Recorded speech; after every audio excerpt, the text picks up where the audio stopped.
Yo, Atlas speaking, and welcome to part 15 of What If I Was Reborn in Naruto as a civilian orphan trained and became the Wind Calamity.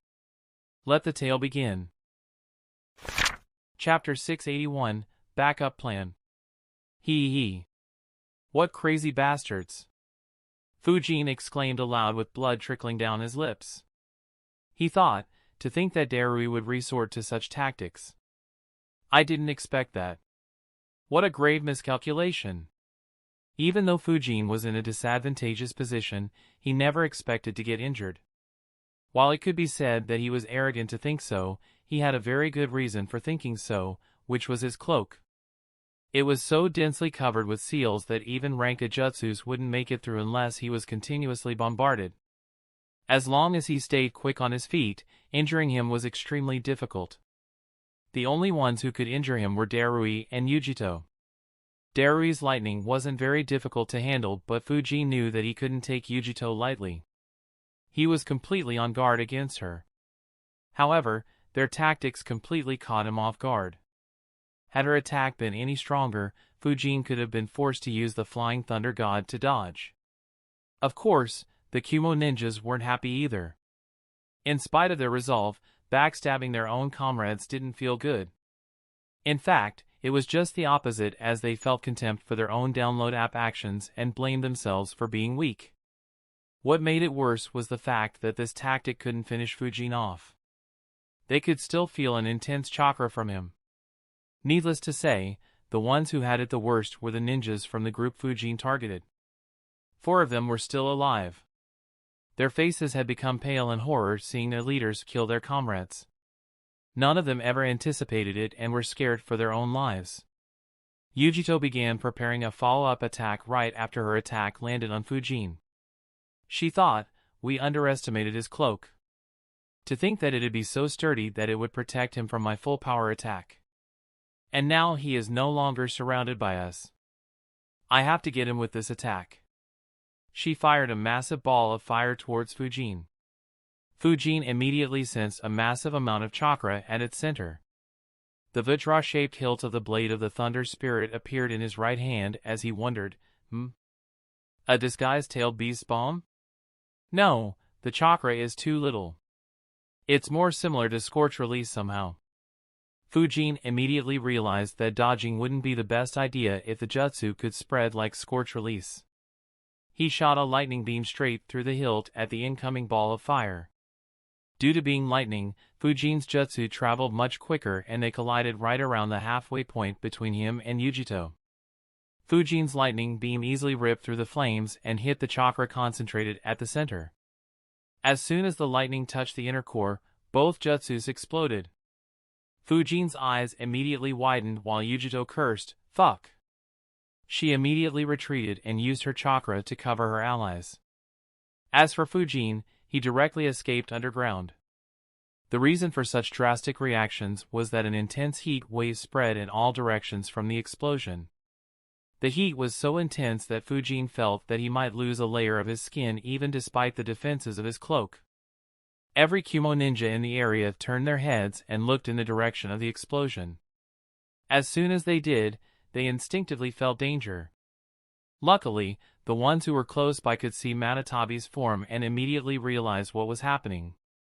They quickly took defensive measures. Only a few failed to react in time and suffered intense burns as the heat wave reached them. Within a few seconds, a massive forest fire with a radius exceeding 3 kilometers started in the Land of Lightning. Yujito asked, "Are all of you alright?" Darui answered, "Thanks to you." "What about that guy?" C answered with a grim expression. "He moved underground to dodge the heat wave but has now escaped. I can sense him heading towards another group." The faces of ninjas from Darui's group became ashen. Despite sacrificing 3 of their capable ninjas, they had failed to take the enemy down. They knew that they couldn't create such an opening again. One of the Kumo Jounins gathered courage and asked, "What was that, Darui-sama? Why did they kill our comrades?" Darui didn't know how to answer. He only sighed and muttered, "I'm sorry." Jean sighed as well and said, "Don't blame him. That was the only way." If we hadn't shown heartlessness, he would have continued toying with us until all of you were dead. We could only decide to sacrifice a few to save the rest. The 4 Kumo ninjas were still fearful but felt that Jin's words were reasonable. Recalling how ruthlessly Fujin toyed with some of their comrades, they understood that their fate would have been the same if Darui's group hadn't done what they did. Finally, that Jounin asked, "What now? Will you guys chase after him?"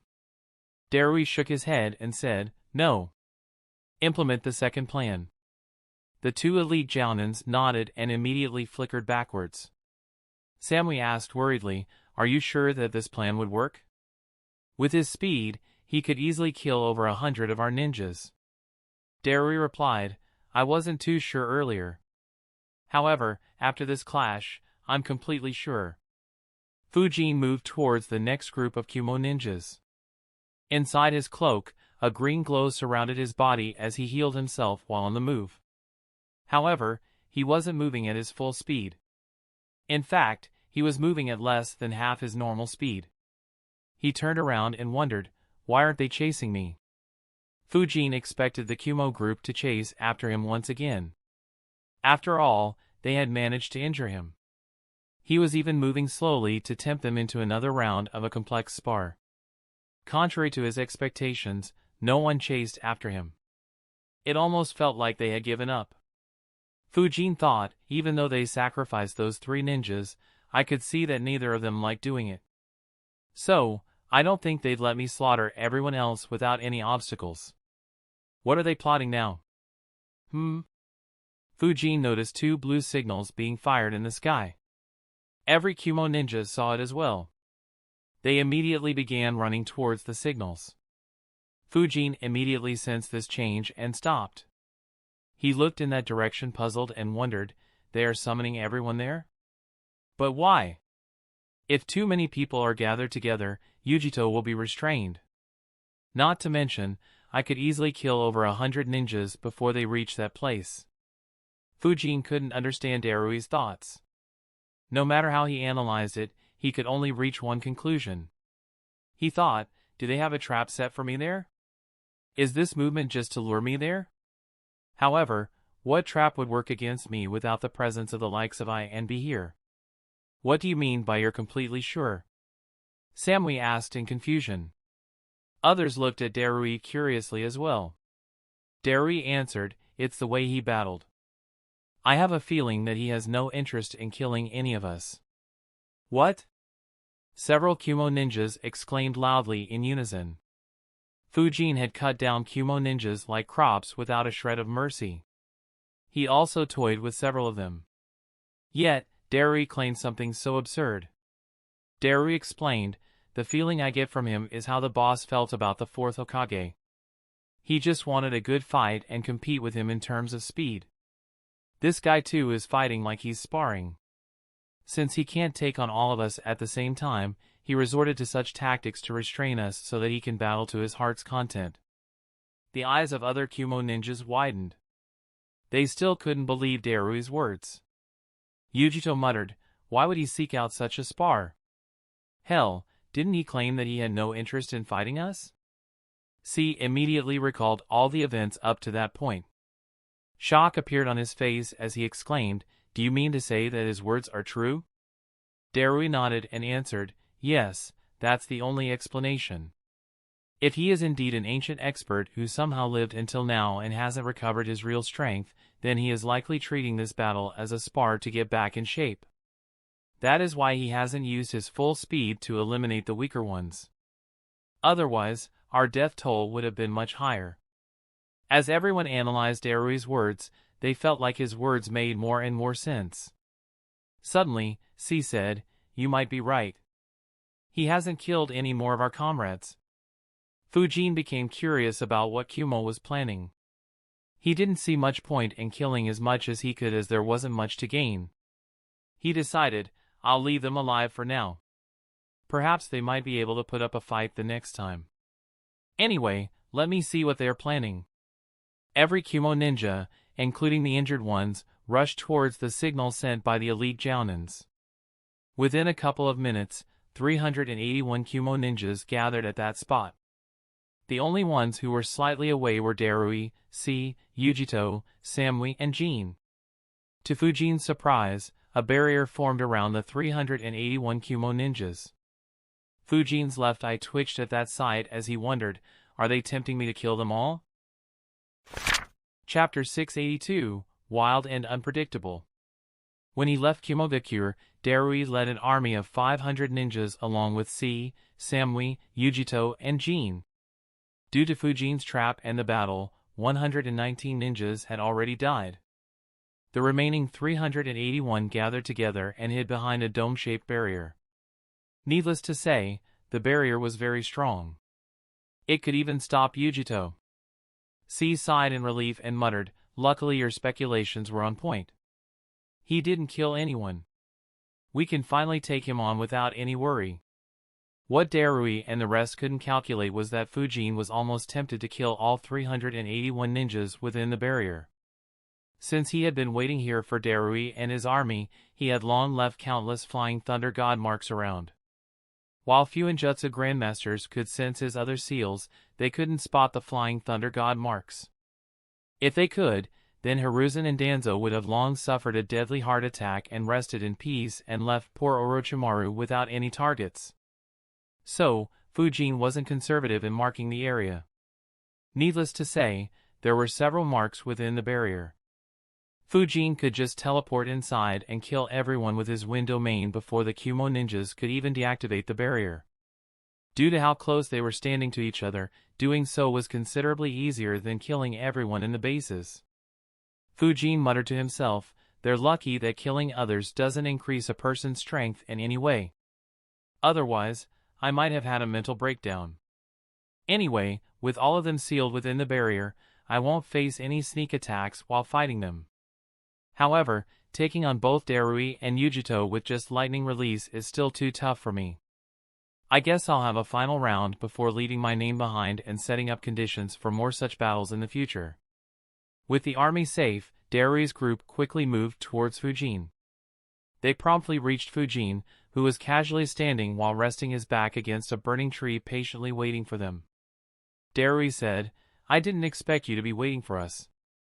Fujin sighed and muttered, "Well, chasing and killing those weaklings is rather boring." "Sigh, did you really have to disturb my meal?" The Kumo ninjas were left speechless by his casual disregard for the lives of their comrades. At the same time, they felt anger. Before they could respond, Fujin said, "Oh well, the two of you did provide me with some entertainment. State your names. If you manage to make it out alive, then perhaps I'd pay this country more visits." Fujin casually ignored Samui, C and Genin and asked Darui and Yujito. Needless to say, it sent their anger through the roof. Yujito once again transformed into Manatabi and shouted while swinging her massive paw down at him, "Now that I no longer have to worry about others, prepare to pay with your life." Fujin just chuckled. He released several lightning rays through the tip of the fingers of his right hand into the ground in front of him. The Kumo ninjas became alert for an underground lightning attack. However, no lightning bolts moved towards them. Instead, Fujin moved his hand as if he were digging his hand into the ground and taking out some soil. Manatabi's massive paw was just a dozen meters above Fujin's head when the entire ground under their feet moved. The lightning underground turned the entire ground upside down, forming an intense soil current sending even Yujito in her Manatabi form backwards. The rest of the Kumo ninjas struggled as well. Manatabi's paw fell a dozen meters in front of Fujin but hit nothing but soft soil as she slid backwards. A sword appeared in Fujin's hand as he flickered and appeared in front of Darui. Due to the large amount of soil, Darui couldn't open his eyes properly. He sensed Fujin's movement and swung his sword in front of him with his full strength. However, Fujin's sword hit his sword before he could completely swing it and gain momentum, putting Darui at a disadvantage. Before Fujin could push his sword further and injure him, Darui said, "All right, my name is Darui. What's yours?" Fujin was surprised by his sudden enthusiasm but immediately realized what he was up to as Samui, C and Genin were moving towards him through the soil current. He chuckled and said, "I used to go by the name of Akuro, before applying enough strength to send Darui skidding backwards in the soil. Samui, C, and Jean immediately stopped moving towards him and retreated towards Darui while a massive fireball moved towards Fujin. Not seeing the need to confront it, Fujin merely dodged it and flickered to Manatabi's side. The Vajra-shaped hilt of the blade of the Thunder Spirit appeared in his right hand again while being hidden under his sleeve. He pointed it at Yujito and shot a lightning beam at her, aiming to pierce through her chakra cloak. As Fujin expected, the supercharged and amplified attack easily tore through her chakra cloak. However, he frowned as the lightning beam began deviating slightly. As it moved through the chakra cloak, it slowly diverted towards its right and eventually ended up missing Yujito completely. Yujito immediately flung her paw at Fujin, who merely retreated to avoid getting hit while thinking, impressive. The way my lightning beam moved is quite similar to the principles of diffraction of light. To think that she could use that cloak in such a manner. If I want to injure her, I'll need to attack her with an attack strong enough for her chakra to not be able to do that. Regardless, her control over Manatabi's chakra is definitely above Rashi's control over Son Goku. The Kumo ninjas quickly gathered themselves in that short break. C asked, "Are you alright, Darui?" Darui replied, "Yeah. Luckily, I was able to distract him just enough." He sighed and wondered, what did he go through to have such a weird fighting style? It is completely wild and unpredictable. Despite training in lightning manipulation all his life and being one of the strongest users of lightning release in the world, Darui had never seen anyone use lightning to dig up the ground and create an intense soil current on flat lands. To make matters worse, they had to be careful of the forest fire caused by Yujito's earlier attack, while Fujin didn't care about it due to his cloak. Yujito said, "Be careful. His lightning jutsus are very strong. You won't be able to endure them if he gets a chance to supercharge them. Focus on dodging or hiding behind me." Darui nodded and said seriously, "I know. It's time to go on the offensive. Samui and I will lead. Yujito, see if you can get any opportunity to kill him while we fight. C, try to cast Genjutsu on him. Elder Jean, please keep an eye in case he uses any seals." Everyone nodded and immediately attacked Fujin. Fujin didn't mind their attack plan. After all, he merely wanted some combat practice. Without the interference of the two other elite Jounins and weaker ninjas, taking on Samui and Darui at the same time became much more manageable. Needless to say, he was the most alert against Yujito. Even though he knew that she wouldn't sacrifice Darui or Samui, he no longer dared to bet on it. Due to his alertness, any tactics the Kumo ninjas came up with fell short. C's attempts didn't have any success either, as Fujin's chakra flow was too chaotic to place him under a Genjutsu with merely his skills. For the next half an hour, the Kumo elites continued to clash fruitlessly with Fujin. Their coordinated attacks did catch Fujin off guard a few times due to the nature of the combat, but they failed to inflict any serious injury on him, as Fujin always dodged at the last moment or used his cloak to absorb most of the attack. The Kumo ninjas, except Yujito, took varying amounts of injuries as well, but no one was seriously injured either. Regardless, Fujin gained some very important experience in using lightning release in combat. Several new ideas also popped into his head, and he couldn't wait to train them and make them a part of his combat system. Finally, Fujin decided, good, but it's now getting repetitive. I need to digest my gains before challenging them again. Oh well, my clone should have reached Kumo by now. Time to leave. Fujin suddenly stepped back and swung his blade at the Kumo ninjas from a distance. A lightning chain was launched, forcing Samui and Darui to retreat. Yujito launched a fireball to counter the lightning chain and attack Fujin, but Fujin just flickered out of the way. To their surprise, he didn't continue attacking them and instead said, "Impressive, but not enough. From your headbands, you fellows are from the village hidden in the clouds, right? Are you the strongest in your village, or are there fighters stronger than you?" The Kumo ninja was surprised by the sudden change in Fujin once again. Being totally tired and annoyed at Fujin, Samui shouted, "Of course, there are stronger ninjas in our village. If the Raikage was here, then you'd be long dead." To her shock, Fujin replied, the Raikage, huh? Alright then, I'll pay a visit to your village. Chapter 683, Saisho no Ikari. The eyes of the 5 Kumo ninjas widened in shock. None of them expected such a response. Samui had said what she did only due to frustration caused by Fujin's antics. She wanted to intimidate him with the Raikage's strength but never imagined that her opponent would take it as a challenge instead of a threat. Before they could understand how to respond, Fujin said, "Before I leave, let me teach you youngsters something about controlling lightning." The Kumo ninjas were once again confused. After going through such a weird but intense battle, they didn't expect their opponent to guide them.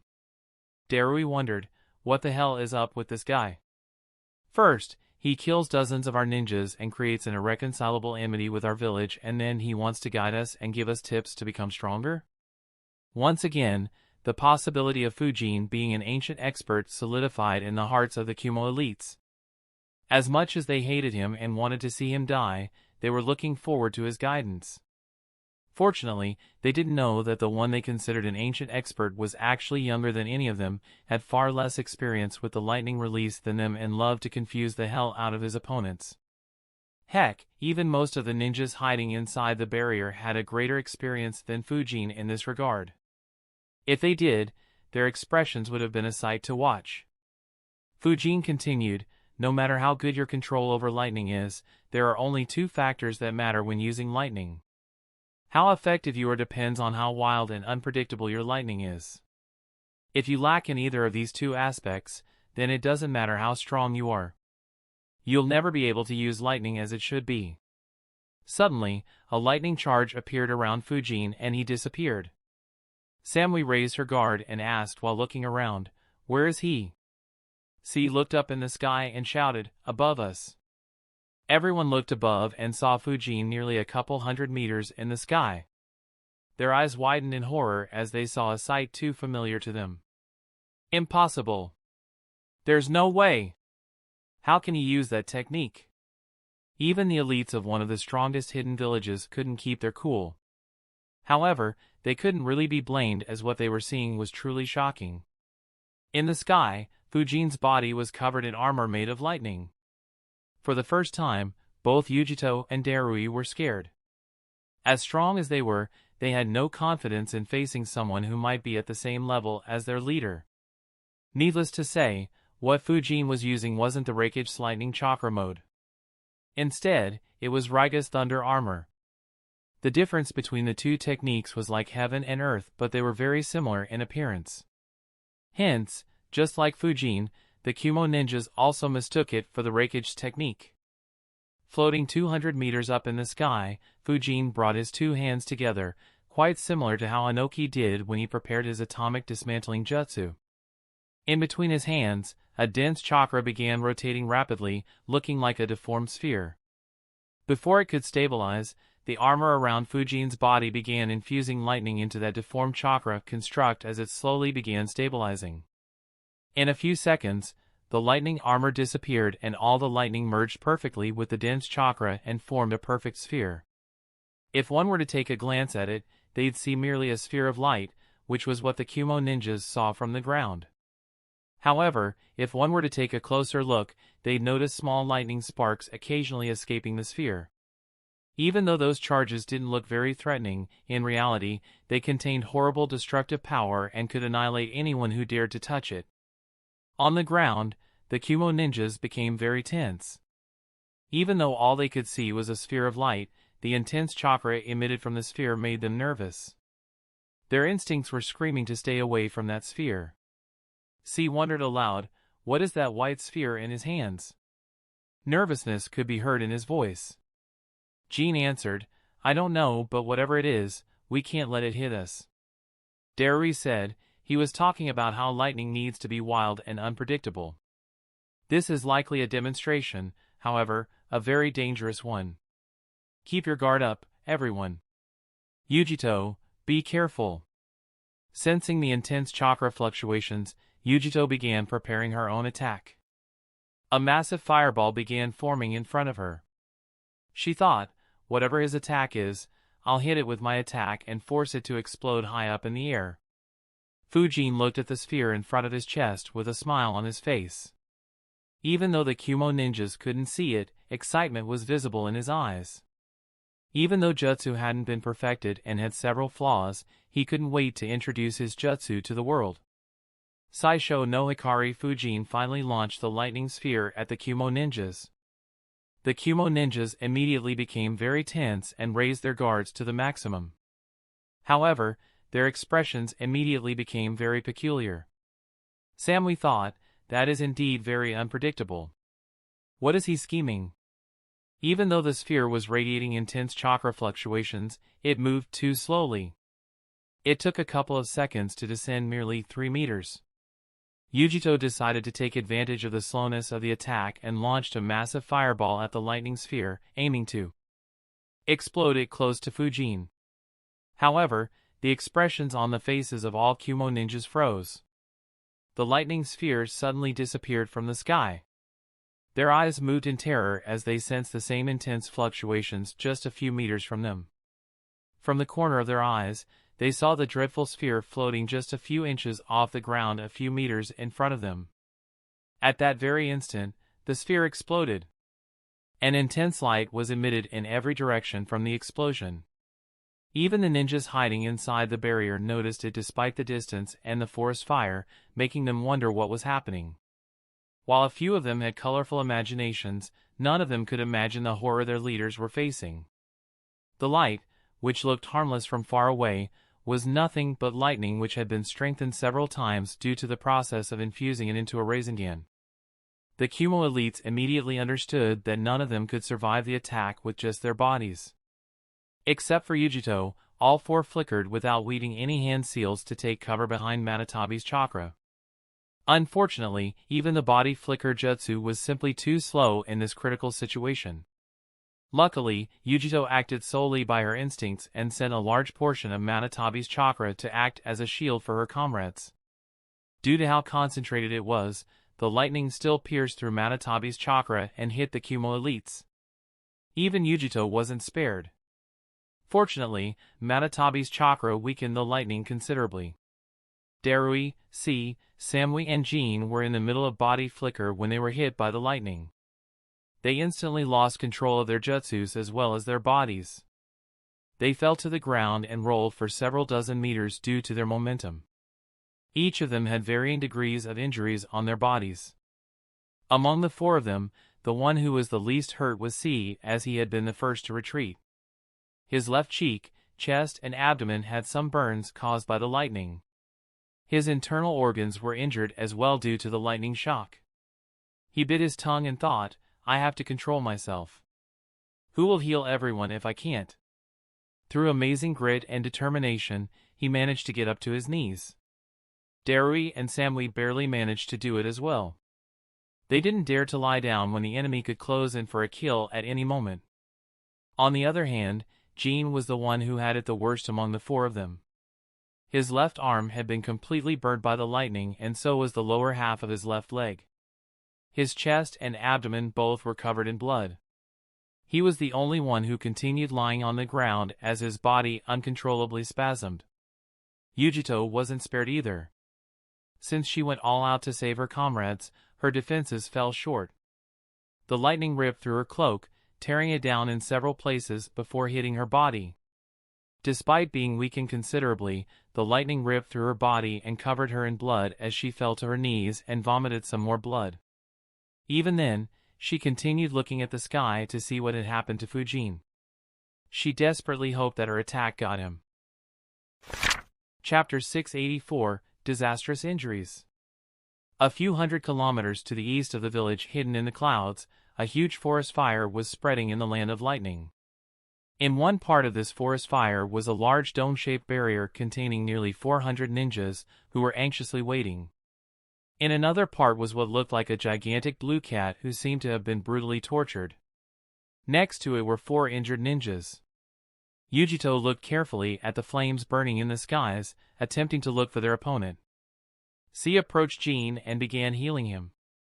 Darui and Samui walked next to him and asked, "Where is he?" As he healed Jean, C answered, I'm not sure. His chakra disappeared moments after that lightning sphere suddenly appeared on the ground.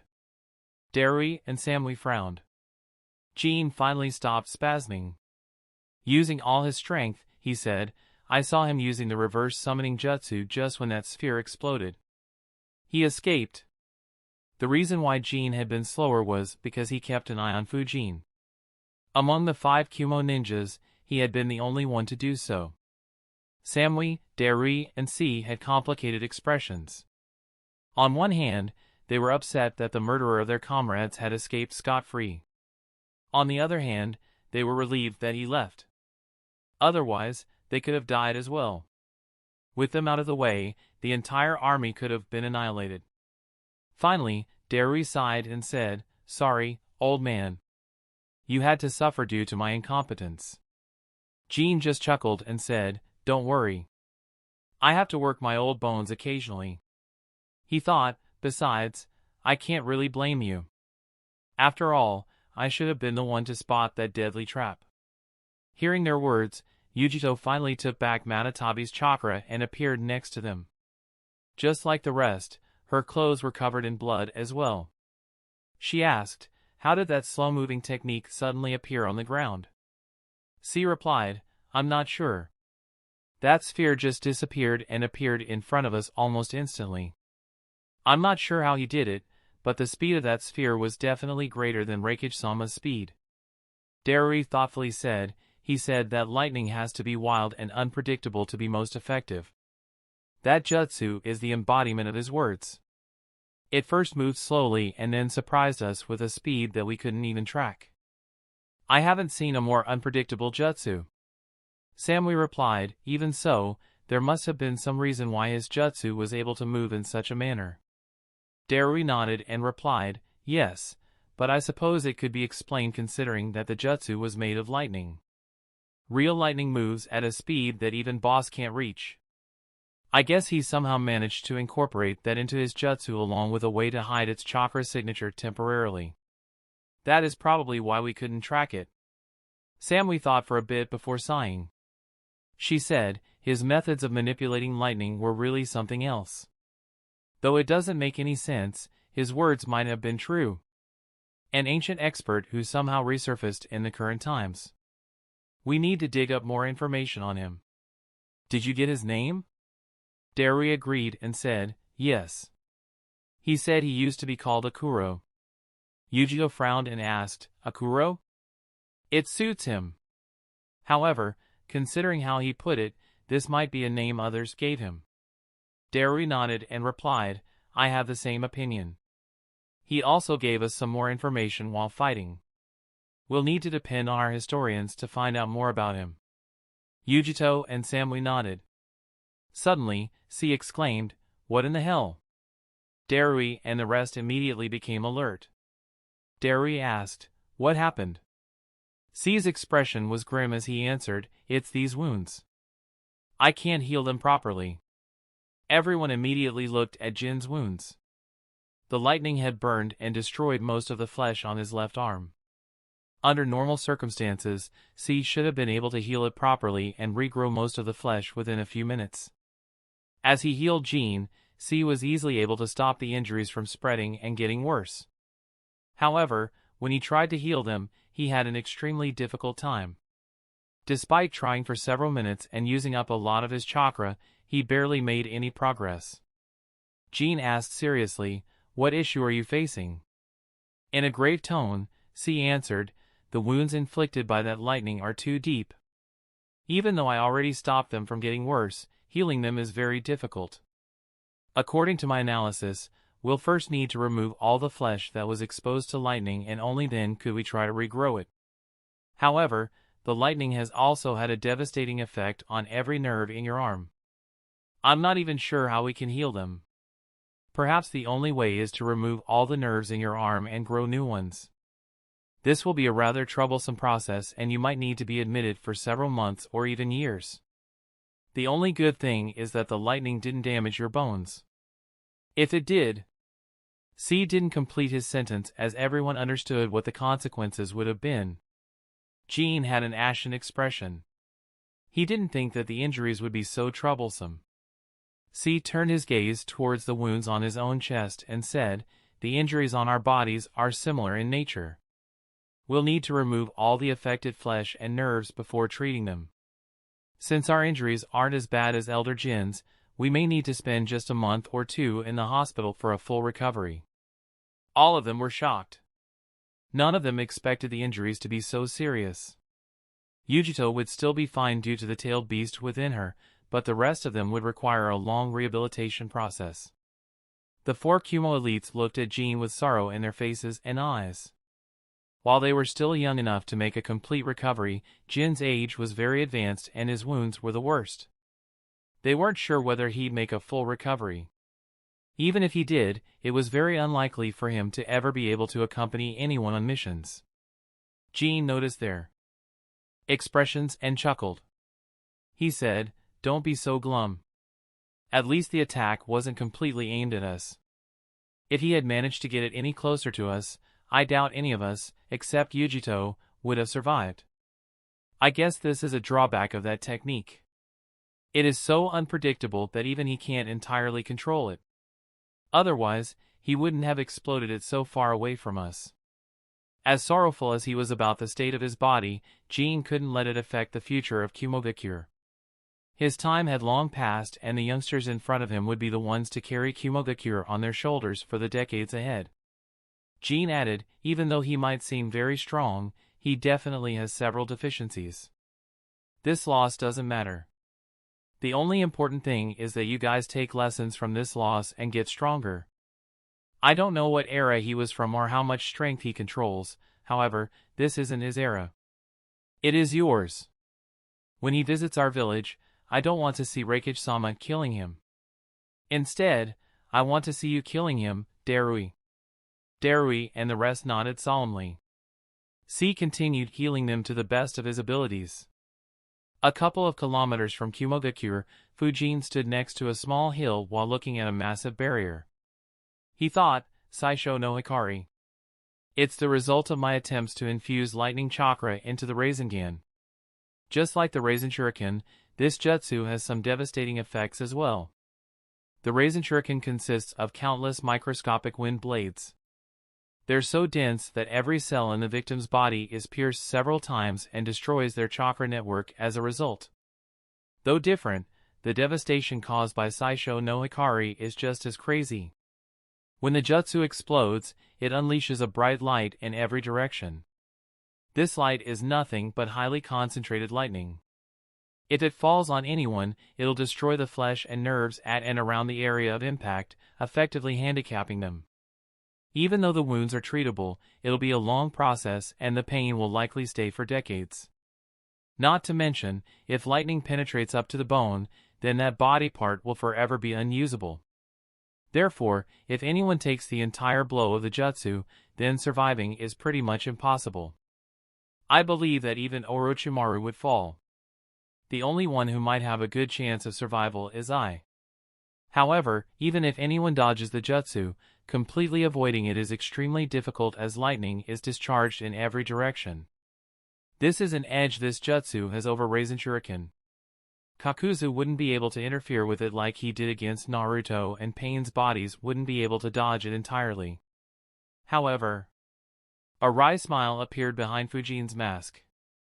The advantage itself was a lethal disadvantage. The jutsu was less of an attacking jutsu and more of a suicidal jutsu. Chapter 685, Fujin's Righteousness. A wry smile appeared behind Fujin's mask. The advantage that the jutsu had was itself a lethal disadvantage. The jutsu was less of an attacking jutsu and more of a suicidal jutsu. Fujin continued thinking, due to the high chakra density, the jutsu can't be thrown at a great speed. Instead, it moves at a snail's pace and I can't even use winds to speed it up like I can with a normal Rasengan. Whoever uses this jutsu will definitely be hit and die along with his or her enemies. The only way to feasibly use this jutsu is by teleporting it through flying thunder god marks. One of the main reasons why Fujin had talked about lightning having to be wild and unpredictable was to confuse the Kumo ninjas. Due to his words, they felt what he did was an application of lightning manipulation when, in fact, it was a space-time technique. Even though Darui and the rest had doubts, they suppressed them due to Fujin's words and convinced themselves that what they saw was a pure application of lightning manipulation. After creating the jutsu, Fujin merely teleported the sphere at a flying thunder god mark which wasn't neither too close to the Kumo ninjas nor too far away from them. This ensured that they wouldn't die but would be injured enough to make them take his threat very seriously and make several preparations to deal with Akuro the next time. Fujin thought, hence, that jutsu is still incomplete. It's even worse than Raisin Shuriken in this regard. Even though it doesn't hurt the arm like Raisin Shuriken does, the user will be hurt way more than the target. That is why, even Sage mode won't be a help to overcome this drawback. Perhaps the lightning chakra mode might help, though I'll need to test this jutsu on I in order to be sure. The other option is to learn how to control the direction in which the lightning is launched after the sphere explodes. Currently, only a fraction of the actual attack hits the enemy due to the omnidirectional nature of the jutsu. If I could control the direction of the lightning after it explodes, it would not only remove the drawback but also increase the effective power of the jutsu by at least 2 times without having to spend any additional chakra. However, this is also very difficult because I'll need to modify the jutsu considerably. Another issue, which I may not be able to fix, is that I can't amplify this jutsu with either the Blade of the Thunder Spirit or the Kiba blades like other lightning jutsus because this jutsu isn't like other lightning jutsus. The presence of Rasengan is too big of an interference for normal amplification to work. The only help I can get is with the lightning that I infuse into the Rasengan. That can be amplified by the blade, saving me a considerable amount of chakra even though the amount of lightning chakra lost during the process of fusing it into the Rasengan increases. So, the chakra I need to create Saisho no Hikari is around half what I need for Raisin Shuriken. Fujin thought about the issues with the jutsu for some time before taking a deep breath. He turned his attention towards the barrier and muttered, I'll continue working on this jutsu later. If I can modify it, it'll be a much more lethal weapon in my arsenal. Even if I can't, that's not a worry since I can still use it along with the Flying Thunder God jutsu. Not to mention, I still have Kirin. Anyway, why are these lunatics maintaining such a massive barrier? The barrier surrounding Kumogakure was truly ridiculous. Fujin could sense its immense power. He believed that even Kurama would fail to tear it down. Fujin wondered, did anyone else threaten them as well? Or did they do it just because I, B, Darui and Yujito were out of the village? But that doesn't make much sense. Even without them, there should be thousands of capable ninjas here. Who'd dare to attack them openly? Had Shikaku seen the barrier, he'd have chuckled. While planning to destroy the bases, he had to consider a lot of variables. I and B were the 2 biggest variables, but the large number of ninjas in Kumogakure was a big variable as well. Hence, he planned his moves in such a way that Kumogakure would be vulnerable to being attacked for some time. It had forced them to stay holed up inside the village, giving Fujin a free hand for a few hours until they could realize Konoha's real target. According to his initial calculations, Fujin would have been able to destroy just 3 bases before being forced to retreat. That wasn't enough for him and Hiruzen. However, this little threat would have given Fujin enough time to eliminate the 5 closest bases before Kumo could react. Of course, Shikaku underestimated Fujin's capabilities big time due to not having the complete information. Fujin was able to eliminate 6 bases instead of 3 in the very first round. However, Shikaku's genius still showed. If Fujin had stayed focused on eliminating the bases instead of spending his efforts on reading memories of the dead ninjas and changing his target to Kumogakure, he'd have had enough time to completely eliminate 8 to 9 bases before Darui gave the order to disband. After thinking for a bit, Fujin got an idea about why Kumogakure was feeling so threatened and what Shikaku's plans were. A smirk appeared on his face as he muttered to himself, as expected of Shikaku. I didn't even consider this aspect. Oh well, let me go and see how prepared they truly are. I still don't understand how Akatsuki was able to sneak inside their village and target the 2 Jinchuriki so easily. A hidden village becoming so careless and irresponsible is disappointing.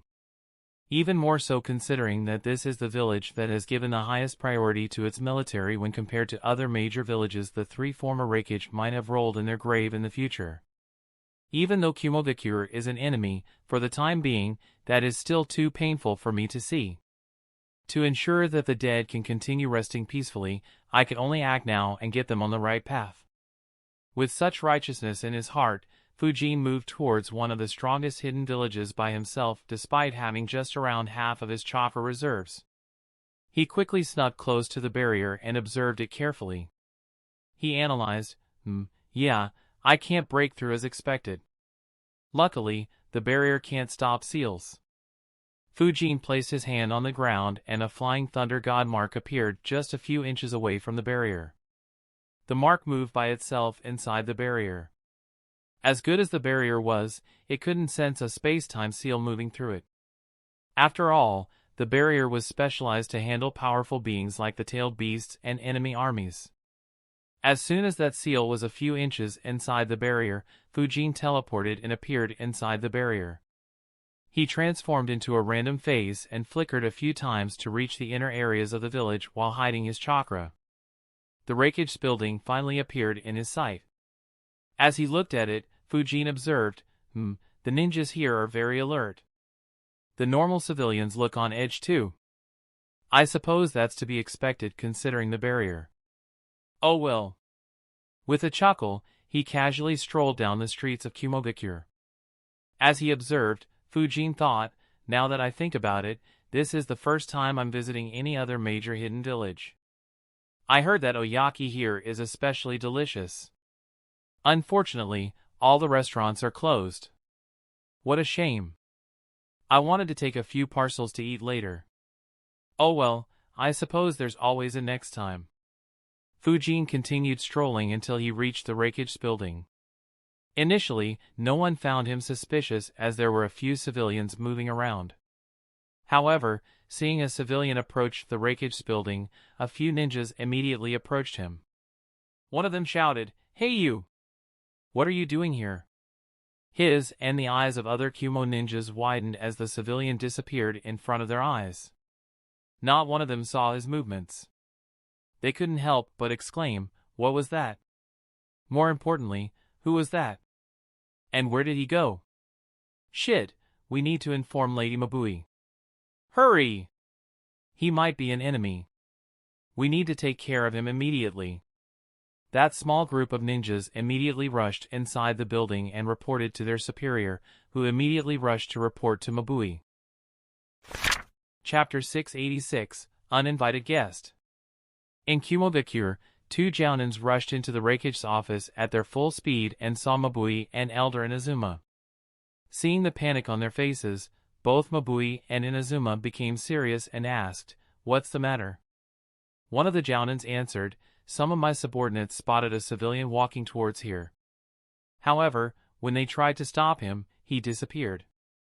I'm afraid that one of the spies has decided to take action." Inazuma frowned and questioned, "Which stupid spy would act when we are so alert? It must be something else. Did your subordinate see where he went?" The Jounin shook his head and answered, "No. They said that it was almost as if he disappeared in thin air. Either it was some kind of genjutsu or his speed is very ridiculous." Mabui and Inazuma became serious. Mabui muttered, "If it's the former, then it shouldn't be an issue. However, if it is the latter, then things can get troublesome. Someone who can move at that speed should at least be an elite Jounin." Inazuma nodded, agreeing with her. While they discussed the intruder, a pair of eyes opened up in a room just under the Raikage building. The pair of eyes belonged to an old man in his early 60s. Surprise could be seen in his eyes as he wondered, someone infiltrated this building? Who's so courageous? And how did he or she do it? Even though the old man wasn't a Grandmaster, he was a Seal Master who wasn't too far away from the Grandmaster rank. He was currently on duty to monitor the seals on the Raikage building. As soon as Fujin entered the building, it was picked up by the seals in the building and hence alerted him. He was about to take action and inform Mabui when the surprise in his eyes suddenly changed into horror. He muttered, "What in the world? How can this happen? No, this is impossible. What is happening? Who is it? He got up in panic as he sensed thousands of foreign seals appearing inside the building. As more and more seals appeared, he began losing control over the seals already present in the building. No matter what he tried, he couldn't control it. In panic, he shouted at the top of his lungs, "Takahiro! Quickly contact Mabu." He suddenly vomited a mouthful of blood and glanced at his chest in disbelief. He saw a bloody arm poking out of his chest. The poor man died on the spot. Following his shout, 4 Umbu ninjas rushed into the room. Unfortunately, each was welcomed by a lightning-charged Senbon to their hearts. They collapsed right after entering the room and joined the old man in the afterlife. Fujin stored the dead bodies of all 5 ninjas while thinking, my flying thunder god marks have already spread throughout the building. Unless they destroy the building and build a new one, they'll always stay here. Even if they destroy it, my clones are currently marking the rest of the village right now. With those seals inside the village, I can infiltrate Kumo at will in the future. Perhaps I could use Akuro's identity to lure I out and then look here again in case I don't find what I want. Now then, I wonder where he has kept the scroll containing the secrets of the lightning chakra mode and Kahaku no Johei. Fujin's first target was undoubtedly the lightning chakra mode. Unfortunately, its scroll wasn't easy to find. From Dodai's memories, Fujin knew that Kumogakure maintained 2 scrolls that had the information he wanted. The reason for this was in case all masters of that jutsu ended up dying on the battlefield, the jutsu wouldn't be lost. In addition, the Raikage never carried the scrolls while on missions in case he lost them due to circumstances. However, even with those conditions, finding the scroll wasn't easy. Kumo had taken the highest level of precautions to ensure that the scrolls would never fall into enemy hands. If Fujin hadn't been taking advantage of the circumstances created by Shikaku's plans, he would never have had such an easy time infiltrating into the building. Fujin thought, one scroll is hidden in a secret location that was only known to I and B. No one else in the world knows about its location. Looking for it is pointless. The other scroll is also kept in a secret location, but I tells one random elder about its location. He frequently changes its location and tells another elder about it without informing the previous elder about it. So, the only way to be sure would be capturing all elders, reading their memories and searching each of the places. However, that isn't foolproof either, as the Raikage might have just lied to everyone and instead confided in someone else. Sigh, why did they have to make it so complicated? Couldn't they just hand it to me for the betterment of the ninja world? Luckily, I have one lead from Dodai, or this entire affair would have been pointless. Fujin's second target was the treasured tools of the Sage of 6 Paths. Unfortunately, Kumo had only managed to retrieve one tool from the Gold and Silver Brothers. It was a pot that could be used for sealing tailed beasts. While getting all the tools would have been ideal, the pot wasn't a bad tool by itself. Fujin didn't mind a small side bonus. Unfortunately, Dodai didn't know about its location either. Fujin thought, I guess I could capture Mabui and the elders and read their memories. Unfortunately, doing so will be very time-consuming and will force the Kumo ninjas to react violently. I'll run out of chakra if I'm forced to deal with thousands of ninjas while using only lightning release, and I can't even rely on natural lightning due to this barrier. Oh well, I'll just take a look for now. If I want any radical paths, I can take them in the future as well.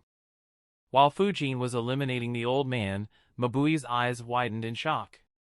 She suddenly shouted, "Everyone out of the building right now!" Without waiting for anyone, she jumped out of the window. Others were confused but followed her out immediately. Mabui wasn't the only one. A few other seal masters in the building shouted the same. The loud shouts made everyone from Kumogakure leave their most important building and gather outside. Inazuma asked, "What's the situation? Why are you in such panic?" Mabui said, "I felt a large number of unknown seals suddenly appear inside the building. We were about to be trapped inside the building." Inazuma's eyes widened in shock as he exclaimed, "That's impossible." He had been living in the village ever since its formation and never had heard about something so ludicrous. The seals on the building were all inscribed by Fuinjutsu grandmasters from several generations. Someone using seals to take over the building was just too outrageous to think of. Inside the building, Fujin sensed, so, everyone's left, huh? I guess expecting to catch them off guard with this move was too much. Oh well, this is fine too. It saves me quite some time. The seals continued spreading slowly throughout the building. Due to the high concentration of seals in the building, he had to be careful in order to not trigger them, which is why his seals were spreading so slowly. Even then, the entire building was covered in his seals in a few minutes. The Raikage building was now under Fujin's control. Several shadow clones appeared next to Fujin and dispersed in an instant. Outside the building, Mabui muttered in a grim tone, "The seals are now covering the entire building. Someone has made a move against us. Call Lady Nanako here immediately." Mabui quickly barked orders. She summoned a Fuinjutsu Grandmaster to take a look at the seals on the building. In addition, she called on the other Kumogakure ninjas in the village. Within a couple of minutes, the building was surrounded by more than a couple thousand ninjas. The remaining council members had arrived as well. Understanding the severity of the situation, Mabui didn't dare slack off. Someone had just taken over their leader's building. It was a matter of great humiliation for Kumogakure. As the one in charge of Kumogakure in the absence of other leaders, Mabui felt even more responsible. The deaths of the Umbu squads were still weighing on her, and now she was in yet another crisis. As soon as Grandmaster Nanako arrived, she began inspecting the seals on the building. The more she inspected, the grimmer her expression became. Inazuma asked, "Well, Nanako, what is it? How was the building taken over by seals so suddenly? And, can we break in?" Nanako replied, "I have never seen anything like this in my entire life. There are hundreds, probably thousands of new seals on the building. These seals have skillfully avoided clashing with the older seals and are coexisting with them, but their existence makes it very difficult for us to control our seals. If we make a mistake, then we could end up triggering the explosive tags, and I'm not sure what the result will be. Still, I don't understand how so many seals could appear so suddenly. We regularly check the seals. So, they couldn't have been hidden in this building, could they?" Mabui was suspicious as well. She asked, "Do you think that this is an inside job?" "Huh?" All of a sudden, all the Kumo ninjas looked up. They saw a figure wearing a black cloak and a demon mask leaning against the window and looking down at them. Chapter 687, A Great Shame. Kumogakure had been experiencing a strange day. When the people in the village woke up, they saw a massive barrier surrounding the village, and every single ninja in the village was ordered to be alert. A few hours later, Daru led a huge army outside the village. The people wanted to hear from their Raikage, but he was nowhere to be found. And now, a couple of thousand ninjas had placed the Raikage building under siege. It immediately caused panic among the common people and even some ninjas. Discussions immediately broke out. Why have they sieged the Raikage building? Do you think those ninjas are committing mutiny? No way! As if those ninjas have any chance against Raikage-sama. Is there an enemy inside the village? But how could they have infiltrated into the Raikage building? Have the other villages declared war on us? Will the fourth Great Ninja War break out soon?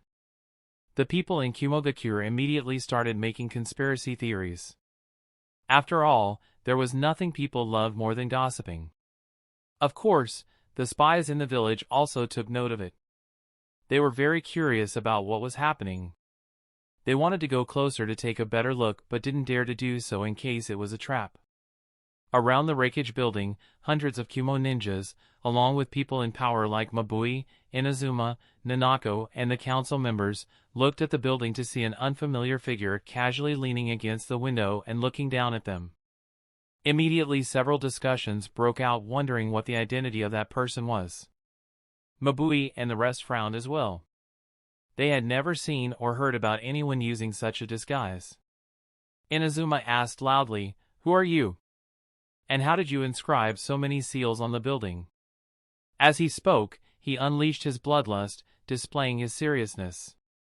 However, he didn't get any reaction from Fujin, who continued looking casually. He glanced at Inazuma and thought, so he is the elder who served as an advisor to the third Raikage and continues to serve an important role in their council. From what Shikaku said, he was one of the main planners behind the Hyuga incident. Unfortunately, he is well past his prime to be much fun right now. Being ignored so casually was embarrassing for Inazuma. However, there wasn't even a hint of embarrassment on his face. Just like the elders in Konoha, he had long mastered the Tao of shamelessness. Such a casual insult didn't even increase his heartbeat.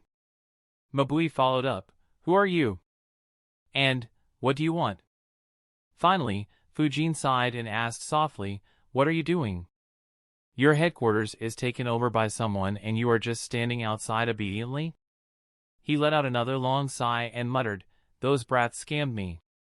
Fujin's response left the Kumo ninjas too stunned to speak.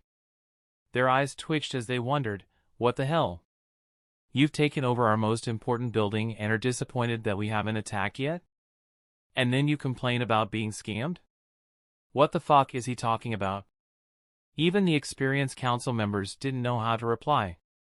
Despite having experienced a lot, what they witnessed was undoubtedly the strangest situation they were ever a part of. Mabui became increasingly annoyed. She shouted, "Bastard, what do you mean by scam? Stop messing around and answer our questions." To her surprise, Fujin actually answered her. That blondie with the kid called Darui said that the Raikage in her village is very strong. She promised that he'd be able to kill me with ease. Unfortunately, I don't sense anyone strong among you. I'll give you 4 hours. Summon whoever that guy is and ask him to fight me. If you fail to do so, I shall wipe this village off the face of the planet.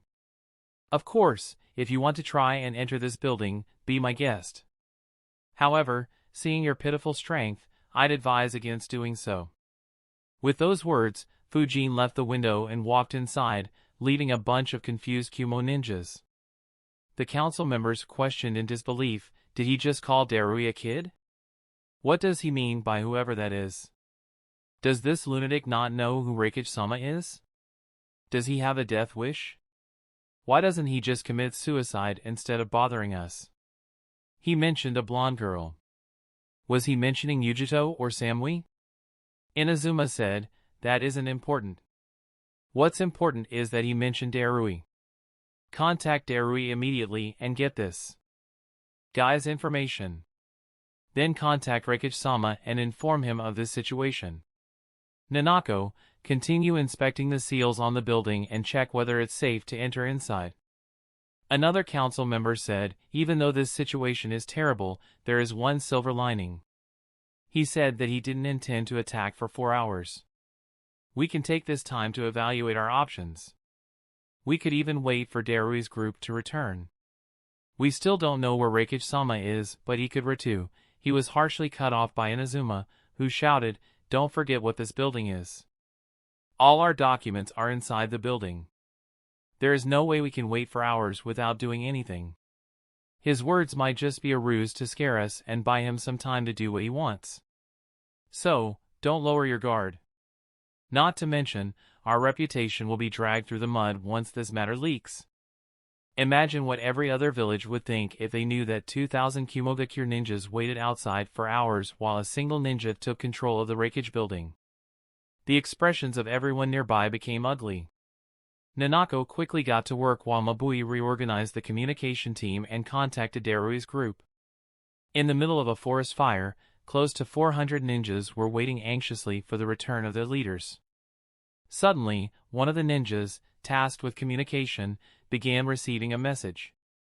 He quickly rushed to an elite jounin and informed, "Lady Mabui wants to talk to Darui-sama." The elite jounin frowned and said, "Inform her that he's still in battle." However, he immediately received a reply. She said that this is of the highest priority.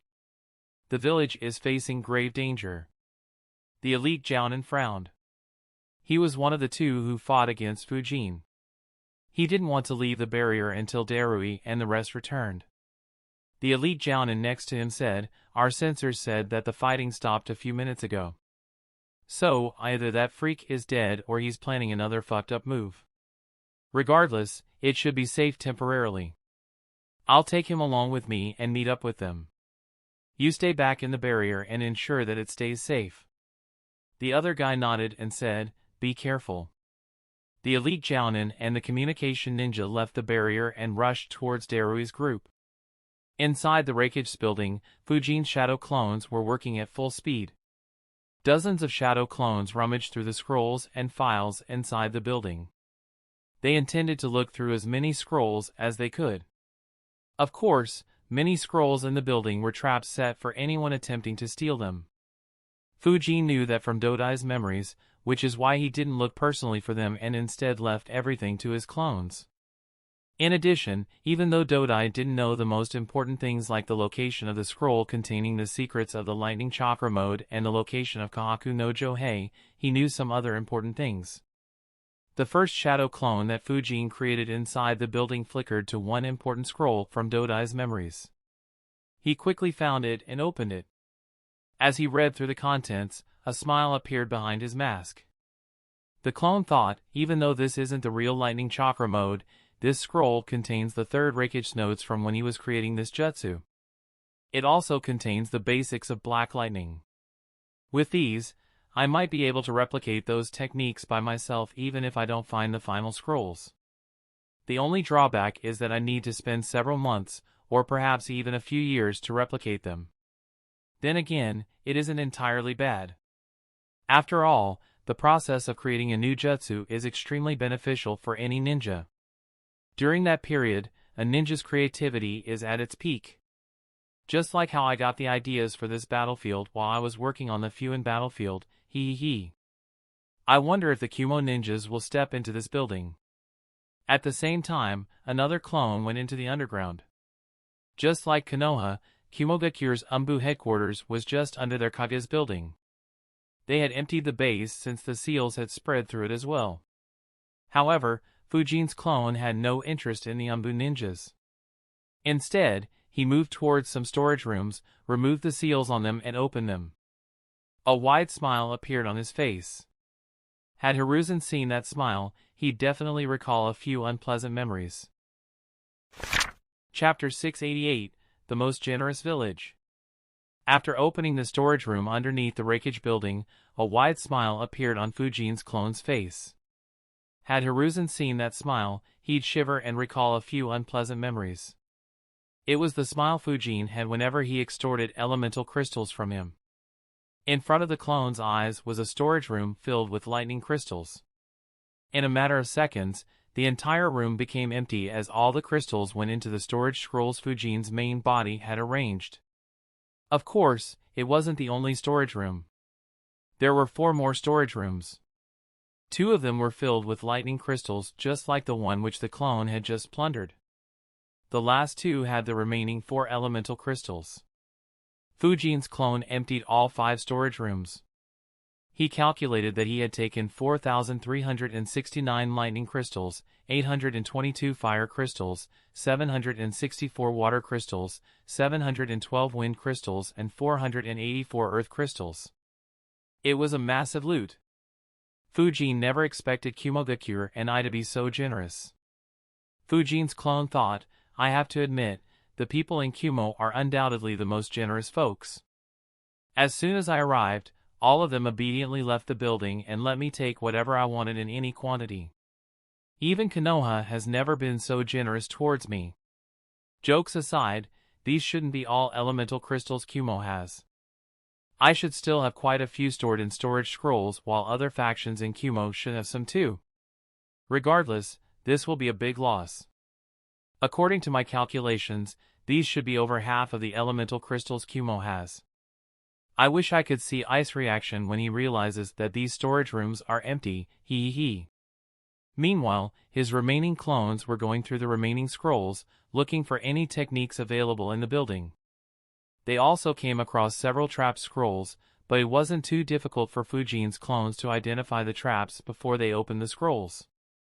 In the end, not even a single trap was triggered. The elite Genin and the communication ninja ran through the burning forest and reached Darui's group. Both were shocked to see the injuries on everyone's bodies. Darui looked at them and asked, "Why are you here?" The elite Genin quickly replied, "There is an issue in the village.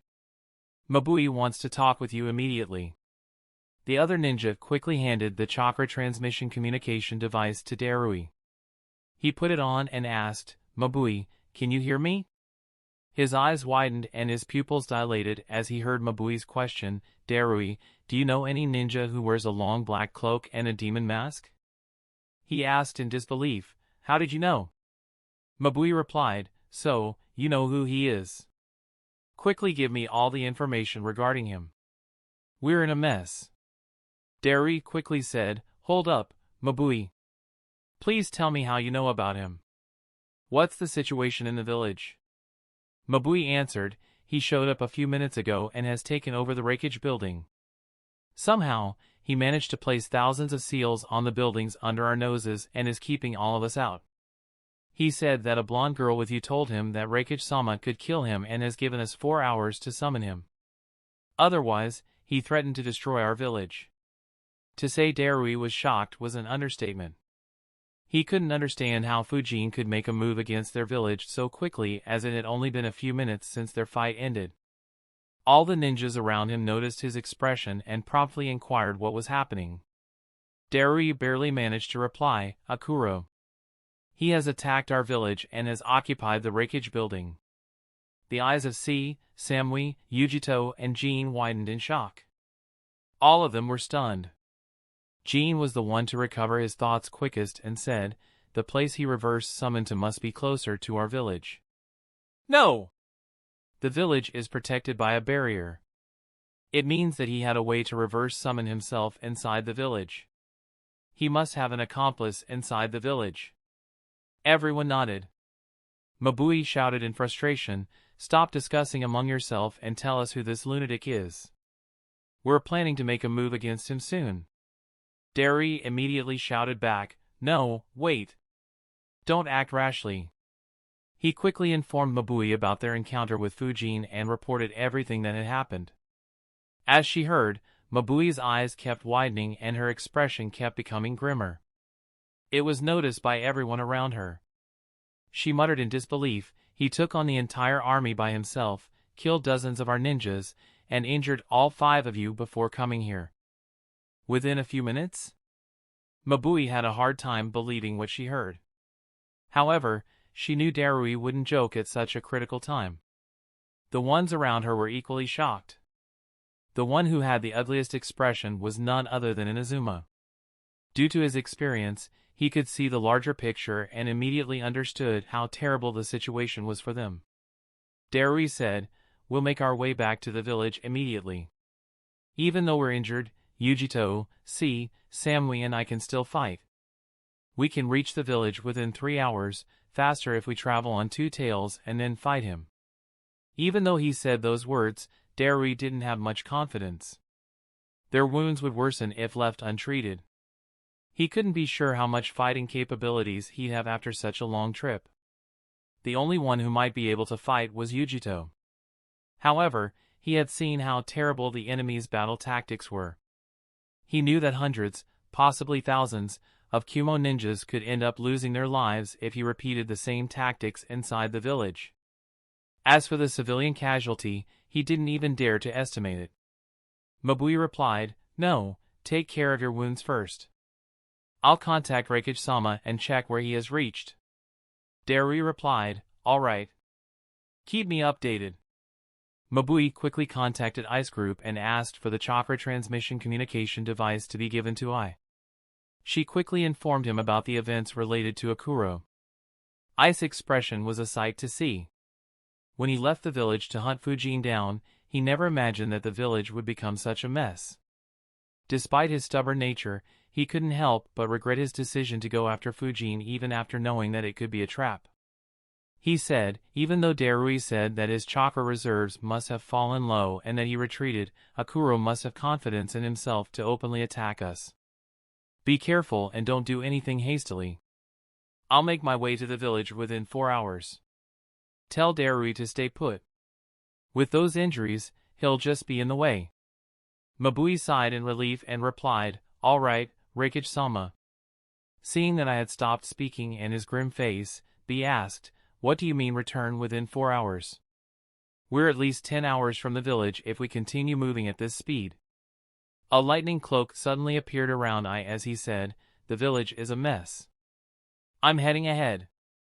B, come with me. The rest of you follow our original plan. Inspect the 5 bases, but be careful and don't trigger any traps. You've already heard from Jean how well hidden the traps are. So, take every precaution and give your safety the highest priority. The 6 Kumo elite Jounins nodded. A red chakra cloak appeared around B as he and I left the others behind. B said seriously, brother, you can't sustain your chakra long enough to run all the way to the village in this manner. What is happening in the village? I replied, don't worry, I'm well aware.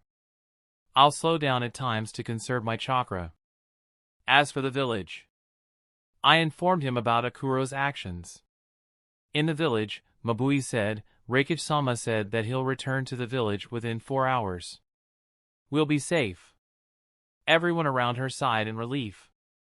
After hearing what he had done against Darui, none of them wanted to confront Akuro. Everything they heard about Akuro was bad news. Be it his disgusting fighting tactic, his terrifying strength or his jutsu leaving wounds that couldn't be healed. Needless to say, what horrified them the most was the possibility that Akuro might know the lightning chakra mode. They knew very well how overwhelming and mighty that technique was and wanted nothing to do with him even if he was low on chakra. If they could stay outside for a few hours without fighting, they'd be glad. They just prayed that their enemy wouldn't suddenly change his mind and attack them before I returned. However, there was one exception. Inazuma said in a grim tone, no! We can't wait for the 4th to return. We have to make a move. Chapter 689, Devil's Playground. Inazuma said in a grim tone, no! We can't wait for the 4th to return. We have to make a move. A look of surprise appeared on the council members around him. No one expected him to keep insisting on his original idea. Mabui said, we don't have any rank S ninjas inside the village to take him on. If we try, a lot of our ninjas will lose their lives pointlessly.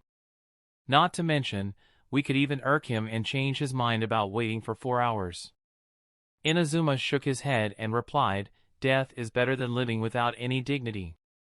The morale of our ninjas will drop to rock bottom if we don't even show the will to fight against someone who has taken over our headquarters. Our enemies will be emboldened as well.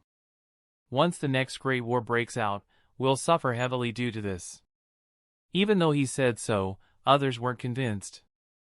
One of the council members said, we've already lost a lot of ninjas. Don't forget that Darui's army suffered heavily against him. If we lose any more ninjas, this might become another incident like the one in the Land of Hot Water. We can't take responsibility for such losses. Mabui became even more depressed after hearing her words. The remaining council members were still unaware that everyone in 6 bases was missing or that Darui's army had already suffered much damage due to the trap. Only she knew that this incident was already several times worse. Inazuma sighed and said, as I said, there's no other choice. What do you think everyone will think if none of the over 10,000 ninjas in the village dared to make a move against someone who challenged and insulted our entire village? I will take responsibility for this. Once Akuro is dealt with, I'll accept the blame for any deaths until the 4th returns and resign from the council. Everyone's expression became solemn. Inazuma had been the oldest and longest-serving member on the Kumogakure Council. He also held the most influence after I and was usually the one to tone down I's aggression. None of them expected him to make such a sacrifice. Inazuma turned his gaze towards the window where Fujin was standing earlier and said, besides, don't take everything at face value. Darui said that Akuro's chakra reserves might have dropped low. Perhaps these 4 hours are just for him to recover his chakra. I'm not sure where the 4th is, but if he's too far away and has to use the lightning chakra mode to return quickly to the village, then he'll be very exhausted by the time he returns. He might be at a disadvantage against a fully rested Akuro. If he falls or is seriously injured like Genin, then our village will be in grave danger. In addition, all our official documents are in the building as well. He may say that he's from an ancient era, but if that is a lie and he is from one of the other villages, then he will take this opportunity to get all our secrets. I don't need to tell you guys what the consequences would be if those secrets leaked. Everyone followed Inazuma's gaze with an ugly expression. In truth, they knew this in their hearts as well. However, none of them wanted to accept it as the cost would be too heavy. Since Inazuma took initiative and responsibility, no one could oppose him. Under Inazuma's orders, the Kumo ninjas immediately got into action while Mabui informed Darui about ice orders. Inside the building, Fujin was inside the Raikage's office when a couple of clones teleported next to him. They handed him a couple of scrolls and dispelled themselves to transfer the memories to him. A smile appeared on Fujin's face as he looked at the scrolls and thought, good. Everything in that scroll is copied in this one. And this scroll has all the elemental crystals. What a good loot! I can finally use lightning crystals to improve my lightning affinity a bit. The rest are particularly useful for me. However, it can be very useful for the Phantom Haven. That said, I can't give this as easily as money. After all, I can't steal these as easily as money. Fujin thought for a couple of minutes before deciding, even though these seem plenty, they'll run out in no time if everyone in Phantom Haven begins using them liberally. It wouldn't have much effect either. The best way of using them is to keep them with me and secretly give them to the ones who show exceptional talent. As of right now, only Karen and Ramuru have displayed such talent. If I consider just the two of them, then these crystals will be more than enough, especially considering that neither needs to focus much on nature manipulation. Alright, I'll do this. If I eventually run low on them, I'll try to see if any other village is feeling generous. Fujin stored the scrolls and created 2 new shadow clones to join the rest. Fujin had a lot of plans regarding his Akuro identity. The reason why he created an aura of an ancient expert around Akuro was due to those plans. It would allow Fujin to break loose without worrying about the consequences of his actions. So, even though he wanted the jutsus from Kumogakure, he didn't want to give up the aura he had created around Akuro. Hence, instead of just stealing the scrolls, his clones copied down all the important details into his scrolls and handed them to Fujin once they were done. All the original scrolls were placed back into their original spots, ensuring that Kumogakure wouldn't suspect that their techniques had been copied. This was also the reason why Fujin gave the impression that Akuro could use the lightning chakra mode. Darui and I wouldn't suspect him of having stolen this technique since they believe that he already knew that technique. Half an hour passed as Fujin's clones continued working diligently while Fujin sat in the Raikage's office and recovered his chakra. Suddenly, his eyes snapped open and he glanced outside the window. A smile appeared on his face as he thought, would you look at that? I guess they have some courage after all. It would have been disappointing otherwise. To lose the most important and iconic building in your village should have boiled the blood of several hot-headed fellows. A massive barrier had appeared outside the Raikage building and completely encased it. The strength of the barrier was the same as the one surrounding the village. Outside the barrier, Inazuma, Mabui, Nanako, and the council members stood with serious expressions. Nanako said, "The seals are quite remarkable. The first remarkable thing is that someone was able to keep these seals hidden on the building. Even if I assume that a high-level sealmaster or a grandmaster was a traitor, this is still very impressive. What is even more impressive is that the seals form an intricate network, complementing each other perfectly.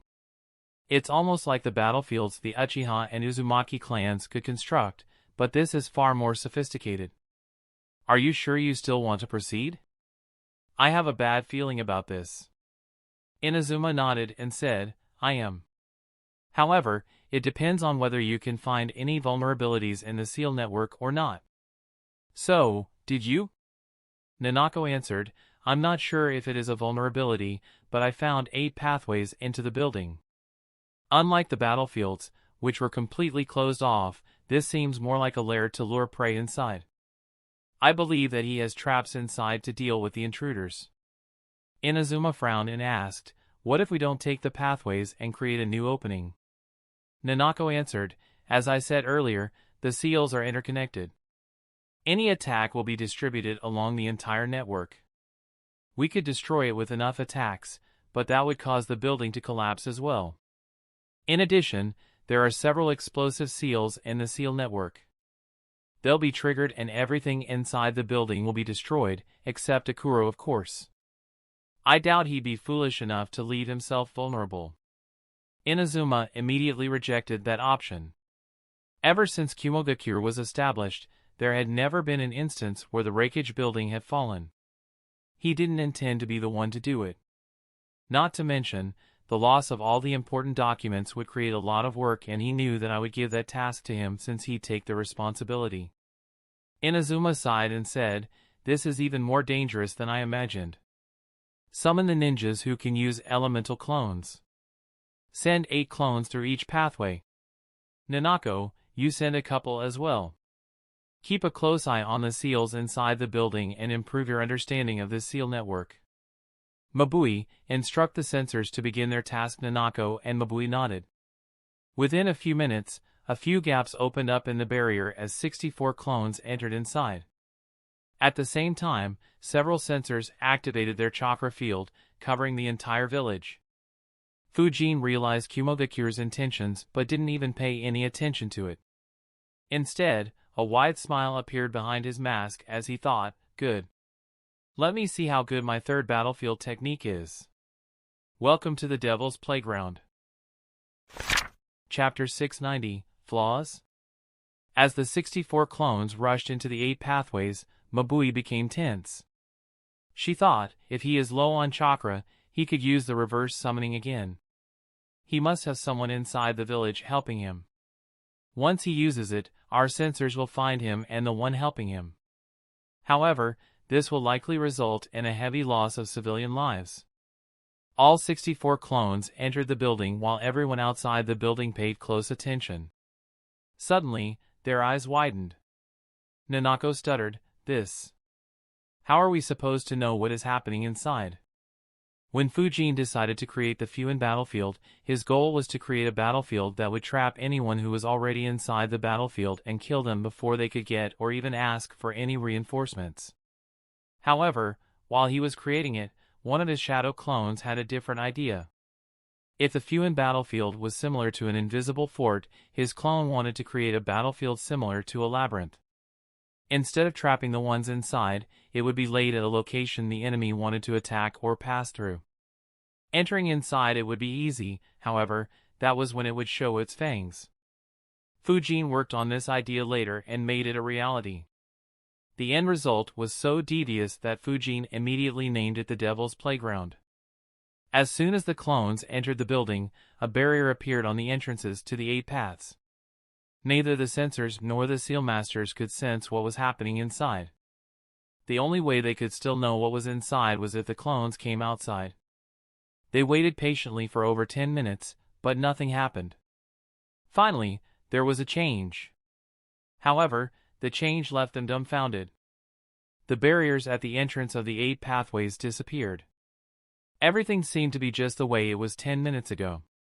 The only difference was that there were no signs of any clones. The Kumo ninjas exchanged glances, fear visible in their eyes. 64 elemental clones had just disappeared. All signs pointed out that all 64 clones had been wiped out. What scared them even more was that there weren't any signs of combat in the pathways. Inazuma sucked a cold breath and asked, Nanako, did you notice anything? How could the clones be wiped out without any signs of combat? A few drops of sweat rolled down Nanako's face. She answered, I'm not sure. It is possible that he is hiding any such signs with his seals. No. That would mean that he eliminated everyone very quickly and had enough time to fix all 8 pathways. That would be difficult to do in just 10 minutes. I guess the fighting happened at a deeper place inside the building. Either that or our clones are trapped somewhere. There's also a chance that he has some helpers. Maybe the one who reverse summoned him into our village wasn't the only one. That would explain a lot. Inazuma calmed down and said thoughtfully, it is also possible that the seal formation has mechanisms to hurt clones just enough to dispel them quickly. Regardless. Inazuma sighed. Things look very bad. However, he couldn't stop. Waiting obediently for I to return would be too big of a blow to Kumo Victor's morale. That said, understanding how difficult the circumstances were, Inazuma decided to focus more on keeping the losses to a minimum. He lowered his goals and said, let's test out this seal formation more. Even if we are unable to crack it open, we can at least get forth some information regarding this. The Kumo ninjas immediately began experimenting. They sent 8 elemental clones, including Nanako's lightning clone, in a single passage and tried to communicate with them. Unfortunately, all their attempts ended in failure. Nanako's clone attacked the barrier from inside but stopped immediately after confirming that the damage was being distributed along the entire formation and damaging the building's foundation. Outside the building, the Kumo ninjas kept a watchful eye. To their surprise, the barrier disappeared much more quickly this time. Nanako muttered, the barrier disappeared in just 2 minutes and 30 seconds. Just like earlier, there are no signs of our clones or combat. Does it mean that how quickly the barrier opens depends on the number of pathways we enter into? Inazuma had the same thought. They continued testing the seal formation. Another hour passed. Only 2.5 hours were left from the 4 hours. Looking intently at the information written in front of her, Nanako said, I see it now. If we take just 1 or 2 pathways, the barrier disappears in 2.5 minutes. If we take 3 or 4 pathways, it takes 5 minutes. Taking 5 or 6 pathways requires 7.5 minutes for the barrier to disappear, while 7 or 8 pathways take 10 minutes. However, irrespective of how much time it takes, our clones always disappear. Huh? Nanako's eyes widened. Everyone followed her gaze and looked at the stopwatch. It displayed 5 minutes and 4 seconds as the clock continued ticking. Mabui immediately asked, wait a minute, we only sent clones through 4 pathways this time. Why hasn't the barrier disappeared yet? Everyone's minds quickly began analyzing. Slowly, nearly every Kumo ninja had the same thought. One of the council members muttered, is he slowing down? Yes, that must be it. Elder Inazuma was correct. Our enemy is low on chakra. He must be dealing with all the clones by himself. Even if he has allies, they might be getting exhausted too. If his chakra is low, he won't be able to fight Raikage-sama. Heck, we could defeat him ourselves. Do you think the clones defeated Akuro? No, that's impossible. Don't forget that he took on Darui and others by himself. Inazuma didn't join his colleagues, but he could feel some weight off his shoulders. He looked at Nanako and asked, Nanako, what are your thoughts? Nanako replied thoughtfully, it is difficult to say what exactly is happening. However, it shows that there is an issue either with Akuro, the seal formation, or his allies. We need to wait and see when the barrier opens up and what happens when it does. It'd be the best. Chapter 691, Wearing the Enemy Down. In front of Fumito was a large map of the Land of Lightning. As soon as Fujin contacted him, he could trace his location.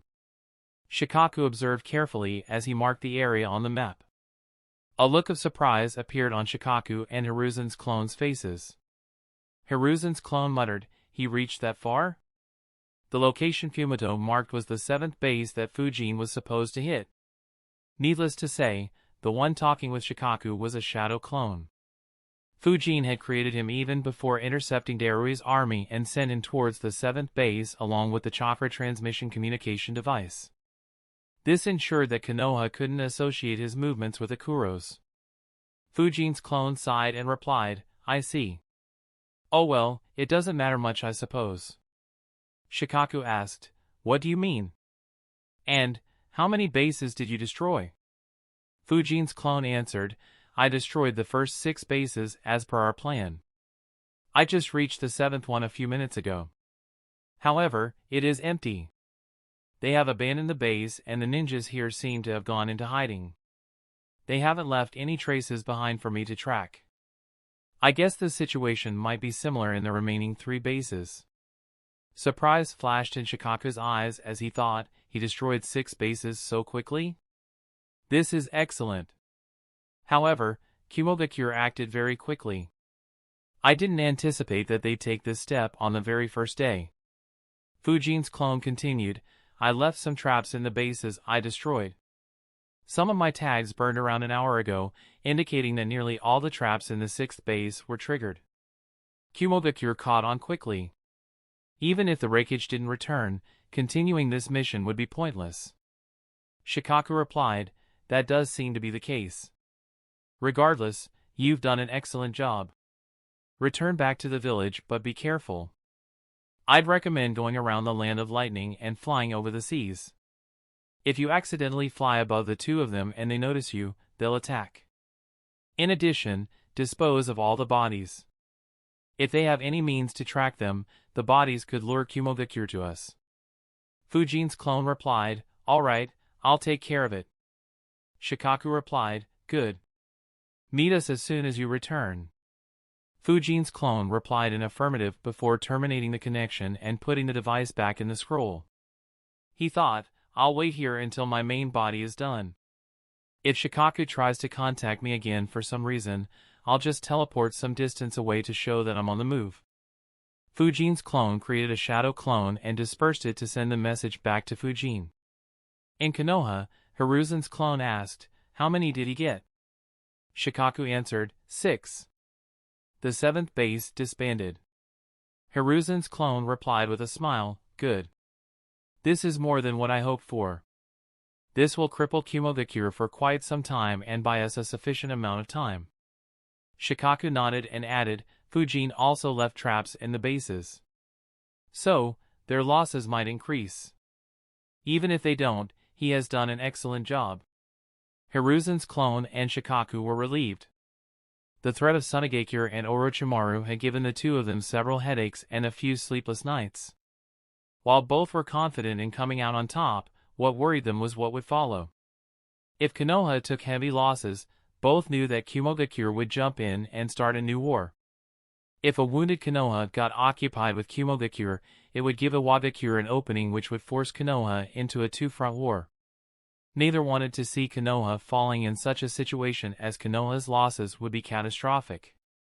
Even if they survived, Konoha would become more vulnerable than they were after Minato's death. Thankfully, Fujin had implemented Hiruzen's idea and Shikaku's plan excellently.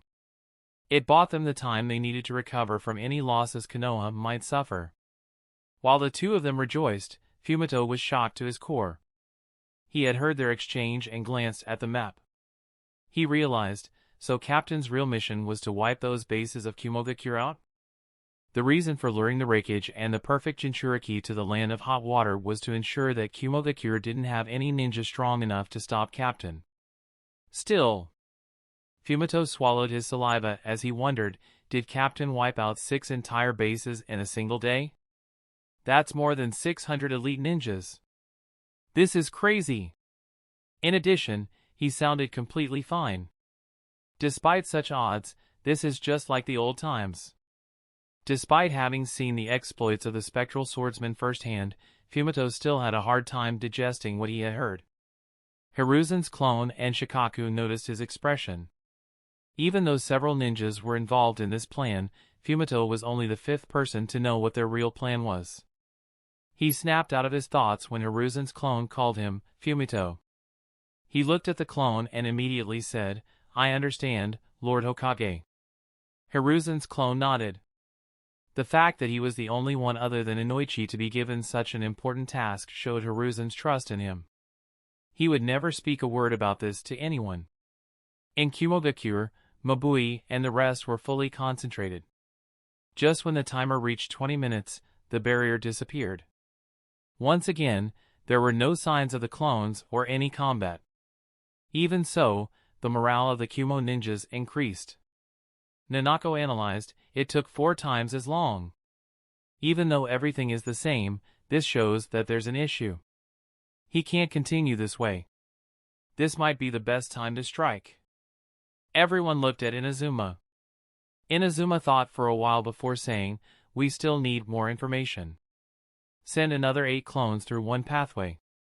His orders were immediately followed. This time, the barrier took 4 minutes to disappear. The Kumo ninjas frowned. Nanako said, I had analyzed that it would either take the usual 2.5 minutes or 10 minutes since he slowed down. What does this mean? One of the council members confidently replied, he is panicking. He failed to eliminate the clones and fix the seals within 2 minutes and 30 seconds but still hurried to show us that he isn't exhausted yet. Unfortunately for him, this just shows that he is getting desperate. It's time to go all out. Inazuma-san, we need to push into the building and eliminate him. Let us send 8 squads through each pathway to get the job done. Unlike others, Inazuma was still deep in thought. He shook his head and said, don't get overconfident. Our enemy is someone who could go up against an entire army led by Darui and Yujito. He isn't someone we can afford to underestimate. Not to mention, sending a large number of ninjas into the building will be too big of a loss. His words confused others. Nanako's eyes widened and she muttered, the explosive seals. Inazuma nodded and said, that's right. Even if he loses, he might be able to blow up the building. Even if we kill him, the ninjas we send inside will be gravely injured, if not dead. Everyone agreed. Sending ninjas into a building that could blow up was suicidal. However, not sending any was also not a good solution. The council member frowned and said, but clones might not work, especially if he has the means to dispel our clones. Inazuma nodded and replied, of course. I have considered it. Send 2 Jounins through every pathway. At least one of them in every pair has to be an expert at the water prison jutsu. If the building blows up, they'll try their best to survive. As for the main attack, it'll be carried out by clones. Order everyone who can to make elemental clones. Only the Umbu and elite Jounins won't do so.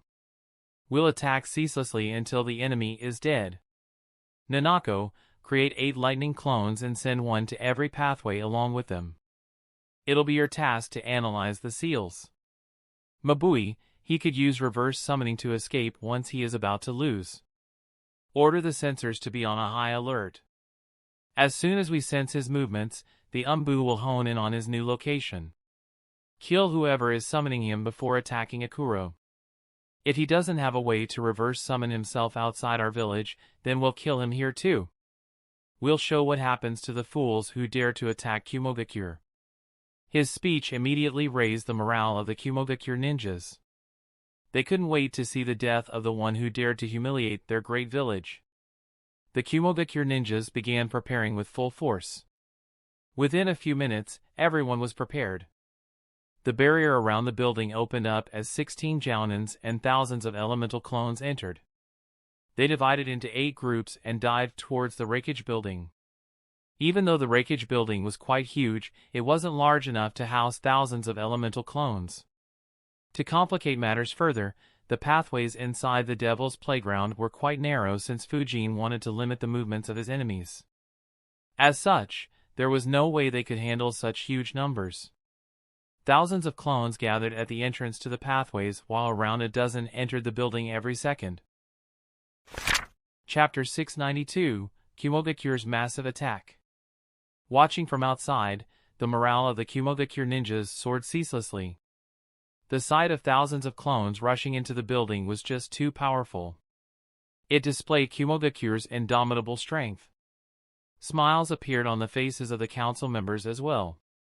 Mabui muttered, incredible. Every time we entered with low numbers, a barrier appeared after everyone had entered. However, what can he do this time? The clones can continue rushing in for several minutes in this manner. That much time is enough for them to search through the entire building. Nanako replied, he could still close the barriers and keep the clones out. We won't be able to attack unless we decide to destroy the building.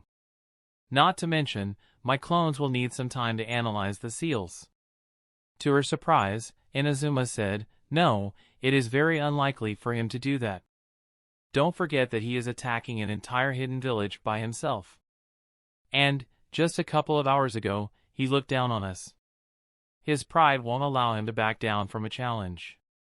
At least not until he is at a risk of dying. We should be able to take this building back.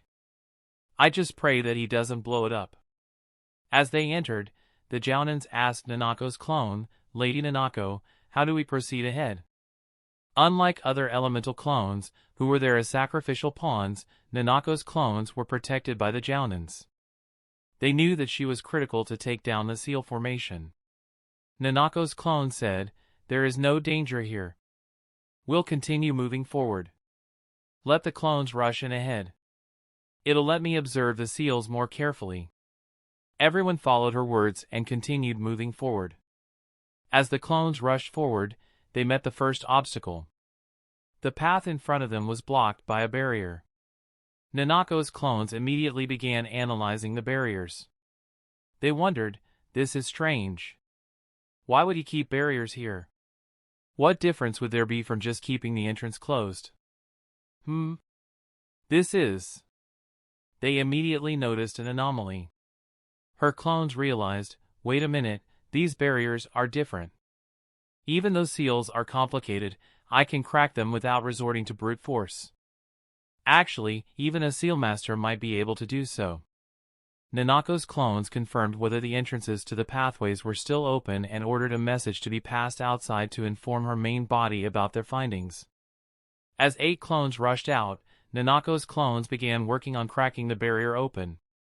For someone at her level, it wasn't difficult.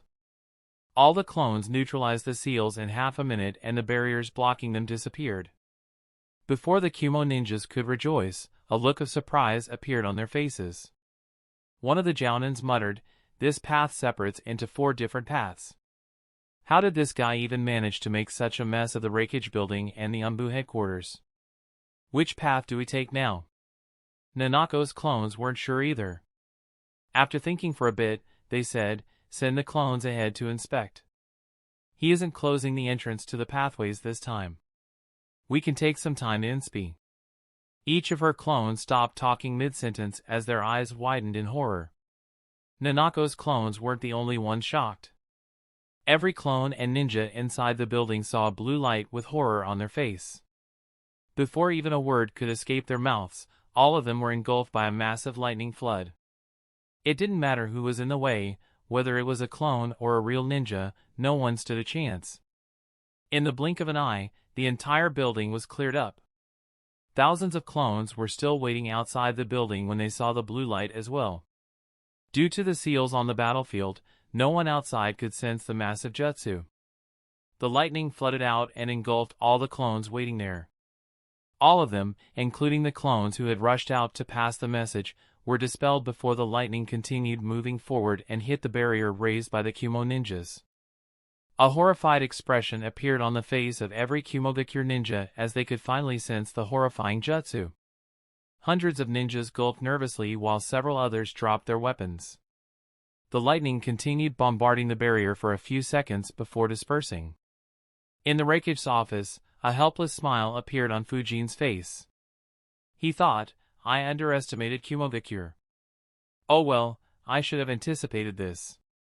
After all, these are the same guys who made Hiruzen buckle." The light around the Vajra-shaped hilt in his right hand finally faded away. Fujin thought there were only 16 ninjas among them. Everyone else was a clone. The losses are far less than I anticipated. Oh well, it doesn't matter. It's time to leave. I have already gone through all the important-looking scrolls here. Unfortunately, I didn't find the scroll containing the completed lightning chakra mode technique, nor did I find any traces of Kahaku no Johei. I didn't find any plans related to the chakra cannon either. I wonder whether it even exists. If it does, it could be a troublesome tool. Even though it can't kill me, it can change this world considerably. It could have a similar impact as the nuclear weapons from my previous world. Anyway, even in terms of jutsus, I didn't find anything exceptional. Though I found a few good lightning jutsus, I already knew about them from the memories I read. I suppose I should have expected this as well. Fujin was slightly disappointed. Even though he didn't have very high hopes, he expected to gain more from raiding Kumogakure's most important building. However, after the gains he made in the initial few minutes, he didn't gain anything important. While his clones did go through several important scrolls and gained a lot of information about Kumogakure, it wasn't something he was particularly interested in. He had already read the memories of dozens of Jounins and could freely teleport inside Kumogakure. So, even though other villages, including Konoha, would be willing to risk several lives to get their hands on that information, it was almost useless for Fujin. Fujin shook his head and thought, I guess Kumo's generosity has its limits too. Oh well, even though this is the Raikage building, they won't leave things like that lying around. Getting the elemental crystals and the third Raikage notes is quite good. Expecting anything more was unrealistic. He gazed outside the window once again as his lips curled up. He wondered, would they still dare to approach the building before I&B return? I wish I could wait and watch, he. Unfortunately, there's no point in waiting any longer. Fighting I&B with just my lightning release is just asking for a trashing. I'll target them at a more appropriate time. For now, I need to improve my lightning combat system and take it to the next level. Once I have some success in replicating the lightning chakra mode, I'll ask I to be my sparring partner. In addition, I also need to create a few hidden cards that are related to lightning. I need to get several new summons. Fujin disappeared from the building, leaving just 4 clones behind to clean up. Outside the building, silence engulfed the entire area. None of the 2,000 Kumo ninjas moved a muscle. The morale that Inazuma had built up vanished in the blink of an eye and was replaced with despair. Slowly, everyone gathered their wits. What was that? I have never seen such a strong lightning. How do we even fight this? We're lucky that Elder Inazuma ordered the barrier to be raised first. Otherwise, we'd be dead too. Where's Raikage-sama? What about the guys who entered the building? There's no way they would have survived. We just lost 16 Jounins. Fuck! Why are the leaders so restless? Couldn't we just wait for Raikage-sama to show up? Where even is he when the village is in such trouble? Can Raikage-sama defeat that? Of course, he can. Don't underestimate Raikage-sama. Several such discussions broke out. The entire force became a mess. Not only were they demoralized, but they also began blaming their leaders. Yet, not a single council member did anything to control them. After all, they were in an even bigger shock. Mabui's heart ached. The losses kept on piling. She muttered, he hasn't gotten weak. He baited us. Nanako said, thankfully we sent only a few ninjas. Otherwise, our losses would be catastrophic. One of the council members replied, it is already catastrophic. What do we do now? Sending any more ninjas inside is suicidal. Not to mention, if we irk him and he reverse summons into the village, then such jutsus can kill thousands of people. Everyone looked at Inazuma, who looked to be deep in thought. As the one who gave the order, Inazuma was directly responsible for the deaths of 16 Jounins. They wanted to hear from him, but he didn't say a word and looked lost in his thoughts. The council member called out, Elder Inazuma? Chapter 693, Speculations. Elder Inazuma? The call brought Inazuma out of his trance. He looked around to see everyone staring at him. He turned his gaze back to the building and asked, do you remember the reports we received from our spies in Konoha around a year ago? Everyone was confused by his question. A few wondered, what do our spies in Konoha have to do with this? Why is he discussing that now? However, the eyes of a few ninjas widened. Mabui muttered, around a year ago, there were reports of a massive attack inside Konoha.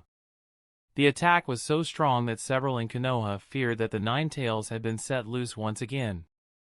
And, that attack was a lightning jutsu as well. Everyone's eyes widened. Inazuma nodded and said, yes. And, from my calculations, that attack was made on the Root, a disgusting special force led by the Shinobi of Darkness. This attack makes me suspect that the one who attacked Root was none other than Akuro. Nanako questioned, but why would he attack the Root and now attack us? What is his motivation? Download app Mabui asked, do you think Konoha is involved in this? Mabui thought, Konoha lured Raikage-sama away and targeted our military bases. If Akuro is also affiliated with Konoha, it would explain a lot of things. However, why would Konoha employ someone who attacked them? Inazuma answered, I can't be sure. Seeing his strength, there would have been a big fight if they found him. So, there is a chance that they don't know anything about him. Or perhaps, they reached a deal with him and are using him to humiliate and weaken us. There's no way to tell for sure unless we can capture him. Everyone thought carefully about Inazuma's words. However, one guy lost his cool and shouted, what does that have to do with the current situation? We just lost 16 Jounins. What should we be doing now? If he can bypass the barrier and attack with that jutsu again, our losses would be incomprehensible. Inazuma didn't lose his cool and calmly replied, considering who our opponent is, our losses are still quite small because I had the foresight to erect this barrier and send only a few ninjas inside. Everyone around cursed internally at Inazuma's damage control attempt. Before anyone could explode again, Inazuma continued, the fact that he resorted to such an attack shows that he didn't have any other way to deal with our attack. An attack of this scale would have also eaten into his chakra reserves considerably. However, you're right. It is too risky to continue attacking. We don't know how many times he can use that attack. Even if he can use it just once more, the losses we suffer would be unacceptable. As demoralizing as it may be, we have no other choice but to wait for Lord Fourth. We can just take solace in the fact that we forced him to consume so much of his chakra. Everyone around nodded. Being unable to do anything when the most important building was taken over by an enemy was too insulting. However, there was nothing they could do but wait. Of course, there were a few who sneered internally. After decades of advising to Raikage, Inazuma had made an error and they didn't intend to let him off easily. Unfortunately, none of them knew how big the issue had truly gotten. While others were feeling helpless, Inazuma said another shocking thing, there is another odd thing. According to Darui, Akuro claimed that he was from an ancient era.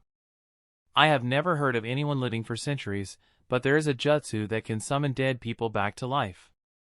It's the Edo Tensei Jutsu which was created by the second Hokage. However, the ones revived by that technique don't have the combat strength they had when they were alive. So, it is possible that Konoha was experimenting to remove that weakness of the jutsu and something went wrong, causing him to attack Konoha after being revived. Perhaps Akuro broke free from their control and is now roaming free. Or, they managed to get him under control and are using him now. Regardless, if he is an Edo Tensei summon, it could explain why he was unfazed even after getting hit by Yujito and how he can keep using jutsus with such high chakra requirements. Despite being in the council for several years, all of them were shocked by Inazuma's speculation. At the same time, they felt fear towards Konoha. If Konoha could revive rank S ninjas and send them on suicide missions, how could any village resist them? Needless to say, the one who felt the most fear was Mabui. She wondered, could Konoha have sent revived ninjas to attack the bases? Only that could explain how so many bases were neutralized in so little time. However, if they could do that, why didn't they trap Raikage-sama? Since Konoha successfully lured him there, why didn't they use revived ninjas to eliminate Raikage-sama and B? That would be far more advantageous to them than eliminating our bases and destroying the Raikage building. As she analyzed, Mabui's fear decreased and she glanced at Inazuma while thinking, his analysis is wrong. Or rather, if he's right about Akuro being an Edo Tensei, then Akuro is no longer under Konoha's control. Otherwise, our losses would be far more severe. Others didn't have the same information that Mabui had and felt that Inazuma's speculations were true. Nanako muttered, "If that is right, then we can't kill Akuro. We'll have to seal him." Inazuma nodded and said, "Yes. However, that'll be the least of our concerns. I truly hope that I am just overthinking this. Otherwise, the world will be a mess. Even if all of us unite against Konoha, we wouldn't stand a chance." Everyone had solemn expressions and hoped the same. While the Kumogakure ninjas waited, Fujin returned to the base he had created in the Land of Frost. He had already collected the scroll containing the chakra transmission communication device before returning here. Fujin continued analyzing. "I need a few new summons so that I can use summons with Akuro and Shurden identities. Luckily, I know just the ones that would suit me perfectly. Unfortunately."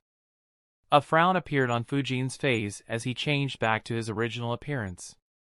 He thought, even though those monsters in the ocean would be perfect, I'm not sure if I can tame them. Defeating, or even killing them, shouldn't be much of an issue for me. However, I'm not sure if that'll be enough to make them accept a contract. After all, they have lived for a long time and might prefer death instead of being forced. Talking could help, but I'm not sure if any of them will be open to a discussion. Fujin chuckled. It was a weird problem to have. He decided, leave it, I can't control that. After Orochimaru is dealt with, I'll make a trip to that ocean. Considering the number of monsters, I can afford to experiment. Even if I end up killing a few, it won't be a loss. That said, perhaps I should also sign a contract with another summoning clan. Ryu said that I can't sign a contract with a clan that knows how to harness nature energy, but others are fair game. I can pass that contract to Phantom Haven members and raise their strength by ensuring that everyone has a summon. Alternatively, I could just make them raise animal companions like the Inazuka clan, though that might be a bit complicated. It'll need a lot of resources, and I'll need to steal information from the clans who have such companions.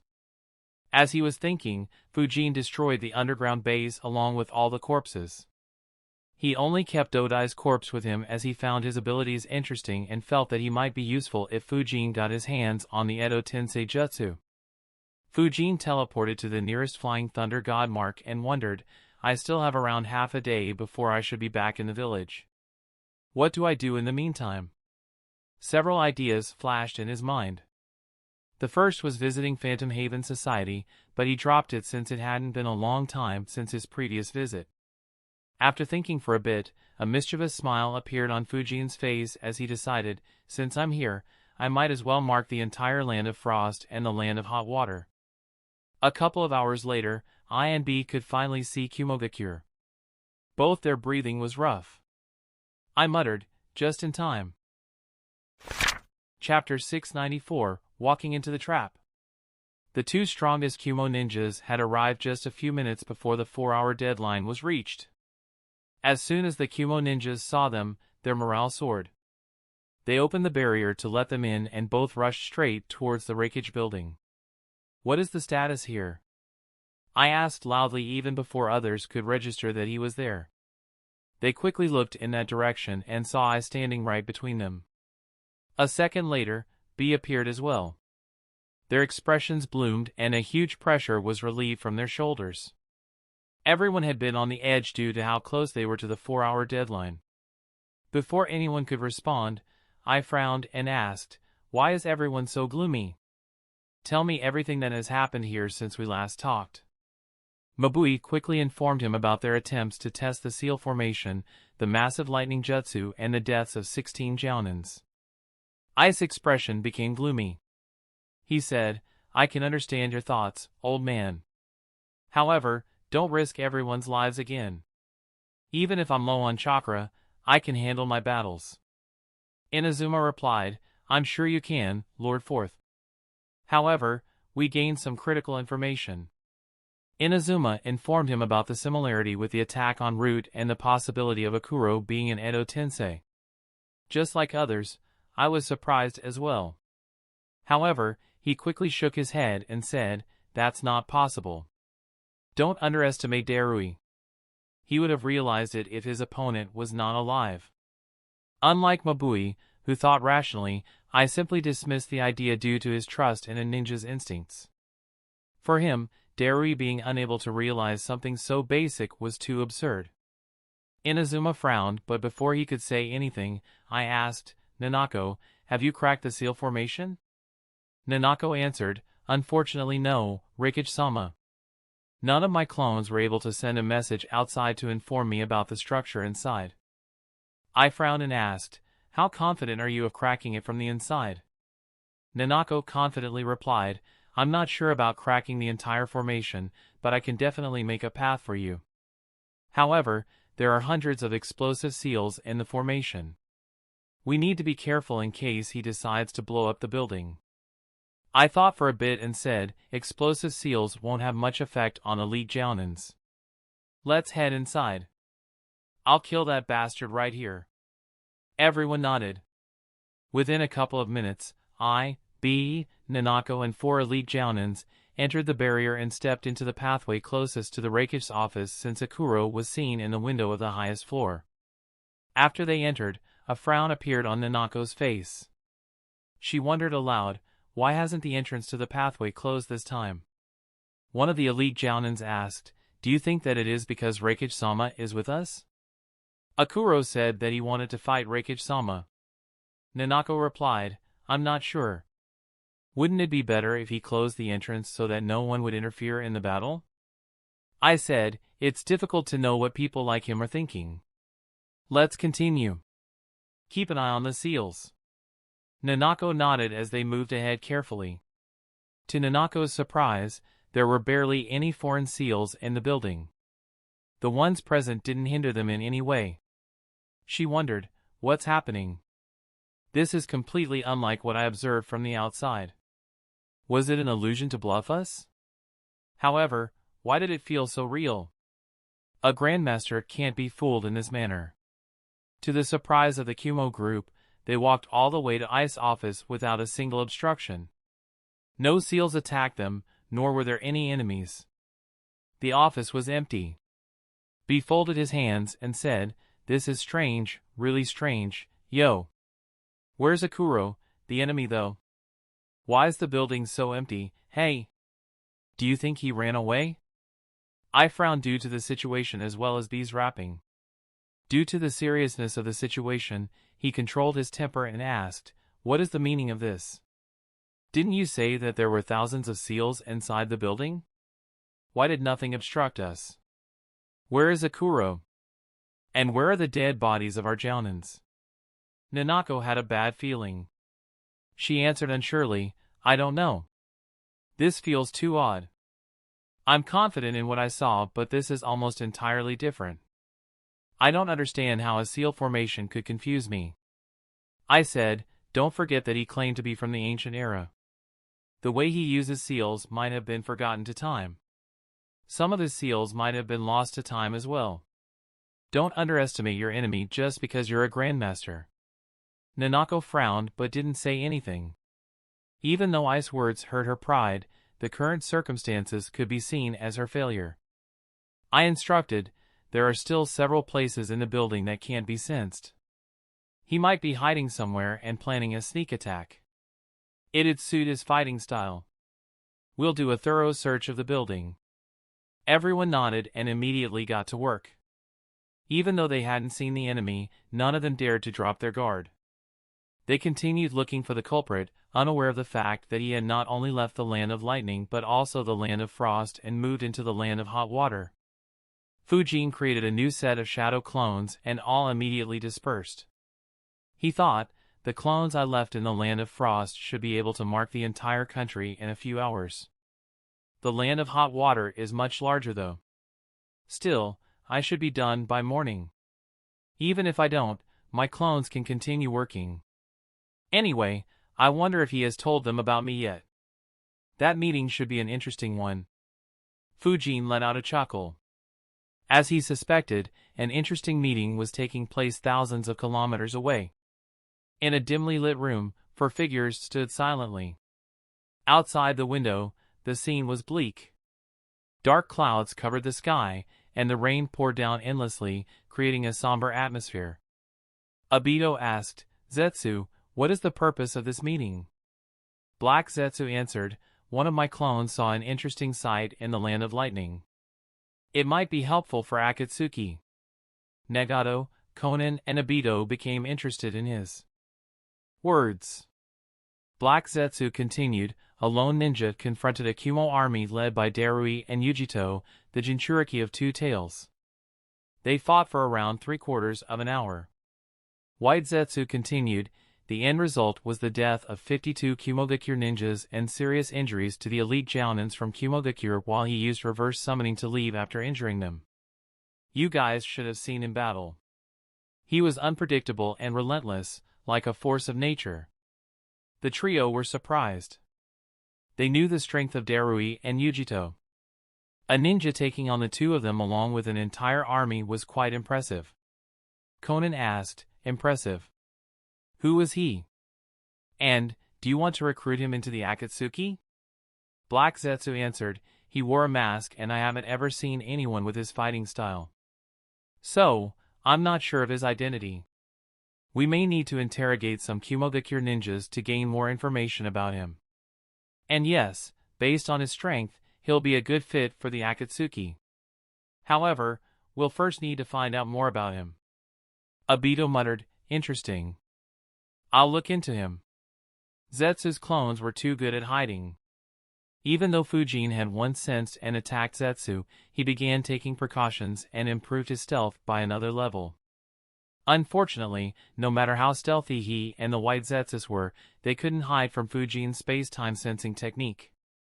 Fujin, who wanted to create a reputation for his Akuro identity and needed sparring partners, was more than willing to put on a show. Of course, what amused him was the thought of Akatsuki trying to find the non-existent Akuro. White Zetsu said, "There are a few more interesting things happening in the Land of Lightning. A strong barrier is protecting the village hidden in the clouds. I can't breach the barrier, but something is happening inside it. The weather in that country is weird as well. Many of my clones were hit by hurricanes." The leaders of Akatsuki were confused by these events. Not understanding what they could mean, they ordered Zetsu to keep an eye on the Land of Lightning and find out more about the events there. In the Raikage building, Ice Group searched for an hour but didn't even see Akuro's shadow. They did find the dead bodies of the 16 Jounins, but that enraged them even further. Their bodies, along with the bodies of 4 Umbu, were stored in the storage room while all the elemental crystals were missing. When the group returned to the Raikage's office, I was fuming. This day was so terrible that it was comparable to the day he lost his father. He raised his right arm as he shouted, "Not only did he brazenly kill our ninjas, but that bastard also stole all our elemental crystals." His arm fell on his desk, obliterating it. However, at that very instant, the eyes of all Kumogakure ninjas widened. They instinctively raised their guard and grabbed their weapons. Chapter 695, Weak. Ice Arm hit the desk, obliterating it to smithereens. However, at that very instant, the eyes of all Kumogakure ninjas present widened. They instinctively raised their guard and grabbed their weapons. The reason for their reaction was that the desk that had blown up suddenly released some fluids. In addition, Nanako suddenly sensed some additional seals. I, who had one of the best reaction speeds of all ninjas, was caught off guard. To make matters worse, his speed was far lesser without the lightning chakra mode active. Due to how close he was, his right arm was covered by that fluid. In addition, his clothes, the parts of his chest and even some parts of his face and neck were sprayed with that liquid. "Brother! Raikage-sama!" Instinctively, I activated his lightning chakra mode as others called out worriedly. Nanako cursed, "Shit! How did I not see those seals? If that liquid is poisonous, then we would be doomed." Download app Nanako recalled how horrifyingly strong their opponent was. However, what horrified her even more was his bag of tricks. If the Raikage was subdued and Akuro managed to neutralize B in a similar way, Kumogakure would be doomed.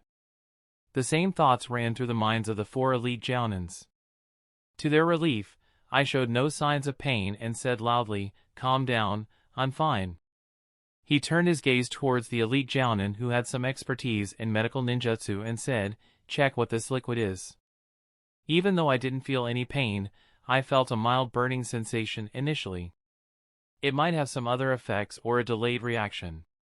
The elite Jounin nodded and immediately inspected Ice's right arm as well as the golden vambrace were dyed pink. Half of his face, nearly his entire neck and his exposed chest were dyed pink as well. The elite Jounin frowned and was about to check his clothes when Nanako shouted, "Be careful. The seals are behaving weirdly." Nanako had a grim expression. She could sense that the few foreign seals left inside the building were activating. In addition, the seals on the outside walls were behaving strangely as well. In a grim tone, she muttered, "We may have fallen into a dangerous trap." Lightning appeared around Ice's body once again as he said seriously, "Let him come." The others prepared themselves as well. To their surprise, Akuro didn't appear. The seals didn't trigger any additional attacks on them either. Instead, words started appearing on the wall. "Boring. I'm disappointed. I expected better after fighting those kids. Seeing your desperation, I shall spare this village for the time being. I will visit again in the future. If your Raikage continues hiding cowardly, then I won't show any mercy." As they read the message, every single one had a dark expression. Ice's expression was a sight to see. He clenched his fists and gritted his teeth. Under normal circumstances, several things, perhaps even the walls, would have been smashed. Unfortunately, I couldn't even do that in case something else sprayed on his body. Outside the building, the 2,000 ninjas had a shocked expression as well. The seals covering the building had disappeared. Instead, a few large and bold letters carved into the building appeared. The Raikage building was a 5-story building, located at the heart of Kumogakure. Every single person in the village looked at it with awe and admiration. However, at this moment, the ninjas standing outside, along with some others who had good eyesight, were seeing something they never imagined. A large W was carved on the 4 walls of the top floor. Right underneath it on the next floor was an E. These 2 letters were followed by a and K on the floors below them. Due to how they were written, they were visible from almost every direction. Thousands of people living inside Kumogakure saw weak written on the building, which was a symbol of their power. A wave of humiliation and anger washed over them. Thousands of fists clenched and teeth gritted against each other. Never had they experienced such humiliation. Even though Kumogakure suffered several losses in history, they had never been bullied to such an extent. Needless to say, Fujin had no interest in humiliating I or the citizens of Kumogakure. If it didn't benefit him, he would never engage in such superficial acts. The reason why he went out of his way to humiliate I was to enrage him even more and ensure that he would go all out to hunt Akuro down. That would ensure that he could get a battle whenever he wanted it. Similarly, the reason for humiliating others in Kumogakure was to spur them further. Even though Kabuto's absence would make Obito's side much weaker, Kumogakure's losses due to Fujin's actions were very high. Even though the number of ninjas he killed was less than 10% of Kumogakure's total force, the ninjas he killed were all elites who were ready to participate in a war. Among the ones he killed, there wasn't even a single genin. As such, Kumogakure's losses were far worse than what the numbers indicated. In a way, it was comparable to Konoha losing most of their veteran jounins during the Nine Tails assault. Luckily, they were reeling from the losses caused by a Great War and their Kage and Jinchuriki were still safe. Otherwise, they would have been in worse shape than what Konoha was in after Minato's death. Under normal circumstances, Kumogakure might require around 5 to 7 years to guide their young ninjas and turn them into elites to replace the dead. Fujin just hoped that humiliating them in such a manner might push them to do so in 3 to 4 years, right when the Akatsuki would be very active. Of course, doing so also left some holes in the persona Fujin created for Akuro. The fact that he set a trap which was triggered by destroying the desk would make Kumogakure suspect that Akuro wasn't unaware of the Raikage and his personality, which in turn could make them suspect all of Akuro's words. He made some arrangements to confuse them further, but they weren't foolproof. However, Fujin didn't care much about that. After all, he had just created the backstory to mess with the minds of anyone who tried to investigate him. If anything, such suspicion would just confuse them further. Even if they obtained irrefutable evidence that he wasn't from the ancient era, it wouldn't harm him in any way. As long as no one connected Akuro to Fujin, he didn't care. In the Raikage's office, a stunned expression was visible on Nanako's face. I asked, "What's the matter?" Nanako replied, "After this message appeared, all the foreign seals disappeared. I don't sense any strange seal inside the building." She turned her gaze towards the sensor and said, "Try sensing. See if you can sense the entire building." The sensor nodded and activated his chakra field. He said, "I can't extend my chakra field into the Umbu headquarters due to the seals there, but I can inspect the entire building. I don't sense anyone here." Despite such an answer, Nanako wasn't thrilled. She muttered, "I wanted to observe the seals and study this formation. If I could, we could have recreated it and strengthened our Fuinjutsu knowledge. I didn't think he'd leave a trigger that would destroy the entire formation. I have to admit, his application of Fuinjutsu is far superior to mine. I didn't want to see one of his handful grandmasters demoralized." He said, "Don't underestimate yourself. He should have had access to far more information than you. I'm sure that the next time the two of you meet, you'll break his formation." Nanako nodded and said, "Thank you, Raikage-sama."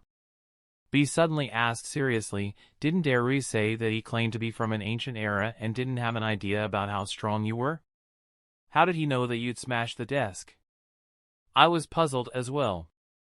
Before he could think of anything, Nanako answered, "The trigger might not have been the breaking of the desk. I assume that he wanted to show this message to Raikage-sama. So the trigger could have been simply touching the desk." In addition, her expression became grim as she continued, "Inazuma had ordered to check whether everyone had escaped from the building. We found out that 5 didn't make it. 4 were the dead Umbu we found. However, the last one is still missing. And that person is Kiyoshi. So many seals can't appear suddenly. In addition, keeping them hidden from not just me but also the other grandmasters is incredibly difficult even considering Akuro's expertise. As difficult as this is to believe, I suspect that Kiyoshi helped him by secretly placing these seals after our last inspection. He could have given Akuro some information about you." "Kiyoshi," I muttered, having a tough time believing that he was a traitor. One of the elite Jounin said, "I would have never imagined old man Kiyoshi to be a traitor. He was so cheerful and always helped everyone." Nanako nodded. She couldn't believe it either. Suddenly, the one who was examining I called out, "Raikage-sama, I've examined this liquid." He had a weird expression on his face as he spoke, making everyone curious. I asked, "What is it?" I's expression became increasingly dark as the elite Jounin replied strangely, "I still need to do more studies to confirm, but everything I have seen so far makes me believe that it is nothing but a conductive pigment. However, it is a very strong one and bonds very quickly with our skin. Your lightning amplified it even further. I'm afraid that the stains it left behind will be very difficult to remove." Chapter 696, Questioning the Raikage. I'm afraid that the stains it left behind will be very difficult to remove. I stared at the ninja with a dumbfounded expression. The eyes of other Kumogakure ninjas widened as well. While they were relieved that it wasn't harmful, seeing their leader dyed pink felt extremely weird and strange. Had the circumstances been better, they'd have struggled to stifle a chuckle. However, one person wanted to uplift the depressing mood in the room. B smirked, looking at I, and rapped, "Yo bro, you lookin' like a pink parade, did you join a new ninja masquerade? Half your face and neck in a rosy hue, pink's your color, bro, who knew?" I roared, "Shut it, B. What do you mean that this dye won't be easy to remove? How can I remove it?" The elite Jounin thought for a few seconds and answered, "I can't remove it. We'll need to check with our chemists on what we can do to remove it." However, as I said earlier, your lightning assisted the pigment to react with your skin very rapidly. Even if we have something that can clear it, it'll take a long time. The only alternative that could get rid of it quickly is if we remove the flesh that was affected by the dye and use mystical palm jutsu to heal you and grow new flesh. I frowned and gazed at his palm. His gaze immediately made everyone nervous. It looked like he was planning to rip off his skin on the stop. B called out loudly, "Brother, you."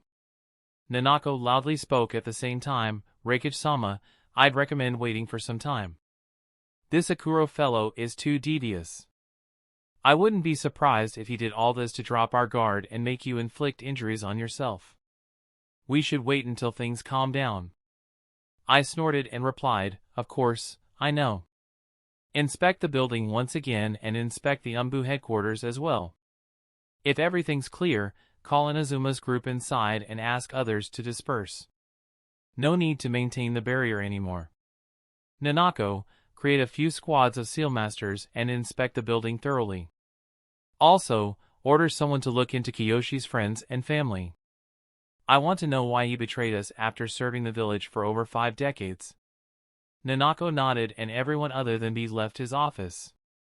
B asked teasingly, "Are you planning to appear like this in front of everyone, brother?"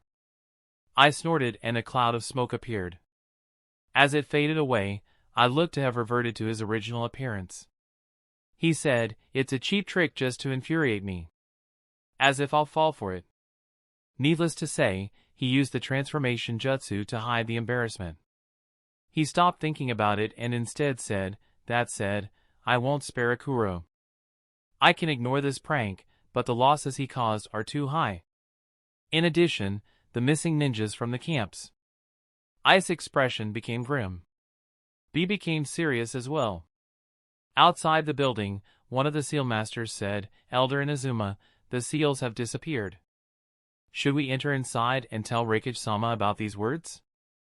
Inazuma shook his head and said, "No, our opponent is too devious. This could be another devious scheme. We'll wait until they return by themselves." The Sealmaster nodded and everyone waited patiently. Half an hour later, Nanako and the 4 elite Jounins appeared outside the building and passed the orders. Inazuma asked, "Did Lord Fourth kill Akuro?" Nanako shook her head and answered, "Unfortunately, he had already left before we entered." Inazuma replied, "That's strange. How did he do this then?" Nanako and others followed his gaze. Their eyes widened and their jaws dropped slightly, seeing "weak" written on the Raikage building. A few seconds later, Nanako and a few others rushed into the Raikage's office and informed him about it. Once again, I barely managed to resist the urge to smash a few walls. He cursed, "That bastard is very good at making our blood boil. Fix it immediately.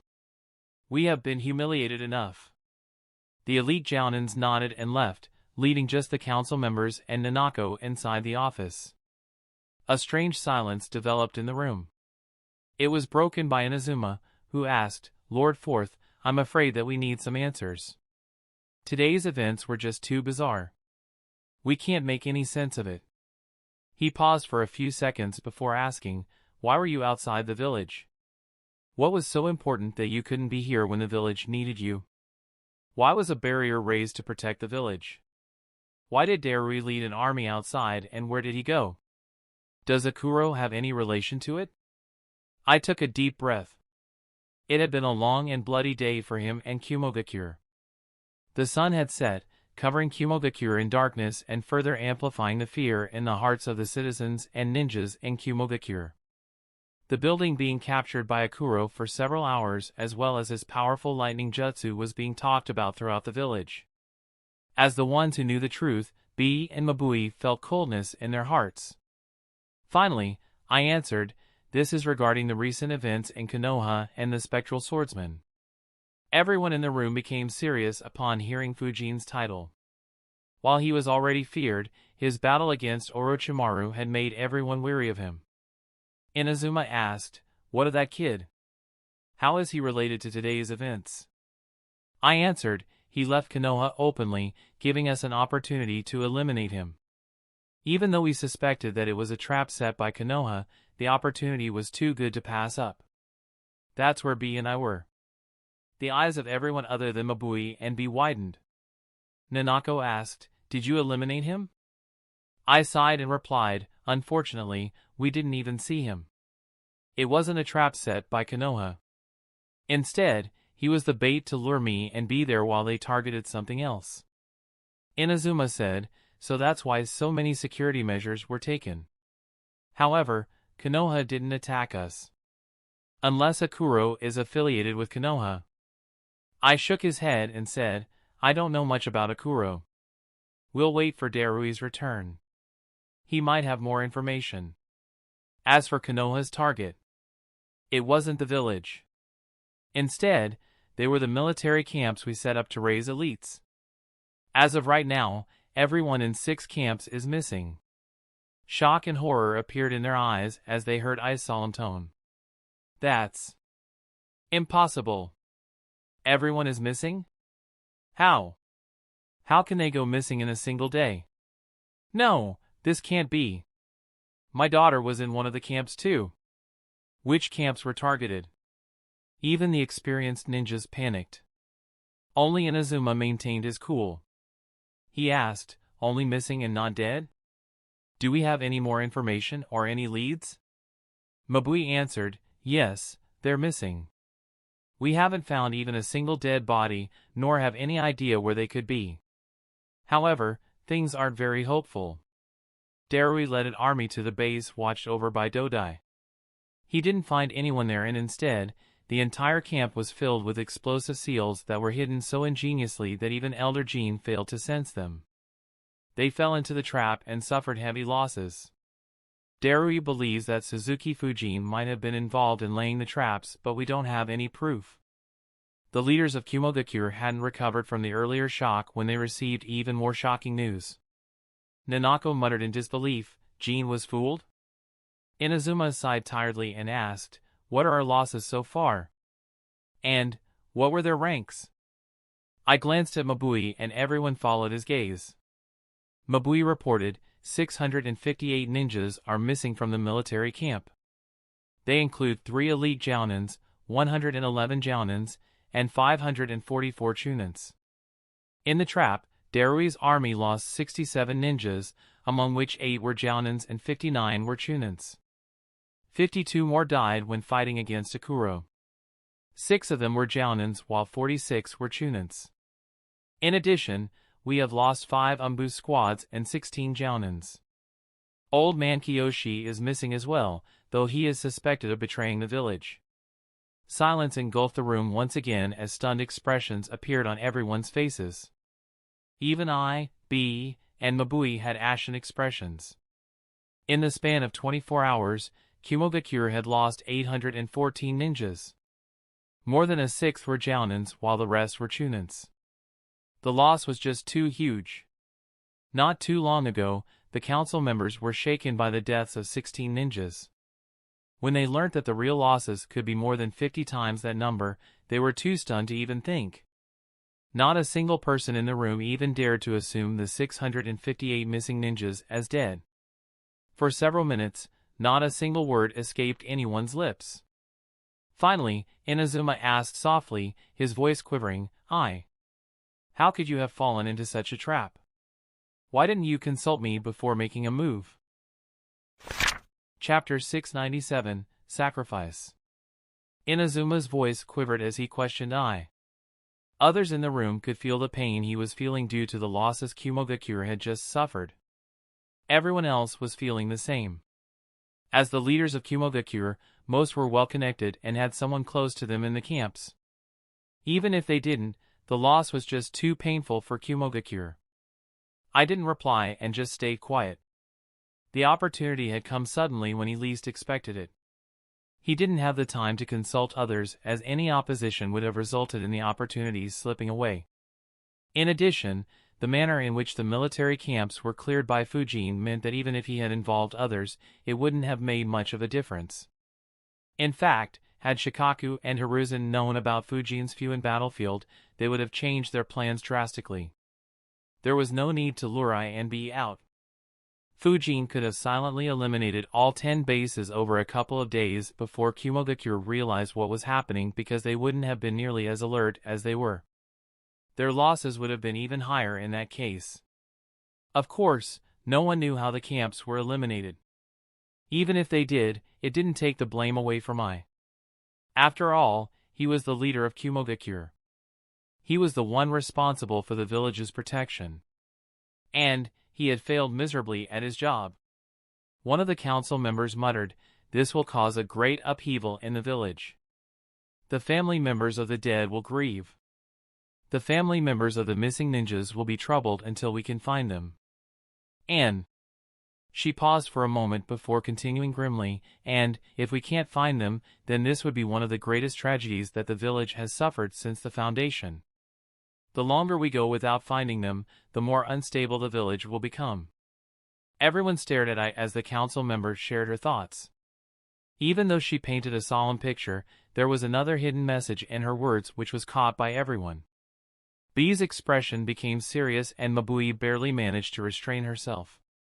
She asked as calmly as she could, "What are you implying?" An underlying threat could be perceived from her words. It made the council members nervous, but all of them stood their ground. Suddenly, I said, "Mabui, calm down. As the Raikage, I have to accept responsibility for this matter." The loss of close to 1,000 elite ninjas was something that threatened Ai's seat. The fact that he carelessly left to hunt Fujin without consulting anyone made it even worse. Needless to say, this was one of Shikaku's goals as well. While he didn't believe I would lose his seat, any instability in Kumogakure was good news for Konoha. The more I would be caught up in internal politics, the less energy he would have to create trouble for Konoha. What Shikaku didn't anticipate was how thorough Fujin would be, and that he would amplify the matter several times with Akuro's identity. Despite being as strong as he was, I was feeling the heat at that instant. Both he and B were out of the village when they needed them the most. Even Darui and Yujito suffered a defeat at the hands of Akuro, while Mabui sent several Umbu squads to their deaths. As such, all the top leaders in his faction had messed up. Political instability inside Kumogakure was inevitable. Luckily, the few rank S ninjas in Kumogakure were all loyal to him and all shared the blame to a certain degree. So, there wasn't anyone to replace him. Everyone in the council understood that, and hence no one openly dared to tell him to resign. To everyone's surprise, Inazuma suddenly asked, "Accept responsibility? What are you going to do? Retire?" I frowned. Inazuma's words had a mocking undertone. Mabui couldn't endure that and lashed out, "Eld." However, Inazuma raised a palm to stop her. He continued speaking, "You're underestimating the gravity of this situation. If we find the missing ninjas, then you can use it to rally the people in the village and recover our morale. However, if you don't, you won't be able to handle the consequences. Even if you hide the details of the situation and feign ignorance about the reason why so many ninjas went missing, you'll be questioned because the camps were your idea. The people of the village will vilify you for mishandling this situation. You'll be hated and many will stop trusting you. Parents might stop sending their children to the academy, and the current ninjas will be very wary of any such initiatives in the future. Even if you keep your seat, the village will be extremely unstable and recovering from this loss will take far longer. If we had a rank S ninja who wasn't involved in this matter, we could have changed leadership and restored people's faith in the leadership. Unfortunately, we don't have any such candidate." He paused to take a deep breath as everyone wondered where he was heading. Nanako thought, "He is behaving strangely today." He openly mentioned that Raikage-sama should resign and called him by his name for the second time. Inazuma took a few seconds to compose himself. His expression became serious once again as he continued, "I messed up as well by ordering 16 Jounins to run to their deaths. I was planning to retire by accepting the blame. However, I didn't know about the events in the camps. The only way to control the upcoming instability and ensure that Kumogakure moves forward as we always did, is to direct their hatred to a person other than you. I'll take the blame for this entire incident." I'll hand in my resignation from the council and admit that it was my plan to send you on a secret mission, which reduced our defenses and resulted in this tragedy." The eyes of every person in the room widened. No one expected Inazuma to make such a sacrifice. As someone who advised the Third Raikage and contributed immensely for decades, Inazuma was highly respected by everyone in Kumogakure. The influence he held in Kumogakure was immense and second to only I. However, if he did what he said, all his former achievements would be forgotten. He'd only be remembered for this failure. Instead of being respected, he'd go down as one of the most hated and incompetent ninjas in Kumogakure's history. For a while, no one in the room could say a single word. Finally, I sighed and muttered, "Old man." "Thank you." Inazuma smiled and replied, "It's fine. This is what your father would have expected me to do. Just continue making Kumogakure stronger and ensure you don't fall prey to such schemes from Konoha again." I could only nod as Inazuma turned around and left the office. A sigh escaped his mouth as he thought, to think that he would make such a sacrifice. Now that I think about it, even though everyone looked at him to stop my plans, he never went overboard and kept the council together. I wonder if my father put him up to this task before passing away or whether he did it with his own will. Regardless, I won't have him to guard against the schemes of others in the council anymore. Still, to think that Konoha would make such a deadly scheme. To cause us such heavy losses and even threaten my chair. And Darui just happens to run into someone as strong as Akuro at the same time, who, for some reason, goes all out to humiliate us. Was all this just a coincidence, or is Konoha behind everything? In any case, I now understand why Father was so wary of Konoha. From the start to the end, I had no control of the situation. I felt a great hatred towards Konoha. However, he knew that his options against Konoha were very limited. More importantly, he'd have to devote all his energy to stabilizing Kumogakure. If he made another reckless move and Kumogakure suffered once again, the opportunity he got due to Inazuma's sacrifice would be wasted and he wouldn't be able to control the internal situation. The council members and some senior ninjas discussed how they should deal with the situation throughout the night. Darui and his army returned to the village during this time. He quickly met up with I and the rest and informed them about his experiences. Of course, the spies also took advantage of the darkness. With the barrier no longer covering the village, they sent messenger birds to their respective villages. As luck would have it, a couple of ninjas from Darui's army were spies as well, one from Konoha and one from IWA. As soon as they got an opportunity, they did the same. Even though Kumogakure was alert, they couldn't track this as they mixed among the messenger birds continuously sent from the Raikage's office. As the first rays of the sun fell on Konoha, Fujin returned to Hiruzen's office. Hiruzen and Shikaku were already waiting for him and cleared the room immediately. Both had smiles on their faces. Hiruzen asked, "How many did you get?" Chapter 698, Turbulent Times.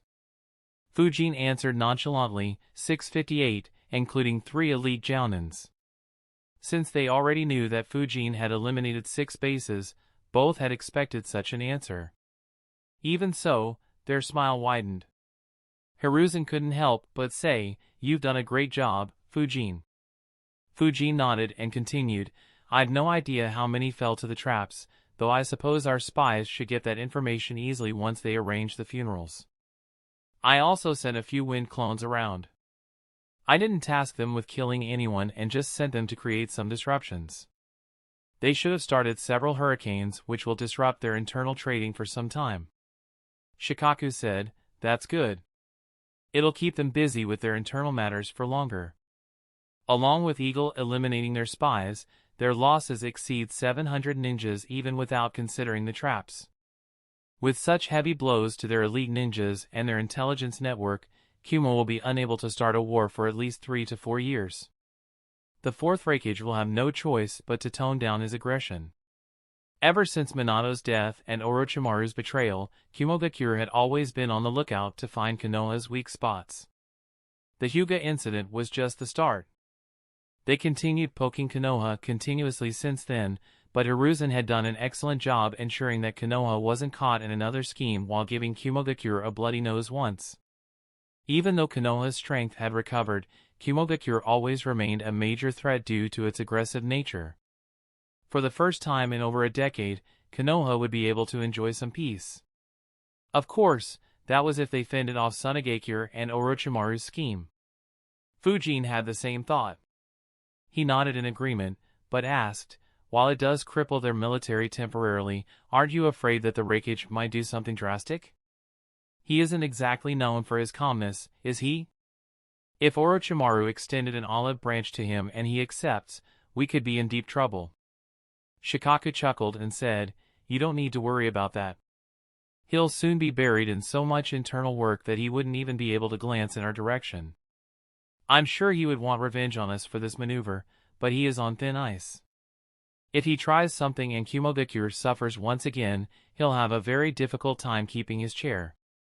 Any alliance with Orochimaru has the potential of being backstabbed. The circumstances won't allow him to take this risk. Hiruzen agreed and added, the fourth Raikage's decisiveness is quite troublesome to deal with in difficult situations. Fortunately, your actions will ensure that Kumogakure won't allow him to be that decisive. Of course, we'll keep an eye on them just in case they do something drastic. However, considering the pressure he'll face internally and even in their council, I don't think there's any reason to be worried. Hiruzen suddenly sighed and muttered, it's a shame that we don't have any spies inside their council. If we did, I could have kept him occupied in Kumogakure's internal problems for at least a decade. His words immediately earned stares from Fujin and Shikaku. Both were slightly surprised at how miserable Hiruzen wanted to make eye. Fujin couldn't help but wonder, is he still salty about the embarrassing loss he took during the Hyuga incident? Sensing their stares, Hiruzen shrugged and said, neither of you had the chance to see Sensei in action. What we've pulled this time is a child's play compared to what he did on a regular basis. Anyway, you've done a great job, Fujin. Take a good rest. We need you to be at your best during the final round of the Chunin exam. He continued in a serious tone, we'll be putting our focus back on Orochimaru and Tsunagakure. Even though we've done plenty to deter them, I'm unable to understand Raza and Orochimaru's thoughts due to how irrational they have been. They might still continue with their plans. Whatever their plans are, we've to get through with minimal losses and come out on top. In addition, Kumogakure will use their losses to make other villages, especially Iwagakure, wary of us. We'll need to thwart their efforts and make other villages doubtful of Kumogakure's intentions. Inoki wouldn't act as long as we create some degree of doubt. Shikaku sighed in exhaustion while Fujin chuckled at his reaction. Needless to say, Shikaku would be the one responsible for that task. The trio discussed a few more things before letting Fujin leave. Once the two of them were alone, Shikaku's expression became serious. He said, his performance was just too good this time. From the structure of those bases, even wide-range ninjutsus wouldn't be able to kill everyone with such efficiency and prevent everyone from sending messenger birds to Kumogakure. When I made the plan, I expected him to annihilate just one base and then pick off a couple hundred more ninjas due to his summon's ability to fly at high speeds. However, he was able to completely annihilate 6 bases without alerting anyone. I wonder how he managed to do that. Hiruzen nodded and said, every ninja has his own secrets. Considering how careful he is, it isn't strange for him to have a few secret techniques. I suppose no one other than the dead can answer your question. Isn't that why you asked him to destroy the dead bodies instead of bringing them back? Hiruzen asked with a chuckle. Shikaku sighed and muttered, this boy is too troublesome. He keeps his cards very close to his chest. As good as that is for a ninja, it makes my job much harder. If I had asked him to bring back the bodies so that we could read their memories, I'm afraid that he might not have performed to the best of his abilities to keep his secrets hidden. Hiruzen just chuckled in response. However, even though he didn't show it on his face, Hiruzen couldn't help but feel slightly disappointed. After all, he had always helped out Fujin and hadn't held back from guiding him. The only place where he drew a line was darker forbidden jutsus that could lead Fujin on the same path as Orochimaru. In return, Fujin hadn't shown the same trust in Hiruzen. However, even though he was disappointed, Hiruzen didn't mind it much. He was well aware of Fujin's personality and knew there wasn't much anyone could do about it. Not to mention, Fujin had already repaid his faith and efforts several times over. Be it stopping Orochimaru twice, cutting down close to 700 Kumogakure ninjas, or the massive wounds Fujin had repeatedly inflicted on other villages, Fujin had already contributed a lot to Konoha and taken a lot of pressure off Hiruzen's shoulders. And he was still only 16. As long as he didn't go down the same route as Orochimaru, Hiruzen didn't mind Fujin keeping his abilities a secret. Fujin returned to his house and stretched a bit as he thought, after such intense battles, I'd like nothing more than to sleep. Unfortunately, there are still a couple of days for this soldier pill to run out. I suppose it is back to training. Fujin opened a scroll and began reading it once again. It was the scroll containing the third Raikage's notes on lightning chakra mode and black lightning. Chapter 699, Shocking the World. Within the span of a few hours, all the leaders of various hidden villages received messages from Kumogakure. No matter who it was, every single one was shocked. In Kirigakure, Mangetsu read the scroll and muttered in disbelief, impossible. He immediately got up and went to inform the 4th Mizukage. In the rebel camp, Mei had a similar stunned reaction. However, a smile immediately appeared on her face as she muttered, interesting. To think that someone would humiliate Kumogakure. However, why wasn't the Raikage in the village? In Sunagakure, Raza read the report with a solemn expression. He had the same doubt as Mei when a certain memory surfaced in his mind. He thought, irrespective of why the Raikage and the Jinchurikis weren't in Kumogakure, this event will destabilize Kumogakure. Even though the means are different, the end result will be similar to how my position became unstable a few years ago. Was Konoha behind this as well? He quickly analyzed before concluding, this is undoubtedly Konoha's work. Lightning Masters are rare outside Kumogakure. The only famous one is Hatake Kakashi. If I assume that Suzuki Fujin destabilizing the Land of Wind was some sort of test, then this could be a test for Hatake Kakashi. Unfortunately for Konoha, they've picked the worst time to do this. A glint appeared in Raza's eyes as he had an idea. He decided, Orochimaru hasn't given me any response on how to deal with the rank S ninjas in Konoha. However, if we can ally with Kumogakure as well, then we won't have much difficulty in crushing Konoha. I need to act quickly. In Iwagakure, Inoki read the 2 reports. Kitsuchi was with him as well. A serious expression appeared on their faces. Kitsuchi muttered, strange. This is very strange. An entire base suddenly became empty and for some reason, Kumogakure decided to send a whole army. This should mean that they were already aware of what caused that base to be emptied and the threat was large enough to dispatch an army. Yet, the army fell into a trap despite having a grandmaster. While returning, they ran into this Akuro fellow and he not only fought them but also went to Kumogakure and humiliated them to this degree. Have you heard of this guy? Inoki shook his head and replied, no. However, he must be very formidable. Taking on an entire army led by Darui and a near-perfect Jinchuriki is extremely difficult. Very few ninjas can accomplish this. However, a smirk appeared on Inoki's face. He said, there is no doubt that he must have great hatred for Kumogakure. This is good news. That brat I was too arrogant. This should tamper him down considerably. Pay attention to news coming from Kumogakure. We'll get some interesting news. Unlike the major villages, the minor villages were in a panic. If Kumogakure, despite all its military might, couldn't deal with Akuro and were humiliated to such an extent, what could they do? Akuro immediately became the most feared ninja among the leaders of the minor villages, even exceeding the spectral swordsmen. They could bear losing some of their ninjas, but being humiliated to such a degree would be a very big slap on their faces. None of them wanted to experience what I had to. The leaders immediately decided to order all their ninjas to stay clear of him after Kumogakure put his appearance in the bingo book. In Konoha, Hiruzen muttered in disbelief, "What in the hell?" He continued reading the scrolls. His eyes suddenly widened and he thought, a lightning jutsu of this caliber? This is similar to the attack on Root headquarters. Could it be the same guy? However, why is he in Kumogakure? No! Hiruzen glanced at his Umbu guards and ordered, "Bring Shikaku and Fujin here." A couple of guards disappeared from the room. Hiruzen analyzed, "No, the first question is, why did he attack Root? And why did he stop attacking after the Root disbanded? Why did he now change his target to Kumogakure? Was it just because they interrupted his meal or did he have some other goal?" Hiruzen thought for a while before concluding, if it was just because they interrupted his meal, then it could explain some things. Perhaps some Root ninjas ran into him and annoyed him, leading him to take such drastic measures.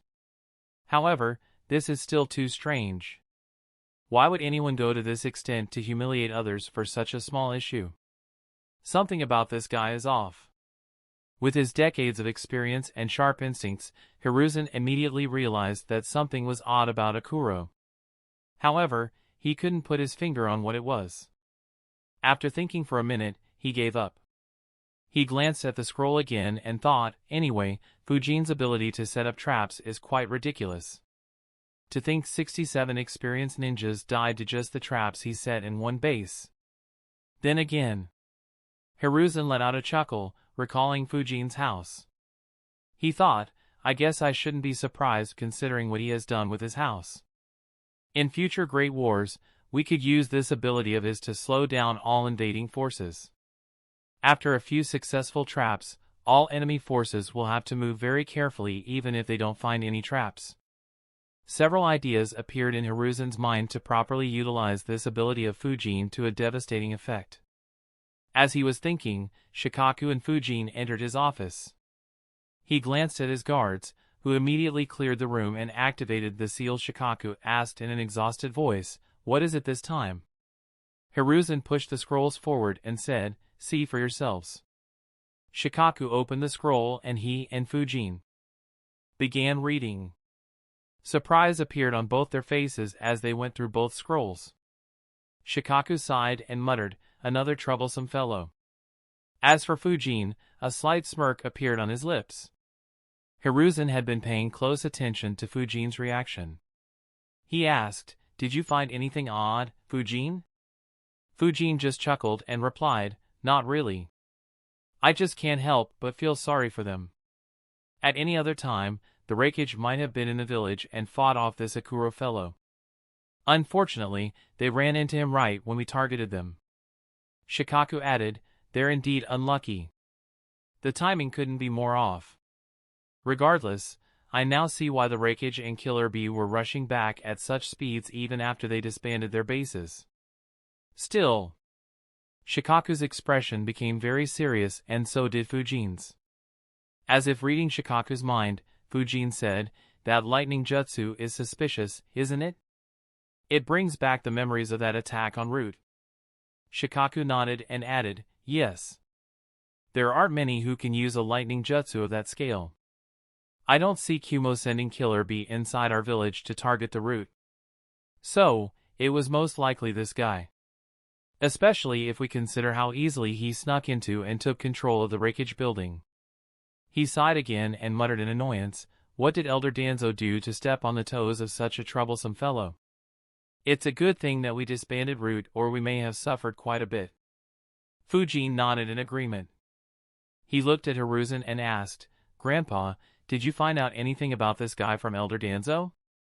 Surely he must have tried to do an independent investigation and figured out some details regarding the attacker and how the Root offended him, right?" There wasn't a hint of doubt or shame in Fujin's voice. Even experienced and intelligent people like Shikaku and Hiruzen didn't find anything wrong with the way he said it.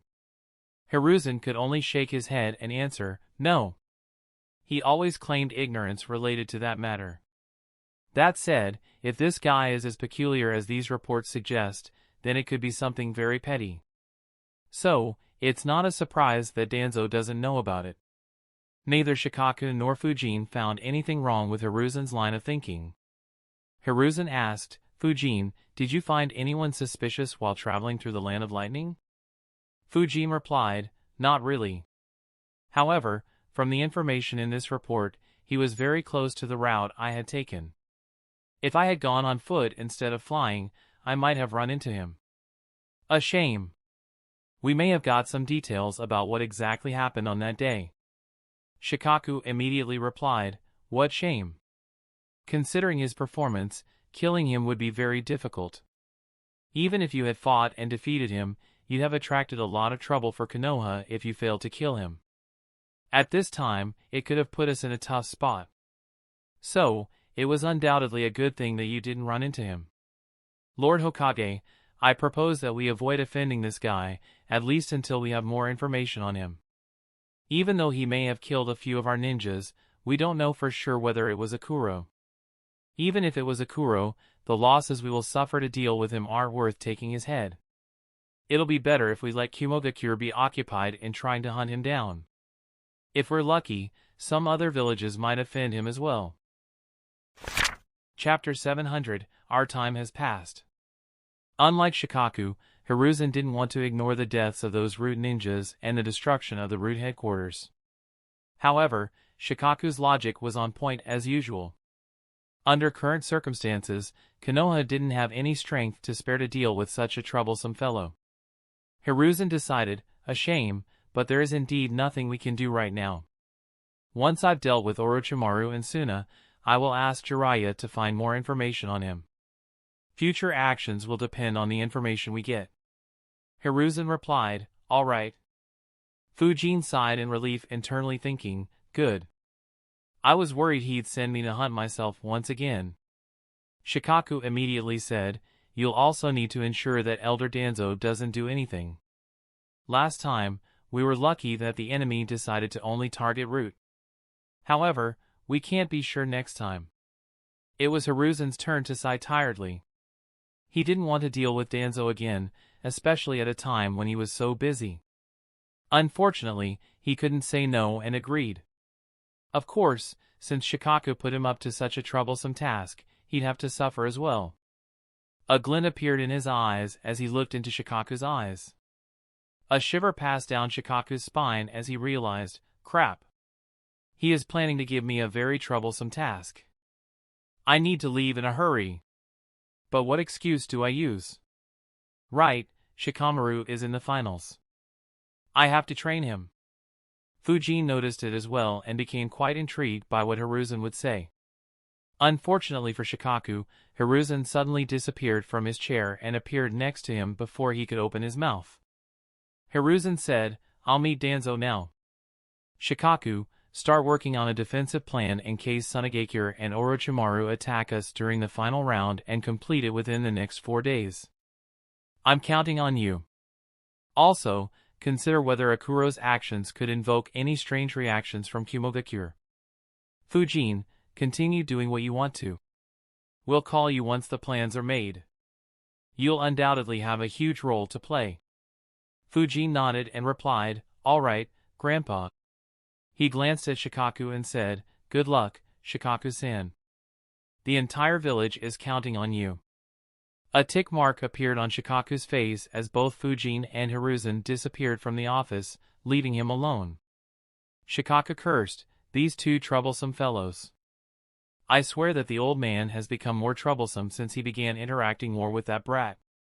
I just dealt with the Kumogakure situation and now he has already dumped more work on me. Unfortunately, the poor guy had no one to complain to. He could only begin working. Hiruzen flickered a few times and entered the underground root headquarters. When Fujin blew the root headquarters, only the underground laboratory was spared. Danzo made his new office inside the laboratory. Danzo was slightly startled to see Hiruzen suddenly appear in his office, but he wasn't too surprised. He looked at Hiruzen and wondered, does he want my help to deal with Orochimaru and Tsunagakure? For nearly a year, Danzo had been looking for an opportunity to get his authority back. Unfortunately, Konoha was too stable and peaceful. Orochimaru's appearance and Gaara's presence gave him the opening he needed. However, Hiruzen was in no mood to play mind games. He placed a couple of scrolls in front of Danzo and said, "We received some interesting information from Kumogakure." Danzo frowned. He grabbed the scroll while wondering, Kumogakure? Shouldn't he be occupied with Sunagakure? Hiruzen looked at Danzo reading the scroll and thought, even though the root no longer exists, he still has several ways to get information. It's better to talk with him openly than let him make moves in secret and make my job more difficult. Danzo read the report without any emotion on his face but was quite surprised to learn that such a strong existence was completely unknown to him. His eyes suddenly widened and he stood up and said with a grim expression, "This attack." He immediately looked at Hiruzen and said, "So, this is why you showed up." Hiruzen nodded and analyzed. His reaction was natural. To think that he still didn't know who attacked Root headquarters. You've lost your touch, old friend. Had it been a couple of decades ago, Hiruzen had no doubt that Danzo would have turned the entire ninja world upside down to find who the attacker was and give him the most painful death. However, he didn't even know who the attacker was despite having so much time. Of course, Hiruzen restraining Danzo played a big role, but even if it didn't, how could Danzo find someone who didn't exist? Danzo said, "Akuro. Lightning attacks of this scale are tough to achieve. He must have some tool to amplify his attacks like Sensei's blade and probably is the one who attacked Root. However, something about him feels off. Very off. Who attacks an army for getting disturbed while eating? It feels more like he was fishing for an excuse to battle them." Hiruzen replied, "Perhaps. Or perhaps he's just that peculiar." Danzo asked, "Do you mean to say that he might have attacked Root for such a petty reason?" Hiruzen nodded in agreement. Danzo thought for a bit and said, "No, the situation is quite different. Kumogakure offended him openly, while he attacked the Root ninjas inside the hidden bases. If any Root ninja had irked him, he would have killed them on the spot and I didn't have any missy." Danzo's eyes widened as he recalled important information. He muttered, "No, 2 of my subordinates went missing some time ago and were suspected dead. However, there is still a considerable amount of time between the 2 events. Unless my ninjas betrayed me, that's impossible." Hiruzen replied, "Unfortunately, we can't say for sure." Danzo looked into Hiruzen's eyes and said, "Of course we can. We have to hunt down Akuro and read his memories. Only then can we know what happened that day and bring justice to our martyrs." To his surprise, Hiruzen plainly asked, "Do you not see the current situation, Danzo?" Danzo frowned and replied, "Orochimaru and Sunagakure. In that case, focus on them. Give me a few squads of my old Root ninjas and I'll hunt him down." Hiruzen let out a sigh and replied, "You've stopped seeing what's good for the village, Danzo. Hunting down Akuro will make him target Konoha. And, we can't afford to have such an enemy at such a critical time. Not to mention, we don't even know for sure whether it was him." Danzo frowned and argued aggressively, "Hiruzen, don't forg." However, Hiruzen cut him off and said, "That's the end of the discussion, Danzo. I'm here to tell you to not do anything foolish. Once the current threat is dealt with, I'll send Jiraiya to dig out more information about him.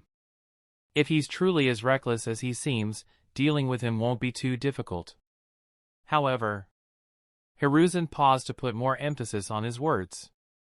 He said, "Until we get more information, you won't make a move." Hiruzen's tone left little room for discussion.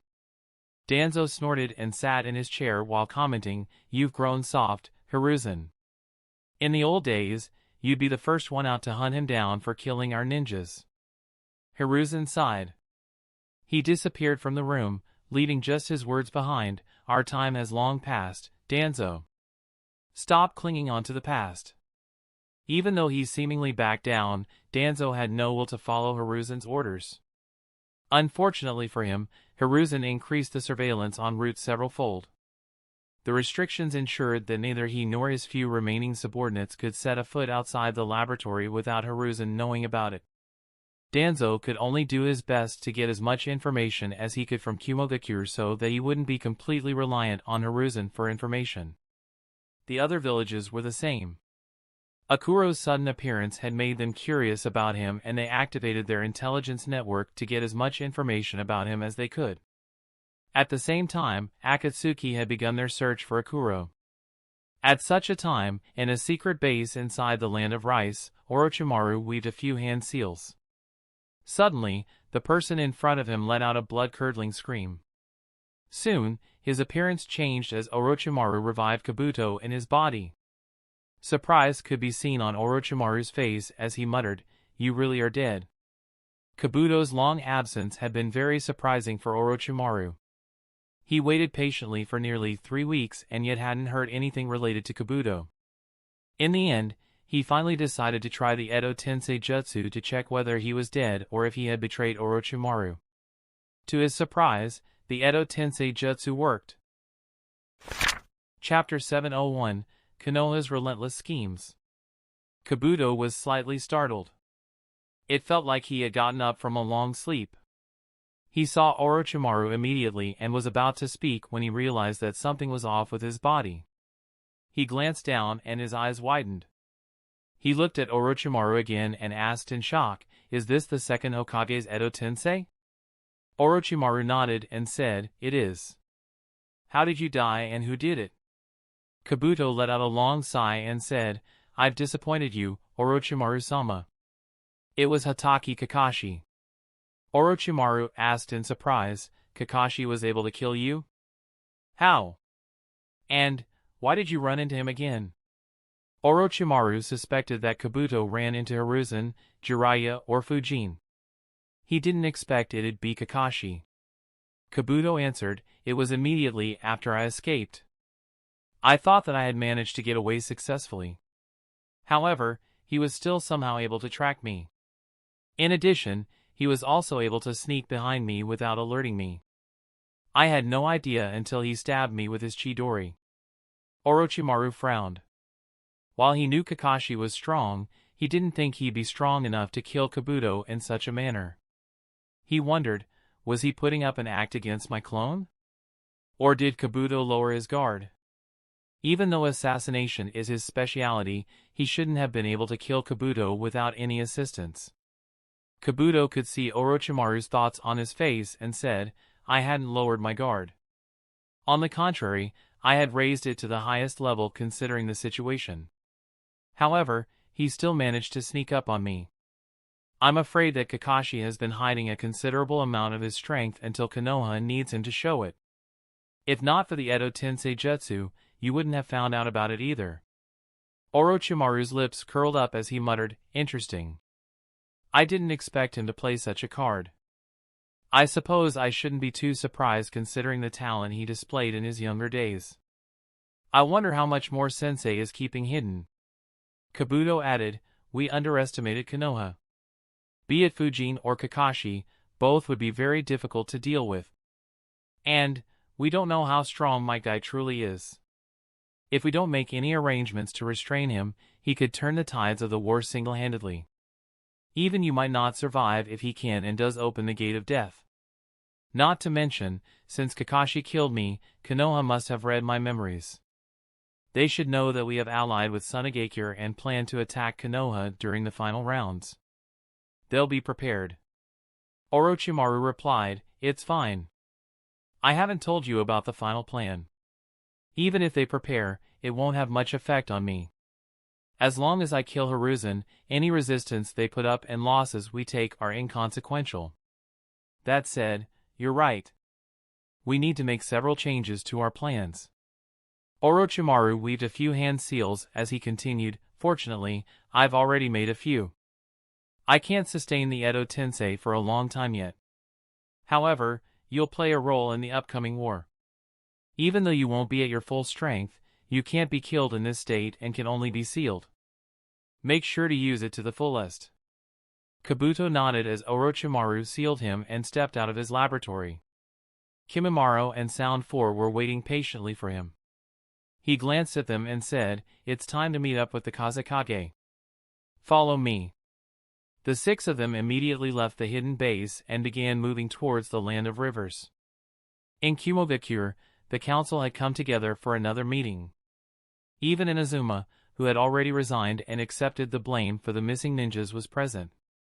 However, the reason for this meeting was quite different from the meetings they had been having for the past few days. I placed a scroll on the table and said, "I received this scroll from Sunagakure this morning. It's rather interesting." Ice tone puzzled others in the room and they began reading the scroll. Mabui explained, even though they didn't say it outright, they're hinting at creating a secret alliance to assault Konoha together. From their words and the events in Konoha, we suspect that Orochimaru is involved as well. The entire room was surprised. None of them expected such an invitation. Darui muttered, "That's a very convenient timing. They send such a proposal right when we are suffering from such a loss and our hatred towards Konoha is at its highest point. However, how could Sunagakure know that Konoha was behind our missing ninjas?" The entire council became silent for some time as everyone had their own thoughts. Finally, one of them said, "Could it be that Sunagakure was behind this incident and is trying to pin the blame on Konoha?" I replied, "I don't think so. They don't have anyone to do something like this. If they did, their situation wouldn't be as bad as it is. It was definitely Konoha. However, this is indeed suspicious. Both Sunagakure and Orochimaru are associated with Konoha. I suspect that this is another scheme of Konoha. They know that we have taken heavy losses and are vulnerable. This might be a trap to lure us. If we participate, they could join hands with Konoha to wipe out the forces we send. Combined with our current losses." I didn't say anything else as everyone knew how dire the consequences would be. Several members glanced at Inazuma, who said, "I'm of the same opinion. Even though I can see why the Kazakage hates Konoha, this is too suspicious. Even with Orochimaru, they shouldn't have the numbers to attack Konoha. On the contrary, they might have reached a deal with Konoha. Perhaps Konoha would assist them financially in return for their help to reduce our strength even further." The hearts of the council members became cold on hearing his words. Their hatred towards Konoha was increased by another level. At the same time, the fear in their hearts increased as well. They immediately began cursing. "Goddamn Konoha! Those bastards are relentless. It's one fucking scheme after another. Are they still unsatisfied despite inflicting such horrendous losses? Curse those spineless Suna cowards as well. They've bent over backwards to maintain their alliance with Konoha. Don't they have any pride in being a great village? There is no need to think about them. At this point, they are nothing but Konoha's lackeys. Raikage-sama, we can't keep enduring all their schemes. Even though we can't attack Konoha openly, we need to do something to make them pay. And, I know just the one we should target." Everyone was intrigued by his words and looked at the council member with curiosity. He continued, "There is little doubt that Konoha is using Orochimaru to bait us. In fact, they might be using him to bait Sunagakure as well.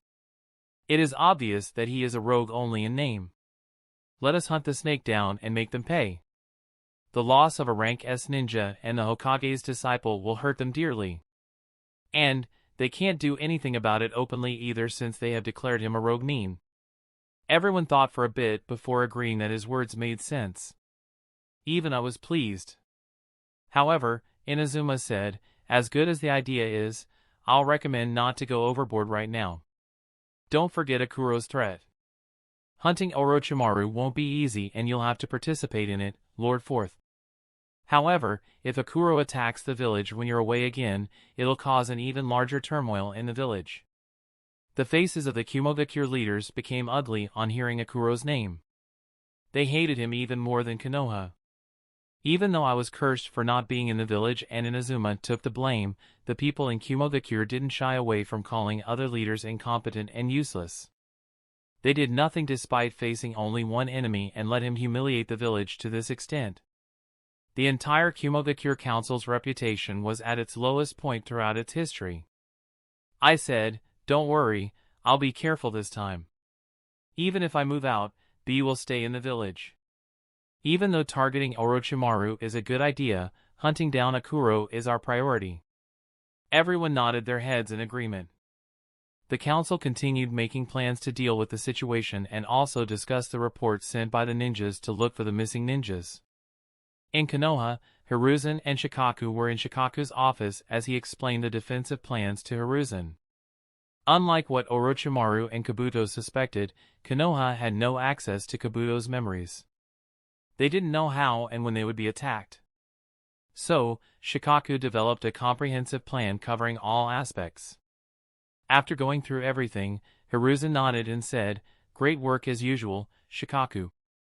However, a worried expression appeared on his face as he asked, "Are you sure Fujin would accept this role without any complaints?" Chapter 702, A New Moniker. A worried expression appeared on Hiruzen's face as he asked, "Are you sure Fujin would accept this role without any complaints?"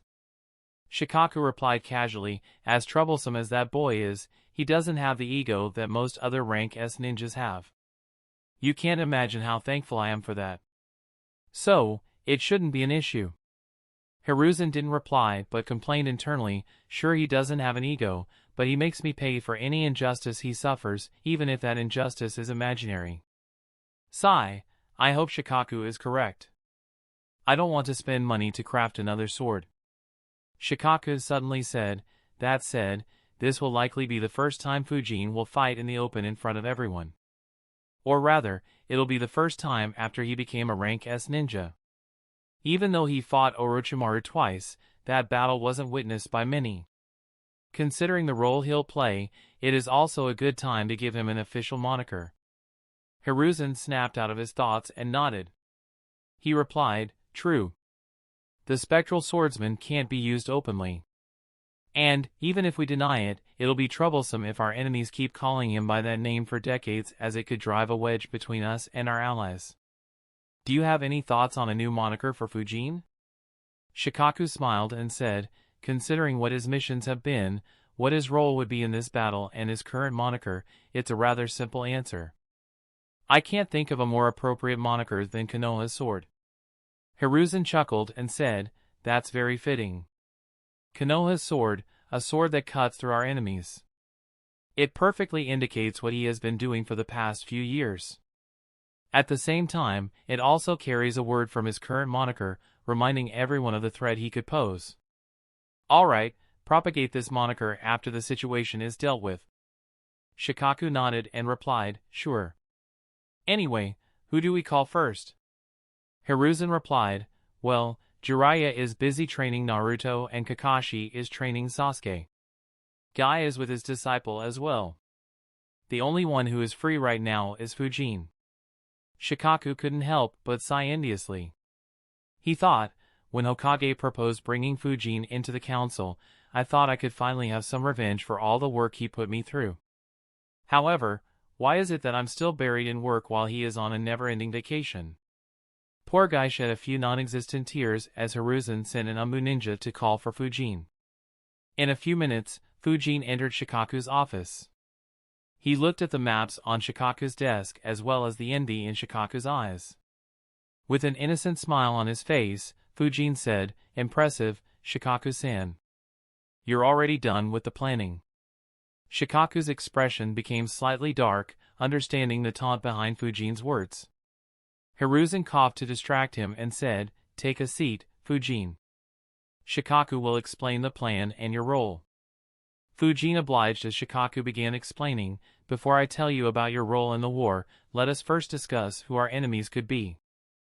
Fujin nodded as Shikaku began explaining the situation to the person who knew more about what was about to happen than even the planners of the war, despite the changes that could occur in the future. Shikaku said, "As you know, our opponents could be Tsunagakure and Orochimaru. In addition, I also consider Kumogakure. From the news we received, Kumogakure's elder Inazuma announced his resignation and accepted the blame for everything that went wrong. This was something I considered. This means that the Raikage's position will stay stable for the time being. Even though their forces have been severely hit, it gives him more flexibility than what I had initially estimated." Hiruzen replied, "Yeah, that was a brilliant move. The third Raikage left a good card behind to bail his son out." Shikaku nodded and said, yes. Even though the fourth Raikage is strong and courageous like his father, he lacks in terms of scheming and is quick to lose his temper. That said, even though he was bailed out of trouble, he is still on thin ice. I'm confident that Kumo wouldn't join hands with Tsunagakure and Orochimaru considering the risks involved. Of course, I'll prepare our forces just in case they do something completely out of the blue. Hiruzen replied, good. Let's turn our attention back to Orochimaru and Tsunagakure. Shikaku nodded and looked at Fujin. He said, you should be very well aware of Suna's forces. So, I won't go into too much detail and just focus on what we may have to deal with. That would depend on how they attack us.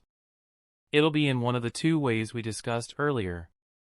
Either they'll send a small group of elites across the Land of Fire to attack us sneakily during the final round, or they would invade the Land of Fire with a large army at that time. The second case is unlikely as Suna's forces are far inferior as compared to ours. If they decide to confront us in this way, it'll mean that they're either banking on Orochimaru to engage in guerrilla warfare against us and cause us heavy losses, or they have convinced Kumogakure or Iwagakure to attack us from multiple fronts. I have made contingency plans for all scenarios, but I'll explain them later as we'll have time to respond in case of a full invasion. Fujin nodded as Shikaku continued, our second opponent is Orochimaru. From the intel we received from Jiraiya-sama, Orochimaru was very active in the Land of Rice. There is a high chance that Otogakure's is under his control. So, we'll be assuming that all of Otogakure's forces will be participating as well. Hiruzen added, even if that village isn't under his control, it'll be foolish to think that Orochimaru doesn't have a few highly capable shinobi under his command. Kabuto being able to escape from Kakashi is enough proof for that. It is difficult to say how many capable shinobi he raised over the last decade. Shikaku nodded and said, so, our enemies will include 2 rank S ninjas at the minimum alongside several dozen or even hundreds of well-trained ninjas. Fujin nodded and said, I figured as much. Both are rather troublesome to deal with. Will I be dealing with Orochimaru again? Hiruzen replied, no. Even though you forced him to retreat twice, he'll come prepared next time for everything you showed. The battle will be completely different. I'm not underestimating you and perhaps you might still win, but it is too risky. Jiraiya will be responsible for handling him. Fujin replied, alright, that makes sense. Will I be dealing with the Kazakage then? A frown appeared on Fujin's face as he said, I'm not too sure how effective my jutsus will be against the Kazakage's gold. If he can maintain his control over his gold against my wind jutsus, then he'll be difficult to deal with. Do you know whether fire would work on it? Perhaps I could melt his gold particles. Hiruzen chuckled at Fujin's idea. Even though Raza was undoubtedly the weakest Kage currently and perhaps even in history, he was still a rank S ninja. Dealing with him wouldn't be a child's play. Shikaku replied, unfortunately, fire doesn't work much. If it did, he wouldn't have still been alive. I'm not too sure of your Winjutsus, but it doesn't matter. You won't be facing him either. He'll be sitting next to Hokage-sama in the final round. If he plans on attacking us, then he'll definitely sneak attack Hokage-sama in an attempt to take him down quickly. So, he'll be the one to deal with the Kazakage. He glanced at Hiruzen and added, you'll have to be careful. As Fujin said, his gold can be troublesome. Hiruzen nodded and said, don't worry, I'll keep my guard up. Knowing his arrogance, he might attack me without any backup. If that's the case, I'll focus on killing him quickly. It should result in the Suna ninjas surrendering or fleeing. Fujin nodded but was confused. He wondered, so what's my role in the battle? Take down Gaara? Deal with any unknown factors that might pop up? Or does he have something special in his mind? Chapter 703, A Long Vacation to the Land of Winds. Shikaku continued explaining his calculations. If Orochimaru hadn't fought you in the second round, then they might have attacked us with just the 2 of them. Even more so if Jiraiya-sama wasn't in the village. However, Orochimaru's attack warned us about their possible plans, which made us call Jiraiya-sama back. In addition, they became aware of your real strength. Now they know that they'll have to deal with you, Jiraiya-sama and Hokage-sama. So, it is very unlikely that they'll attack without involving a third or perhaps even a fourth rank S ninja. He paused and glanced at Hiruzen before continuing. My initial thought was that they might recruit Akatsuki's help. However, he has received intel that Orochimaru is no longer involved with Akatsuki. Or rather, he betrayed them. So, that isn't a threat for now. However, considering how unexpectedly Akuro appeared, it won't be too strange if they find someone like him. In fact, they might even ally with him considering that he attacked Root in the past. Regardless of who it is, they will make some arrangements. Fujin nodded and said, I see. Yeah, that makes sense. They'll be outnumbered if they're attacking the village. So they will want to compensate quantity with quality. I guess my job will be to deal with this unknown factor. A smirk appeared on Shikaku's face as he answered, once again, no. Fujin raised an eyebrow, but there was no change in Shikaku's expression. Seeing Shikaku enjoying the suspense, Fujin let out a sigh and muttered, you should have said that you're going to talk in riddles for so long. I'd have brought some ramen along. Shikaku chuckled and explained, as he said earlier, Orochimaru will make plans to counter you. Whoever they recruit will have a way to either counter or restrict you. At the very least, that ninja will keep you occupied during the duration of the battle. That'll put a major dent in our counterattacking capabilities. So, unless there is no choice, you'll stay clear of any other rank S ninja who show up. Instead, Guy will be the one to deal with them. He'll open the 6th or the 7th inner gate depending on the enemy and kill them before they realize what is happening. Once the enemy is dead, Guy will be escorted to a safe place by a couple of Umbu squads and their retreat will be covered by Kakashi. I'll assign a couple of elite Jounins as well to cover his retreat in case Kakashi is occupied. Fujin was a bit surprised. He thought, now that's unexpected. Having Guy go all out at the very start. That will catch anyone by surprise. I wonder who will be the unlucky fellow to be on the receiving end. Shikaku continued, while Guy is dealing with them and Hokage-sama and Jiraiya-sama keep the Kazakage and Orochimaru occupied, you'll focus on cleaning up the weaker enemies. As you know, we must not only win this battle but also do so with minimal losses. If our losses are high, then it'll give an opportunity to other villages to become adventurous, especially if our losses exceed Kumo's losses. Your job will be to ensure that this doesn't happen by cutting down the enemies swiftly. He paused for a moment before continuing, actually, I had been thinking of this role for you ever since we received intel about Tsunagekyu's possible betrayal. Your performance in the Land of Lightning made me even more sure. Cut down as many of their elites as you can before they even get a chance to go on the attack. It'll not only free up our forces to help others but also put the Kazakage and Orochimaru under pressure to win their battles quickly, which could result in them making a mistake.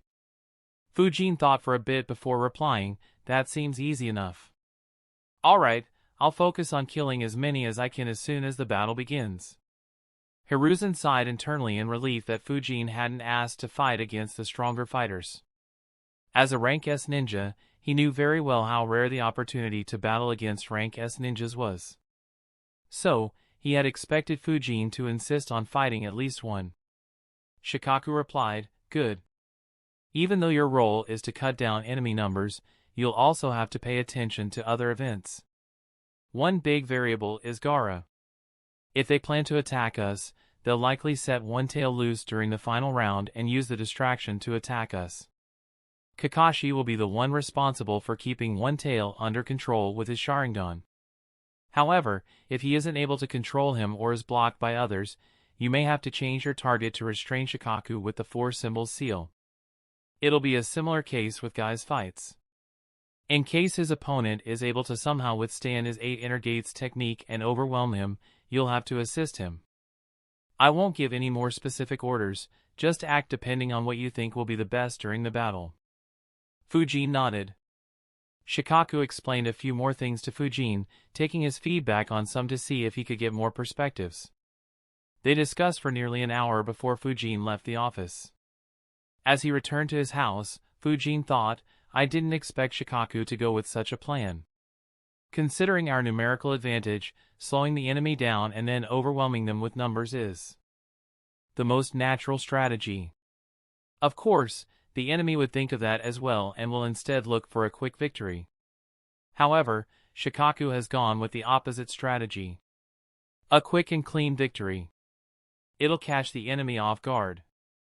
That said, a weird expression appeared on Fujin's face as he realized, I'll have to kill dozens, possibly over 100 Suna ninjas once again. It seems like that village is fated to suffer at my hands. For a moment, even Fujin felt pity for Suna ninjas. Of course, it was just for a moment. After all, they were the aggressors this time. Fujin couldn't be blamed if they were willingly running to their deaths. Fujin returned to his house and entered the basement. He was greeted by a surprising sight. All 40 of his shadow clones had a wide smile plastered on their faces. The clones saw him as well and said, It's done. At the next moment, all the shadow clones dispelled themselves, giving a few headaches to Fujin. However, Fujin completely ignored the headaches as a glint appeared in his eyes and a smile lit up his face. He exclaimed, Marvelous. In Shikaku's office, Shikaku said, Told you, you were worried for nothing. Hiruzen nodded and said, Yes, thankfully. Shikaku's expression became serious. He asked, Even though I planned for their attack, what are your plans for after the battle is over? If Sunagakure attacks us, it'll destroy the agreement we reached during the Third Great Ninja War. Such a violation will force us to retaliate as we'll be seen as weak if we don't, which will give ideas to our other allies. However, fighting Sunagakure in the desert will be too costly. Hiruzen sighed and massaged his forehead. He said, Yes, it will be a big diplomatic issue and be very complicated to deal with. Our alliance with Sunagakure and the civil war in Kirigakure are the two main reasons why the next Great War hasn't started yet.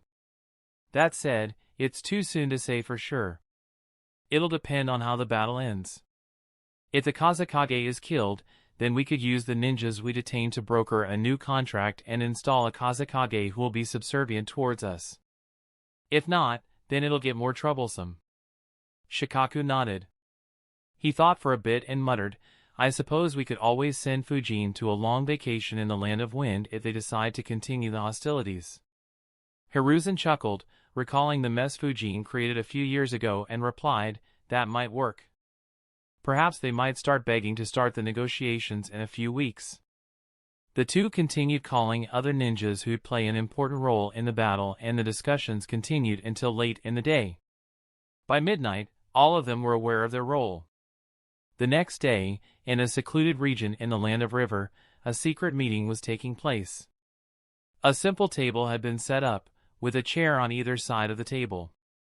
On one side sat Orochimaru, one of the legendary Sannin and the leader of Otogakure. Behind him were Kimimaro and the Sound Four. On the other side was Raza, the fourth Kazakage. Behind him were 4 of the strongest Umbu in Sunagakure. The discussion between these two powerful ninjas would decide whether the world would witness the first official war between two great villages since the end of the Third Great Ninja War.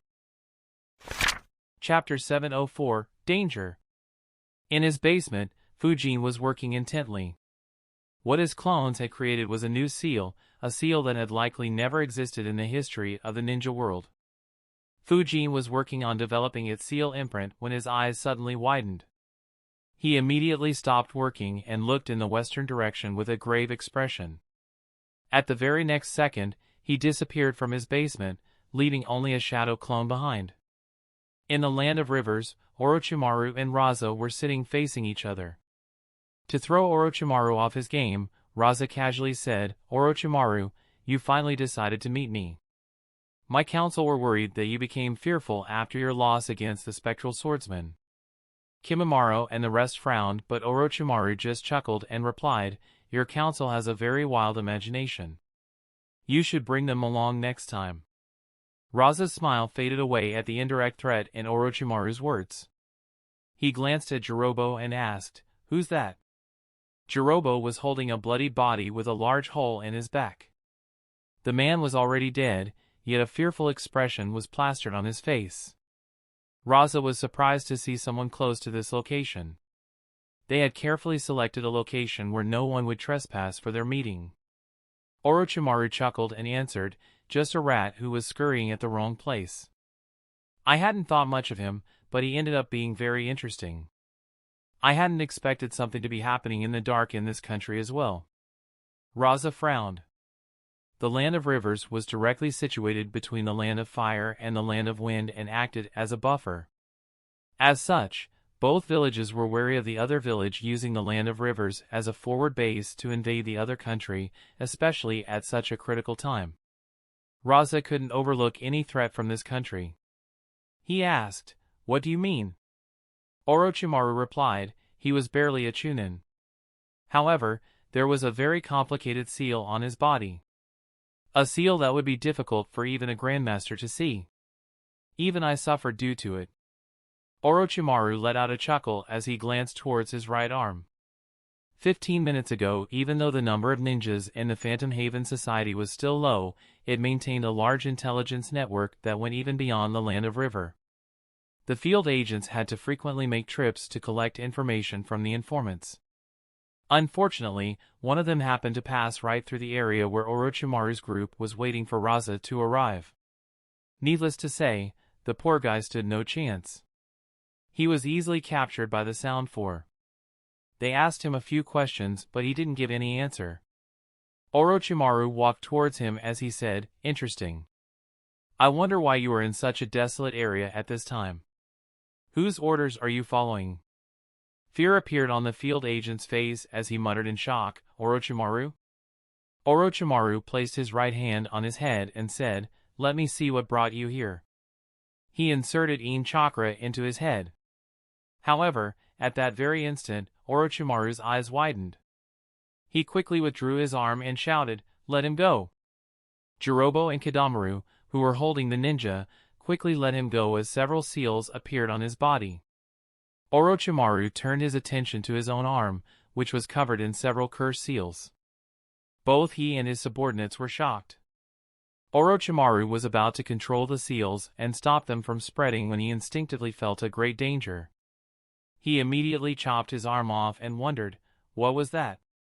Why did I feel like I was about to suffer heavily? What was in those cursed seals? My instincts are still warning me. Who is this guy? Lord Orochimaru, are you alright?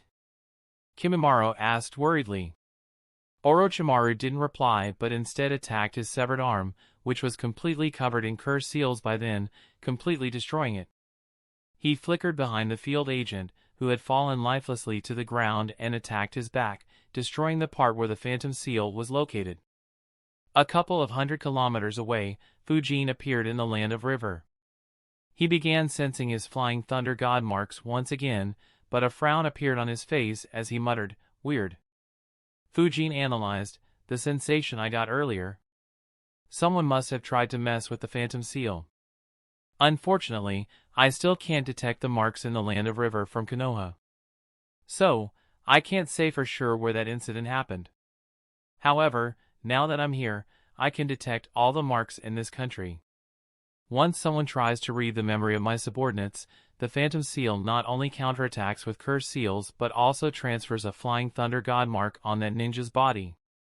Considering the mark on my subordinate's body, there should be one stationary and one moving mark very close to each other. However, I can't sense any two marks close to each other outside of the Phantom Haven base. Were my marks destroyed?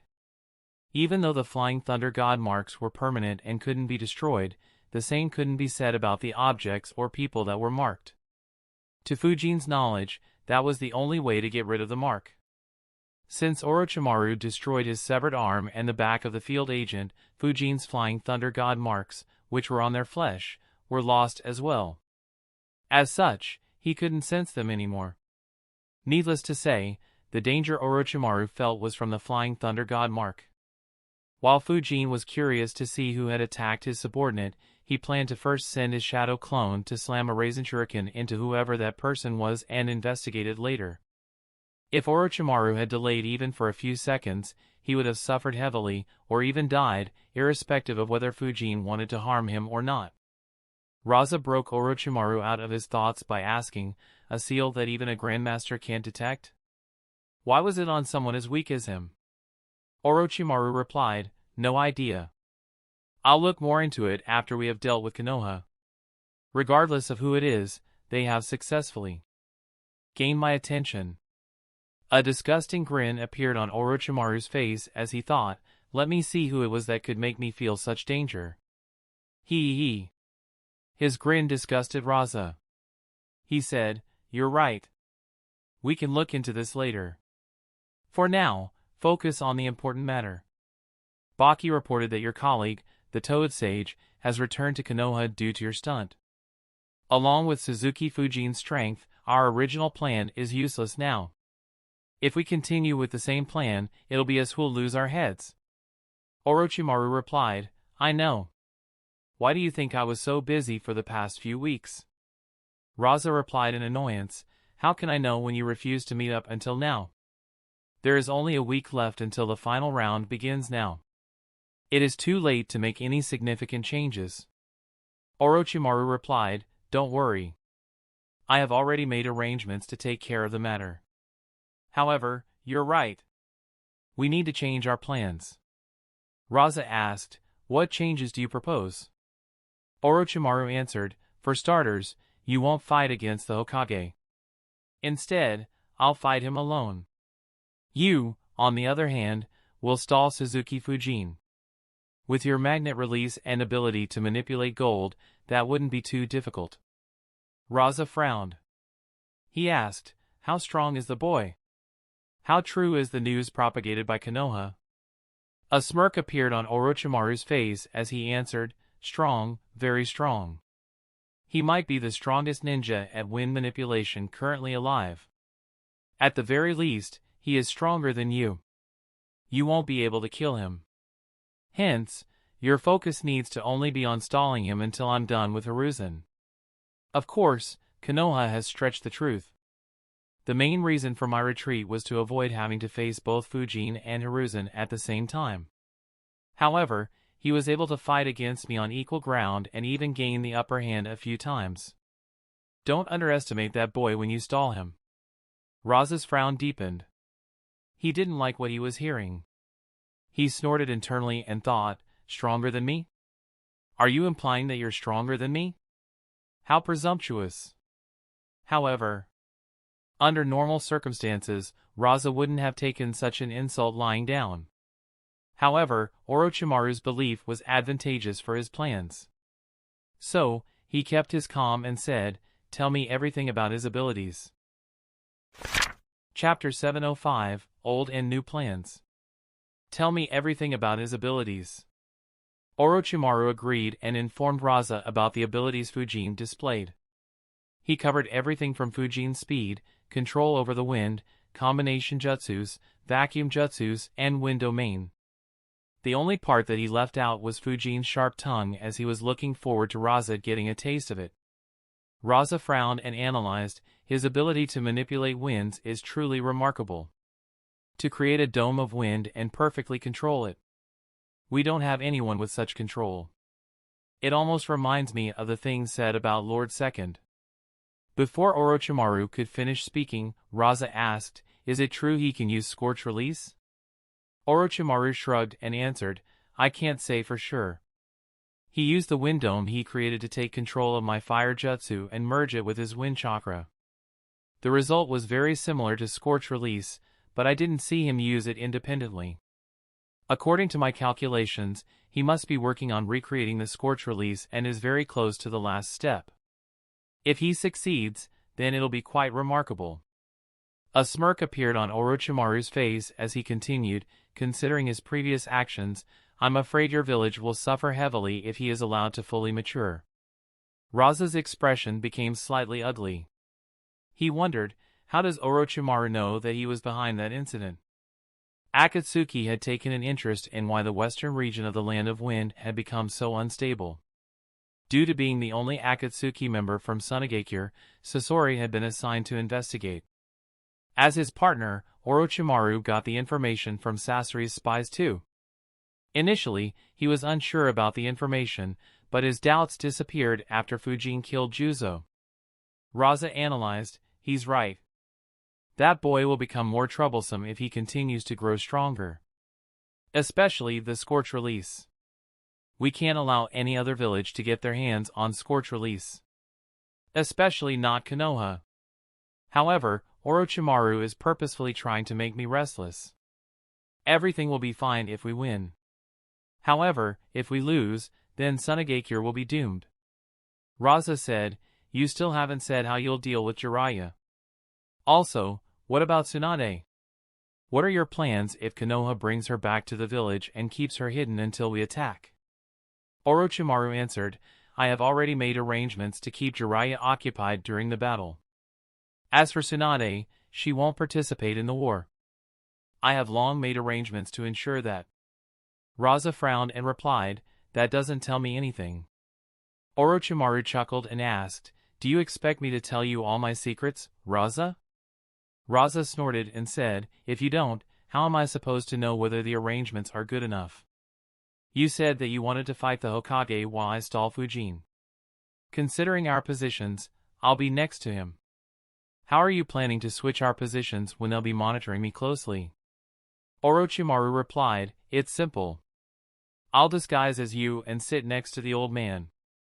You disguise as a normal Sunagakure ninja and intercept Fujin when he tries to reinforce the old man. Raza's expression became dark. He snarled, disguise as the Kazakage?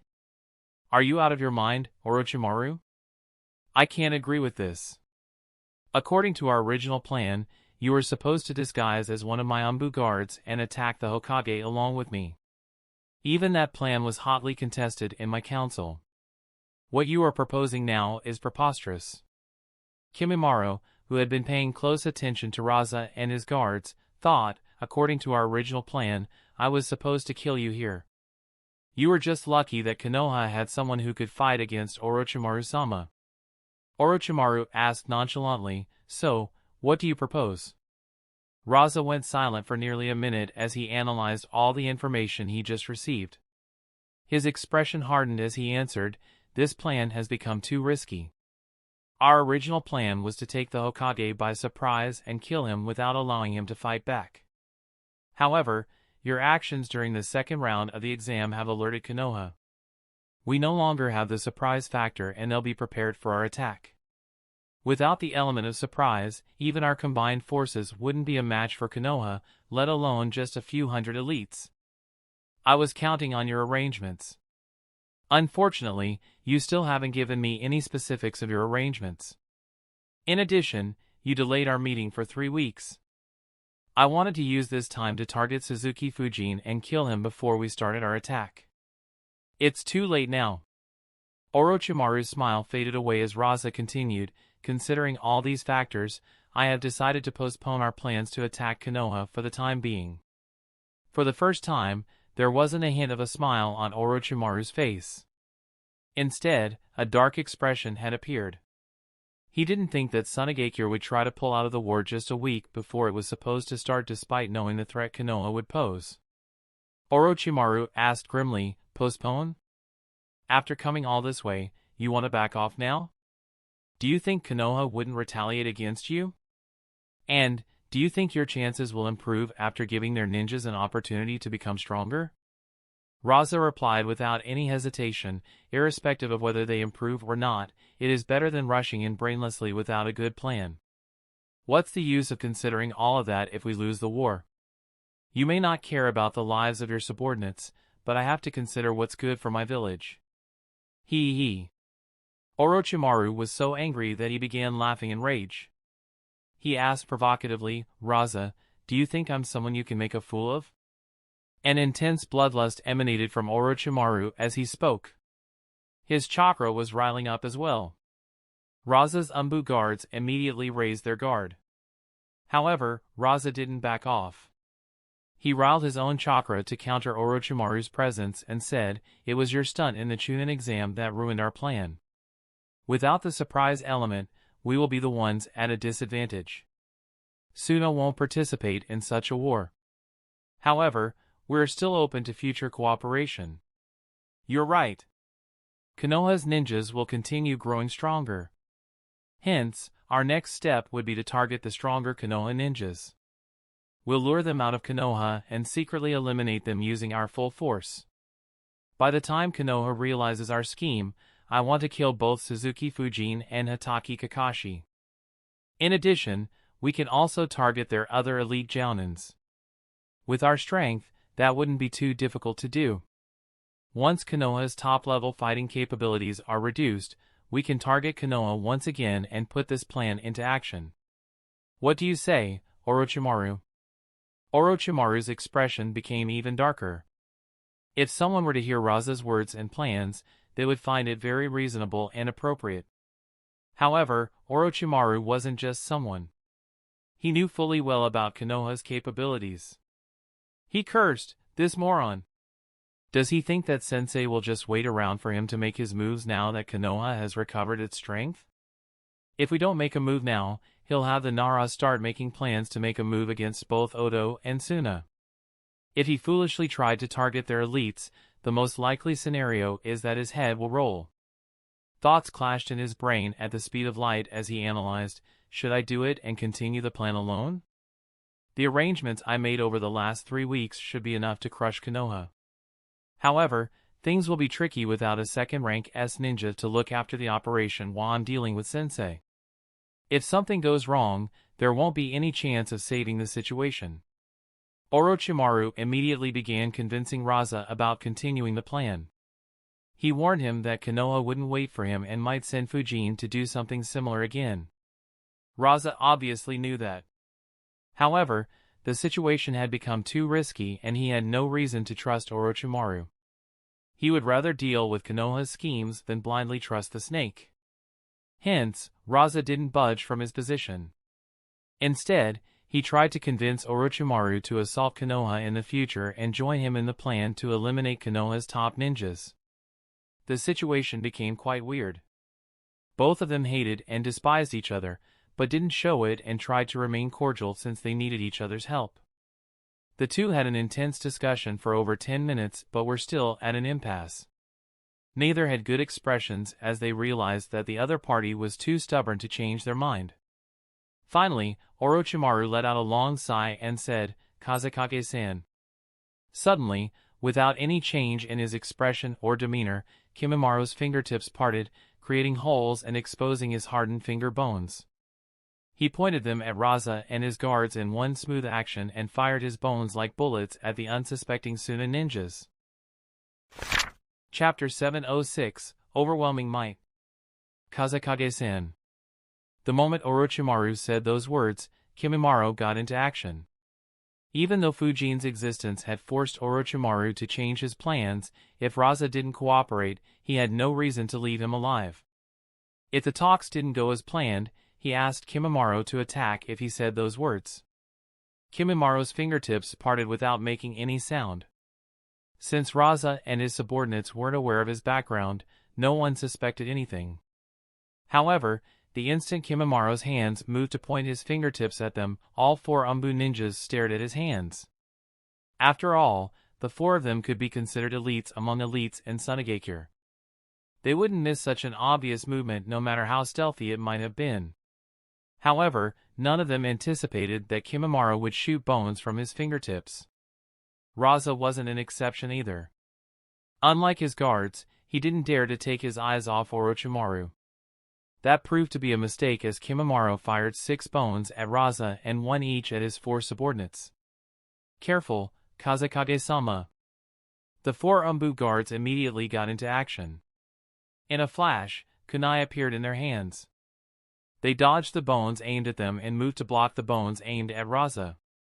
Unfortunately, the bones were too fast for them. Just as the 6 bones were about to hit Raza, they froze in the air. Surprise appeared on Kimimaro's face. He focused on his bones and realized, gold particles? How did he stop my attacks with so little gold? Raza thought, I should have known. We can't trust this snake. Unfortunately, before Raza could make a move, Orochimaru opened his mouth and exhaled poisonous gas at Raza and his guards. Under normal circumstances, Raza and the rest would have easily dodged it. However, Kimimura's attack had distracted them. Coupled with how close the two sides were to each other, they didn't have a chance to dodge and were engulfed by purple smoke. In the blink of an eye, all 5 Suna ninjas flickered backwards while holding their breaths.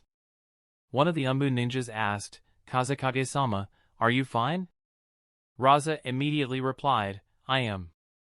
Focus on the enemy, he is from the Kagaya clan. Don't lose sight of Orochimaru and others. Giving them no time to regroup, Kimimaro moved towards the Suna ninjas right through the purple smoke. 2 bone swords had appeared in his hand. With a frown on his face, Raza wondered, wasn't the Kagaya clan wiped out? Why does Orochimaru have a subordinate from that cursed clan?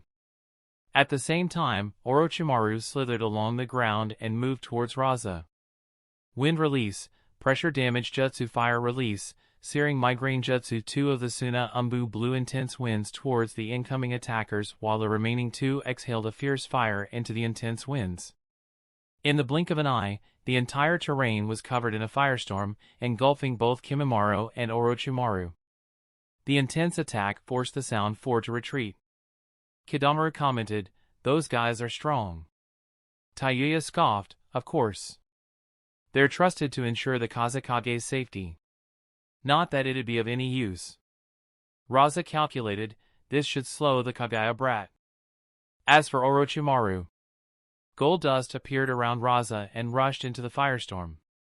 At the same time, he used magnet release to sense gold around him. Suddenly, his eyes widened and shock appeared on his face. From the firestorm, Orochimaru appeared with a hideous grin on his face. Raza immediately controlled the gold dust he had sent into the firestorm and attacked Orochimaru from 3 directions. However, Orochimaru stamped his foot on the ground and continued moving towards Raza. As he moved, the ground under his feet transformed into mud and moved up to form several layers of wall, slowing down Raza's gold to a great extent. The Umbu ninjas were about to engage when they suddenly felt something break out of the firestorm.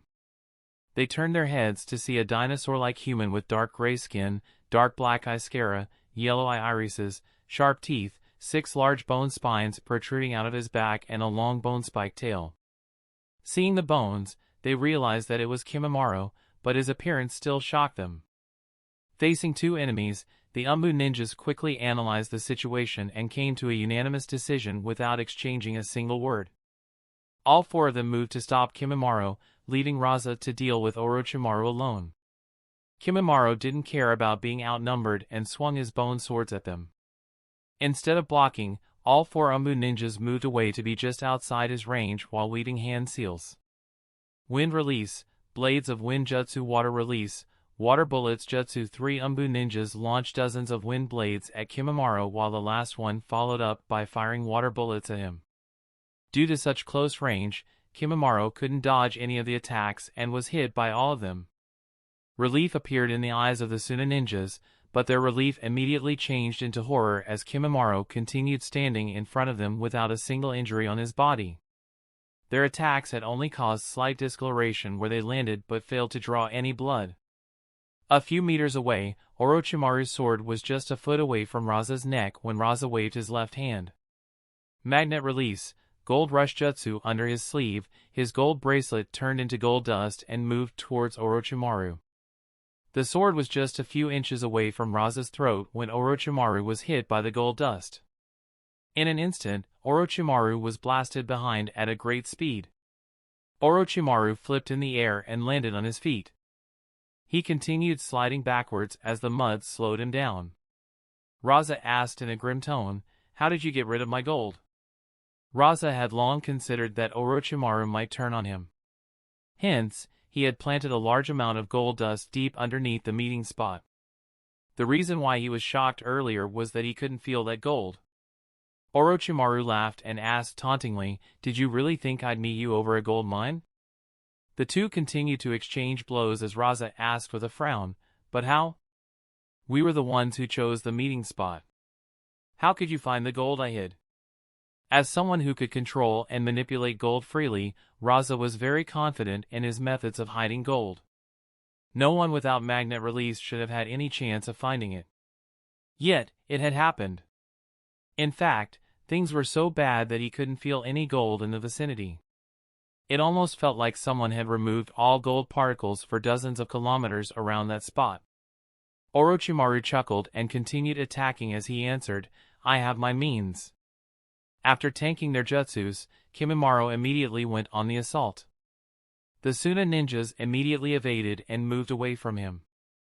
As a ninja from the Kagaya clan, the Suna ninjas were already wary of his close combat skills. The fact that he brushed off their jutsus with such ease, they were even more sure of their decision. Seeing the Suna ninjas avoiding him, Kimimaro ignored them and moved towards Raza. It forced the Suna ninjas to attack him. One of them flowed his chakra along his kunai and attacked Kimimaro, who used one of his bones to stop the kunai before counterattacking. The Suna ninja immediately retreated while shouting, "We can't fight him in close range. How do we stop this monster?" One of them replied, "Use Formation 6. In the blink of an eye, all four ninjas flickered. They surrounded Kimimaro on all four sides and blasted him with pressure-damage jutsus. Being bombarded by intense winds from all four directions made it difficult for Kimimaro to move. In addition, sharp winds continued bombarding his body. A few cuts opened up on his body. Yet, the Suna ninjas were shocked as the effect of their jutsus was far lesser than what they wanted. At the same time, they tossed dozens of explosive tags along the winds and exploded all of them as soon as they reached Kimimaro. A massive explosion took place, launching dust in every direction. The Suna ninjas shielded their eyes and wondered, "Did we get him?" Suddenly, the eyes of the four Suna ninjas widened as they felt pain in their feet. They looked down and tried to move away but couldn't move their feet and lost their balance. Bones had appeared from the ground and pierced through their feet, pinning them to the ground. As they looked down, a bone spike was launched from the ground at each of the four Suna ninjas. It pierced right through their bodies, killing them on the spot. Without giving them a second glance, Kimimaro moved towards Raza, who was already having a tough time resisting Orochimaru. Chapter 707, A Lone Battle. In a secluded spot in the land of River, an intense confrontation was taking place. Raza's breathing had become rougher and his surroundings were covered in dead snakes. In front of him was Orochimaru, whose clothes had holes and were drenched in blood, but there wasn't a hint of fear or exhaustion on his face. From the corner of his eyes, Raza glanced towards his Umbu subordinates. His eyes widened as he saw their impaled bodies behind Kimimaro. He thought in shock, he killed them so easily? Suddenly, he flickered as a powerful jet of water pierced through his previous position. Orochimaru chuckled and asked, "Can you afford to be distracted, Raza?" Gold dust floated around Raza as he prepared to take on both Orochimaru and Kimimaro. He snorted and said, "Don't underestimate me, Orochimaru. I'm the Kazakage. You'll pay for this missive." Huh? As he was speaking, Raza began hearing a melodious tune from a flute.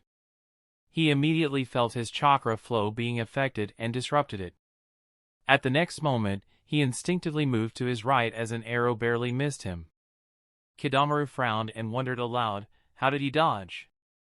"I attacked from his blind spot right when he fell under your genjutsu?"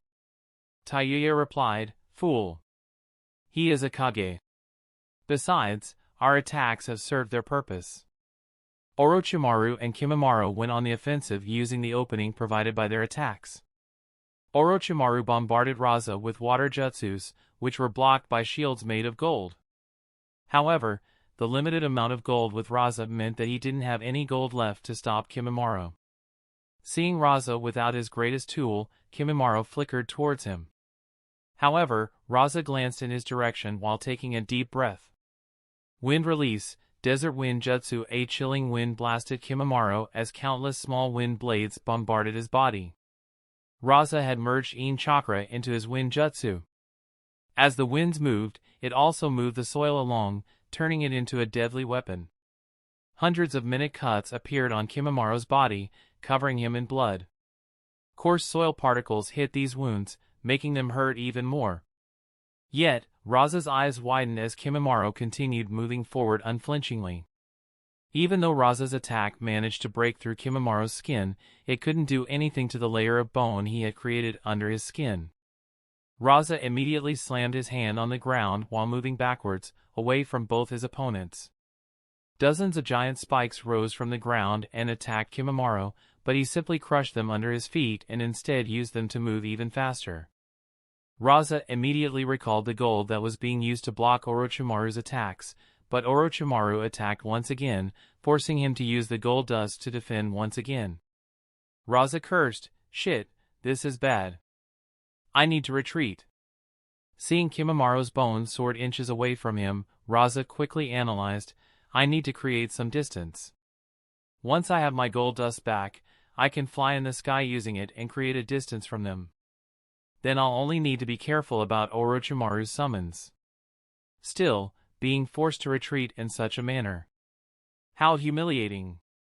Unfortunately, Raza could do nothing but swallow his pride. He concentrated chakra on his feet and flickered backwards. Or rather, he tried to. Just as he was about to flicker backwards, he suddenly coughed out blood and his chakra flow was disrupted. Since he failed to manipulate his chakra perfectly, the jutsu failed. Kimimaro wouldn't miss such an opportunity and pierced Raza's chest with his bone sword. Moments later, more bones appeared out of his forearm and pierced Raza's chest and abdomen. Despair appeared on Raza's face as he heard, "Did you think you'd be safe as long as you didn't breathe in the poisonous gas?" The poisonous gas Orochimaru exhaled at Raza and his subordinates worked even if it wasn't inhaled. Raza's skin was covered in that poison. However, the poison took longer to work when used in this manner. That is why it showed its effect now instead of earlier. Even though Orochimaru was confident in killing Raza, he knew that Raza could retreat using his gold. He didn't want to risk Raza escaping and hence played this card right at the start. Without a capable medical ninja to help him, Raza was doomed from that very moment. Raza glanced to his left and saw Orochimaru's smug face. His despair immediately changed into hatred as he said, "Orochimaru." Orochimaru and Kimimaro could feel the hatred in those words. Orochimaru suddenly felt something amiss. His grin disappeared as he shouted, "Be careful." At the next moment, Raza controlled all the gold dust nearby. In the blink of an eye, they formed into hundreds of needles and rained at both Orochimaru and Kimimaro. Due to how close the gold dust was to him, Orochimaru had no chance to dodge and hundreds of small holes opened up in his body, including a few in his chest. Sensing the danger, Kimimaro infused even more chakra into his bones, increasing their density and sturdiness. The needles pierced into his body and hit the layer of bone under his skin. They couldn't pierce through them and were left embedded in his bones. A smirk appeared on Raza's face as he thought, "If I'm going down, I'm taking you with me." The next second, a bone pierced through the center of his forehead. The fourth Kazakage, the person who had stepped forward after the third Kazakage mysteriously went missing and led Sunagakure in the Third Great Ninja War, died in the Land of River without a single Sunagakure ninja being aware of it.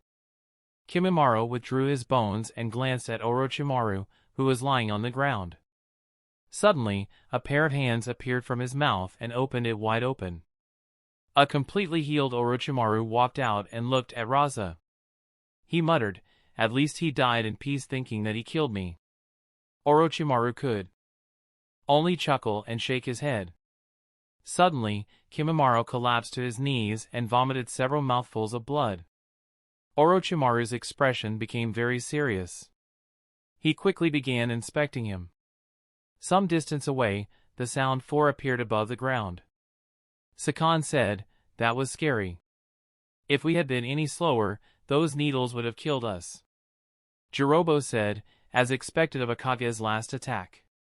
Tayuya analyzed, "We were lucky that Orochimaru-sama got rid of the gold in the vicinity. If he had more gold, he could have attacked and defended at the same time.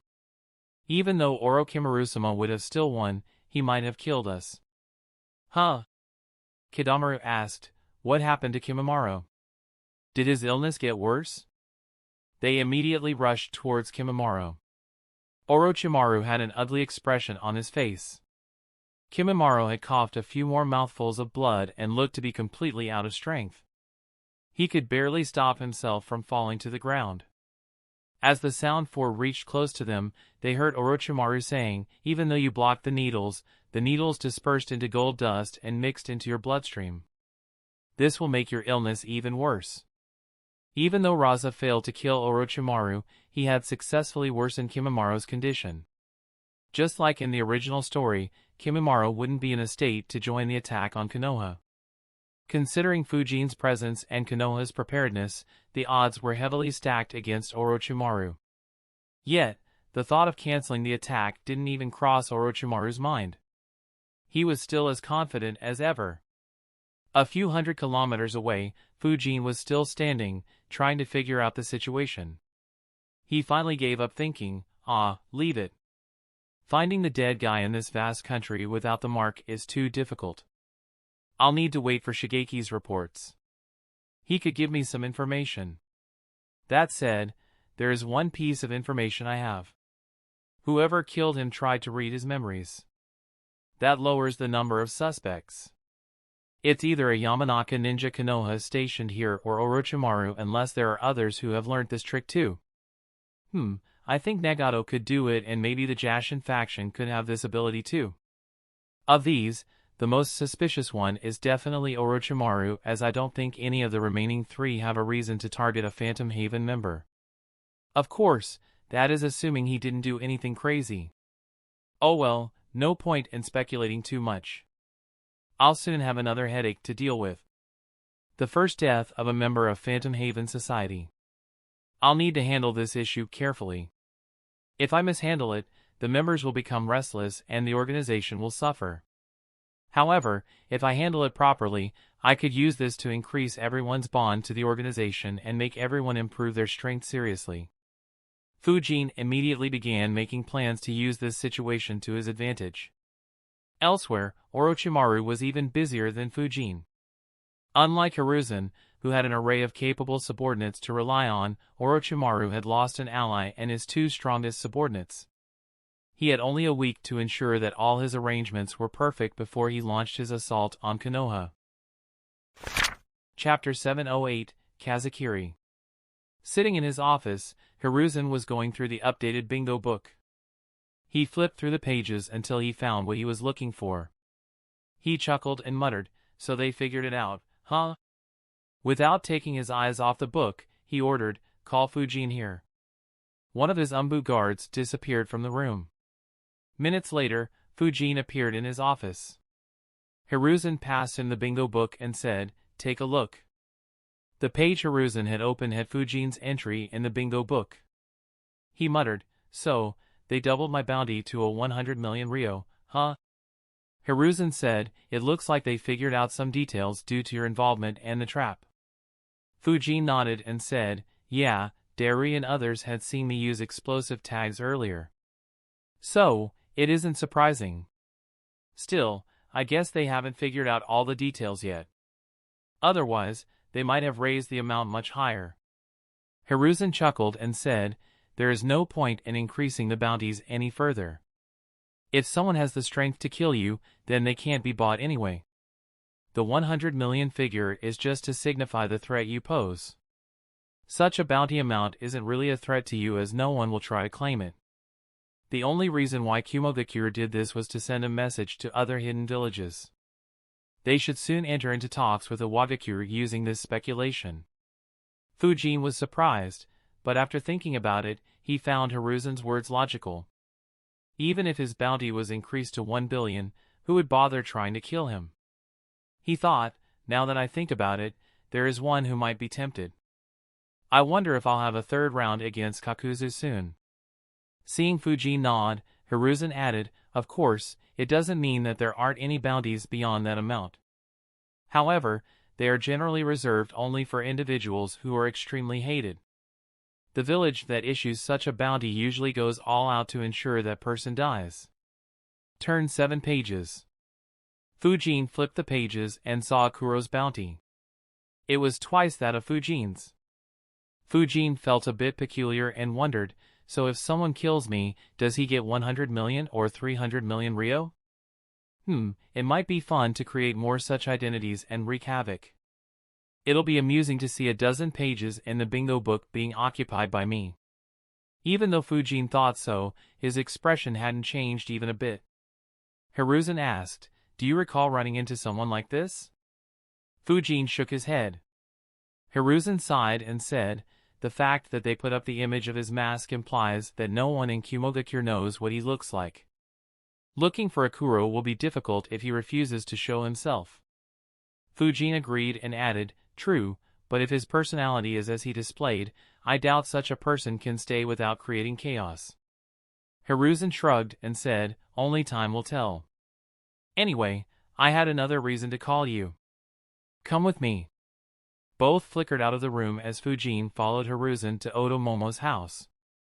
He asked, "Is my new sword done?" Hiruzen nodded and said, "Yes, Fuji did a great job completing it in such a short time." Momo immediately opened the door and welcomed the two of them inside. They entered and saw Furatani Fuji and some of his apprentices. However, unlike the previous time, each one of them seemed completely spent this time. Even Fujin couldn't help but think, it looks like they really went all out this time. I wonder if this is their way of saying that I'm not welcomed in the land of iron, he.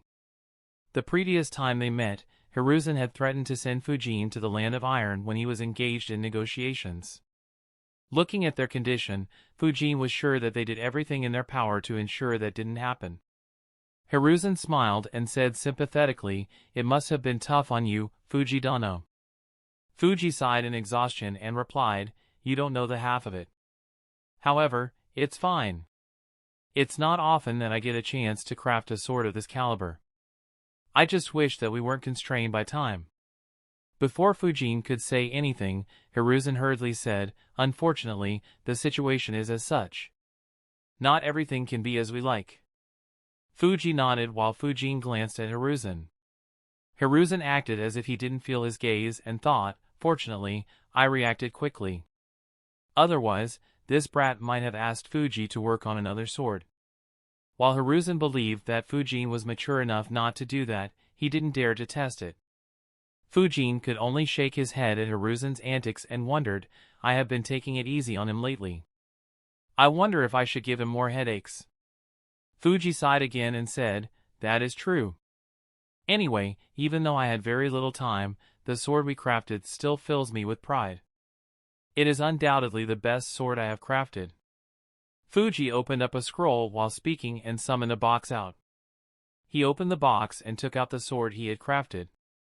However, instead of looking at the sword, he was staring at Fujin and Hiruzen's reaction. When Fuji took the sword out of the box, both Hiruzen and Fujin were startled. However, neither showed anything on their face and continued maintaining a straight face, leaving Fuji disappointed. Fujin thought, "Interesting, though I doubt someone like him will have the guts to do something like this." Hiruzen thought the same and concluded, "This must be Mifune's decision. He wants to tell me that they aren't completely out of the loop. This must be due to my earlier threat and the losses Kumogakure took. With Kumogakure suffering, Konoha can take over the mine in the land of hot water and others can't do much to stop us. After all, Suna is supposed to be allied with us and Kiri is embroiled in a civil war. Anoki won't act under these circumstances. It's understandable that he is worried about the situation. However, he has no reason to worry. With Orochimaru and Suna likely working together, I can't make a move on that mine even if I wanted to." The reason why the two of them were surprised wasn't the sword, instead it was the sword sheath. It was crafted from a lightweight, dark wood and lacquered in a deep navy blue finish with silver accents, which was normal. However, it featured intricate engravings of flying saber-tooths, Fujin's summons, depicted mid-flight amidst swirling winds. The only time Fujin displayed his summon to his enemies was when he retreated from the trap laid by Akatsuki. As such, the samurais shouldn't have been aware of it. Carving it on the sword sheath was a message to Hiruzen that Mifune had gotten this information from Iwagakure. It showed that the Land of Iron could get information from Iwabikure and the two sides could cooperate in case Konoha decided to act unilaterally. Even though Kumogakure was weakened, Konoha couldn't afford to antagonize Iwabikure and the Land of Iron at the same time. Seeing that he had failed to get a response from Hiruzen and Fujin, Fuji removed the sword from its sheath while saying, "I've crafted the sword as per your requirements to the best of my abilities. Though it isn't as hard and sturdy as the sword of Kusanagi, it is very close." He handed the blade to Fujin and said, "Check it and see whether it fits properly." Fujin held the sword and observed it. The sword was sleek and slender with a faint bluish hue, hinting at its unique composition. The blade's edge was honed to an extraordinary sharpness, capable of cutting through the toughest materials with ease. The hilt of the sword was wrapped in a combination of dark, navy blue silk and white leather, providing both comfort and a firm grip.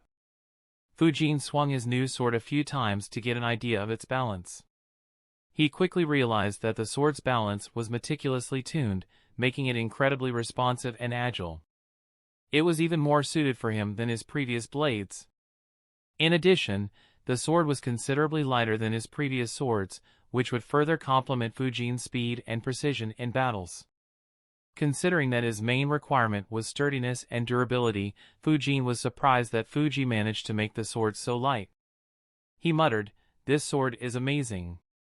I have never felt more compatible with a sword." Fuji smiled and said with pride, "I had already crafted 2 swords for you earlier. So, it was easier this time to make the sword even more compatible with you. Of course, this is what I'd have done for any sword. You should have sensed what makes this sword special, right?" Fujin grinned and flowed his wind chakra into the blade. His eyes momentarily widened as he felt how smooth the chakra flow was. He thought in surprise, "So smooth. It's almost as if the sword was an extension of my arm."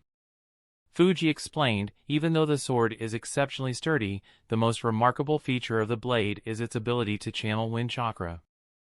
I incorporated a special lattice structure within the blade's core that amplifies and seamlessly guides wind chakra along the blade's length. It will make you feel like the sword is an extension of your will and help you by enhancing your vacuum slashes and razor-sharp wind currents to another level." Pride could be felt in Fuji's voice as he enthusiastically explained the features of the sword. He continued, "Considering the features of the sword, I have named it Kazakiri." Chapter 709, Fujin's Profound Loss. Kazakiri, as in the windcutter, huh? Sounds good. Fujin said with a smile on his face. He thought, now I can't wait to try this sword out. Orochimaru, I hope you make sufficient arrangements. It would suck if I can't fight a rank S ninja. Furatani Fuji said, I'm glad that you liked it. That said, I have a request. No, the swordsmiths in the Land of Iron have a request from you. I wonder if you'd oblige. Fujin took his eyes away from the sword and looked at Fuji. He asked curiously, what request? Fuji said, you said that you destroyed Orochimaru's sword of Kusanagi. Do you have the pieces of that sword? If you have them and are willing to give them to us, we'll use them to make a new sword for you. And, we'll also be bearing all the costs. Depending on their state, we might be able to make a sword better than Kazakiri. Fuji's gaze was so passionate that everyone else in the room was weirded out. It was extremely clear that he desperately wanted to get his hands on the remains of the sword of Kusanagi. Unfortunately for him, Fujin shook his head and replied, unfortunately no. I don't know what Orochimaru did with that sword, but it turned into a snake after I destroyed it. All its remains were burned down during our fight. Fujin would have liked to get his hands on the sword's pieces had it been a normal sword. Unlike the Kubikuri Bocho, the sword of Kusanagi was a very good fit with Fujin's fighting style. However, he didn't want to do anything with it knowing that it could turn into a snake. Despite his strength, he wouldn't foolishly underestimate Orochimaru's means. Hence, he didn't bother avoiding the corpse of the snake when he blew up the entire place with his combination jutsu. Fuji's enthusiasm died down like someone had poured a bucket of cold water on him. He sighed ruefully and said, that's a shame. Still, converting a sword into a snake. It seems like Orochimaru's understanding of swords might exceed ours. Fuji handed Fujin the sheath and the box while Hiruzen discussed some official matters with Fuji. After around half an hour, they left Momo's house. After ensuring that no one was around to eavesdrop, Hiruzen asked, "Are you prepared, Fujin? The finals will start in a few days. Even though your role might seem the easiest, it'll be very complicated as you'll have to change your plans depending upon the situation." Fujin nodded and said, "Yeah, don't worry. I'll be at my best." Hiruzen replied, "Good. I'm counting on you." Both disappeared. Hiruzen continued working while Fujin got back to his training. In the Phantom Haven base, Hayato entered Shigeki's office with a worried look on his face. Shigeki immediately noticed it and asked, "Still no news on Masanori?" Hayato answered, "No. The squad I sent to investigate returned. They didn't find Masanori. The informant he was supposed to meet said that Masanori never met him. They even looked for any signs of battle on the route he was supposed to travel but didn't find anything." Shigeki frowned and muttered, "That can only mean two things. Either he ran into such a strong opponent that he couldn't even put up a resistance, or he betrayed us." The room became silent for a minute. Hayato shook his head and said, "No, he wouldn't betray us. His hatred towards our former village runs deep. He wouldn't give up his chance of getting revenge on them. It should be the first case. However, even if he ran into someone so strong, why would they restrain him?" Suddenly, Hayato's eyes widened as he realized, unless... Shigeki completed his sentence, "unless he saw something he shouldn't have." Hayato wondered aloud, what could he have seen for someone to eliminate him silently? The two of them began thinking. Shigeki suddenly asked, "Do you recall Lord Shiden's words? He said that Konoha and Suna seemed to be headed towards a conflict. Do you think that this situation might have something to do with that?" Hayato analyzed for some time before agreeing, "Yes, that is a big possibility. However, we can't jump to conclusions." Shigeki nodded and said, "Of course. We still need to look for Masanori. If our speculation is incorrect, then we need to know what happened to him for sure. However, we will tone down our operations for the time being. If another person goes missing, I'll burn the red seal and let Lord Shiden know about the serious situation." Hayato nodded and replied, "Yes, I have the same opinion." They dispatched 3 squads to look for Masanori and find out what happened to him. Since it was the first time that something went wrong in the Phantom Haven Society, the adults in the organization were all tense. However, they continued managing the organization without needing to ask for Shiden's help. Fujin, who was anticipating them to burn one of the communication tags and ask for his assistance, was quite surprised that it didn't happen. He thought, "Not bad, it looks like they're trying to get to the root of the matter themselves. It looks like I don't have any reason to be worried about them for now. I can fully focus on the upcoming war." Fujin continued practicing with Kazakiri. Since the sword was considerably lighter than his previous swords, he had to practice a bit to be completely comfortable with it. Considering the variables in the upcoming war, Fujin had to ensure that he was at his best. The unstoppable marching of time continued as everyone prepared themselves. Jiraiya continued training Naruto while Kakashi trained Sasuke. Most of the other Genins trained for the finals as well, though one of them was already dead. Meanwhile, Shikaku and Hiruzen ensured that the clan ninjas in Umbu were prepared for a war. Due to Orochimaru's pressure, even Hiruzen endured a couple of training sessions to warm himself up. Just like Konoha, the elites in Sunagakure and Otogakure were preparing themselves as well. Just like in the original story, Sunagakure was completely unaware of the fact that their Kage was dead. Unlike the original story, Orochimaru asked them to send all the elites, who were training, to attack Konoha. Even though the council members didn't like it, they had no choice but to obey the orders of their Kazakage. As such, the number of ninjas that left Sunagakure under the cover of the night was 3 times higher as compared to their original plan. In Kumogakure, over 1,000 ninjas had been dispatched to find the missing ninjas. While they didn't find any missing ninjas, they found something that induced horror and rage in every ninja who laid eyes upon it. After 3 unsuccessful attempts, the Grandmaster and Seal Masters of Kumogakure finally managed to get rid of all the explosive seals in the 4th base.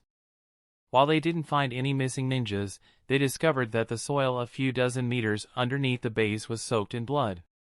They quickly checked the bases that had blown up and discovered the same in those bases. In an instant, everyone reached the same conclusion. Within days, everyone in Kumogakure learned about it, and another shocking news spread throughout the ninja world. Hundreds of missing Kumogakure ninjas were now presumed dead. The backlash of this news forced Ai to be entirely busy with the internal matters of his village. Under such circumstances, the day of the finals of the Chunin exam finally arrived.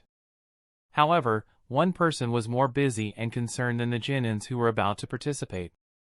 That person was none other than Shikaku, who, for once, didn't complain about waking up early.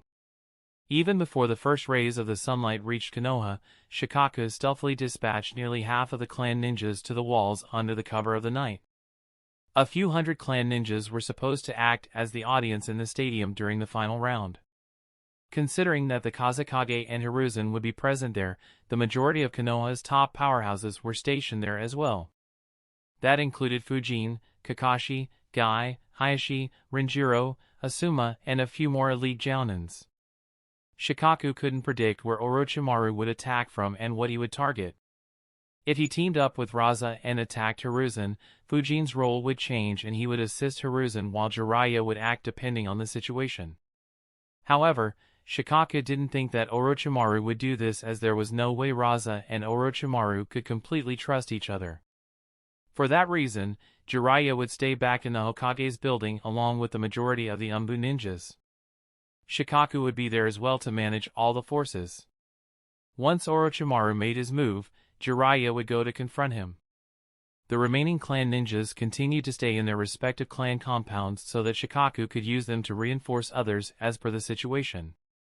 While Shikaku was ensuring that everything was under control, Fujin reached the stadium. He stood in the position assigned to him while observing the stadium. Not many people had arrived yet, as there were still several hours before the matches began. Fujin didn't pay any attention to any of them as his mind was in a different place. Fujin recalled the events that happened in the Chunin exams and the original story. Even though it had been over a decade since he last saw it, he still remembered it vividly. He let out a sigh as he realized, from this moment onwards, my memories will no longer be reliable. Chapter 710. The finals commence. A sigh escaped Fujin's lips as he realized, from this moment onwards, my memories will no longer be reliable. When he entered this world, Fujin prized his knowledge of the future very highly. Once he gained sufficient strength to thrive in this deadly world, he could use this knowledge to make immense gains. That was why he was always careful about his actions. Fujin had long gained the strength to thrive in this world. Even though there were still existences who were stronger than him, Fujin was confident in his abilities. However, even though he calculated as much as he humanly could, there was one aspect that he couldn't control. As he continued gaining strength, his existence itself created ripples that would force any sane person to change his actions. It was just like how Orochimaru decided against killing Raza, even though he was ultimately forced to do the same. Fujin's existence would force others to make changes in their plans, as they would have to consider his interference. Fujin thought, even though I messed quite a bit with the other hidden villages, I did my best not to mess much with Akatsuki. Even though I tried to kill Haiden once, it ultimately ended in a failure without much impact on the Akatsuki. After this battle, things should calm down until the Akatsuki decide to take center stage. According to my calculations, they will target other Jinchurikis in the same way as in the original story. However, if Konoha takes minimal losses in this war, other villages won't let their Jinchurikis get taken away so easily. Konoha's strength will be too immense and they will feel threatened. Under such circumstances, they can't afford to lose their Jinchurikis. So, Akatsuki will face quite a challenge while trying to capture the Jinchurikis. It could cause losses which may result in a serious impact on the future. If Inoki or I intercept them while they try to kidnap Rashi or Yujito respectively, it could cause severe repercussions. In addition, Akatsuki's plans for Konoha will change as well. If I continue gaining strength at a similar speed, there is no way Nagato would dare to attack Konoha alone, even more so if Hiruzen stays alive. Considering all these factors, Akatsuki will be forced to make some major changes, whether it be recruiting more ninjas or something else. Of course, even with all the changes, my knowledge of the future isn't useless. It is still precious, considering I know which events will happen in the future and the hidden abilities of so many rank S ninjas. It is just that I can't act blindly based on just those events and abilities as I could when Orochimaru attacked Naruto's team in the Forest of Death. Still, Fujin let out a sigh. He didn't like losing something so valuable without being able to do anything about it. Suddenly, he heard a chuckle. I didn't think I'd ever see you be so worried. Fujin didn't even need to turn around to recognize who it was. He said, "You seem upbeat as always, Guy." Guy stood next to him and said, "Of course. What's the use of being worried about something that'll eventually happen? We'll just have to deal with whatever we have to face." Guy, obviously, couldn't know what was going through Fujin's head.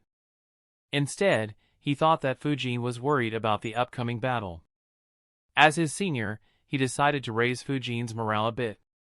Coincidentally, his words were also applicable to what Fujin was concerned about. Fujin chuckled and replied, "That is true. There's no point in worrying about what we can't control." Guy gave his trademark grin and replied, "That's the spirit." He became serious and said, "That said, this could be your first war. So, it isn't too strange for you to be a bit nervous. We were quite the same during the Third Great War. By comparison, you're holding much better." Fortunately, Guy was unaware of the stunts Fujin pulled in the Land of Wind and the Land of Lightning. Otherwise, he would have felt silly for saying those words. Fujin smiled and replied, "Thanks, Guy. Don't worry, I'll be fine. Apologies that I couldn't visit Lee in the hospital. Unfortunately, the past month has been quite hectic." "How's he?" Guy grinned and answered, "Don't worry, Lee is very tenacious. Thanks to you, his injuries weren't very serious. He has already recovered completely and has continued his training. Even though he is advised against opening the inner gates for the time being, he'll come back even stronger." Without his arm and leg being crushed by Gaara's sand, the only thing Lee had to deal with was the painful backlash of opening 5 inner gates. It put an extreme amount of strain on his young body. However, it wasn't something that couldn't be dealt with by the medical ninjas of Konoha.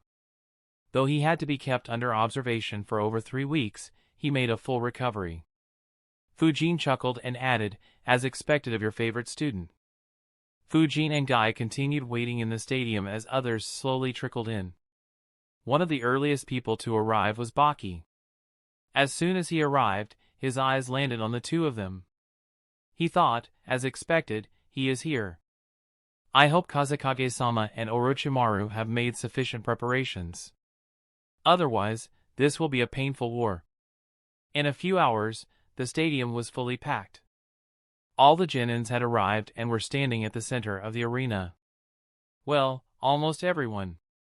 Guy's eyes twitched as he exclaimed, "I don't believe it. Kakashi is late today as well?" Renjiro, who had arrived in the stadium along with Hoka, chuckled and said, "He doesn't fail to maintain his reputation." Renjiro was assigned the task of ensuring Guy's safety. After he used the 8 inner gates to take care of enemy rank S ninjas, he was asked to take Hoka's help, though Hoka wasn't told anything about the plan. Hence, he and Hoka were standing close to Guy. Hoka asked curiously, "Wouldn't Sasuke be disqualified if he's late?" Renjiro replied, "Under normal circumstances, yes. However, I have a feeling that it wouldn't be the case. Sasuke's battle with Gaara is the most anticipated fight of the day. People won't be happy if that match doesn't happen." Lee asked, "His battle with Gaara? Isn't Sakura-chan fighting Gaara first? Don't count her out so soon. I heard she trained extremely hard the entire month." His words immediately made all 4 Jounins gaze at him, making him feel uncomfortable. Hoka even activated his Byakugan, causing Lee to ask nervously, "What is it?" Hoka replied, "Just checking whether opening 5 inner gates left some hidden injuries behind." Poor Lee was left speechless. Needless to say, he had made that statement due to his affection for Sakura instead of thinking rationally. Fujin and Renjiro ignored him and turned their gaze back to the arena while Guy was left without any words to defend his star disciple. Fortunately for Lee, a loud cheer was heard throughout the stadium, taking attention away from him. The 2 Kages had entered the stadium. Fujin's eyes glowed as he observed the Kazakage like a hawk. A smile appeared on his face as he thought, "Not bad. I don't sense a hint of Orochimaru from him." No wonder Hiruzen couldn't tell either. Now, the main questions are: is he Orochimaru or Raza? And, if he is Orochimaru, is Raza dead or alive? While Fujin and several others observed the 2 Kage, Heiei informed the Genins about the changes in their matchups. With Dosa dead, Shikamaru got a free win and his first match was directly against Temari. The other matches were the same as initially decided. Heiei informed them about the rules of the Chunin exam.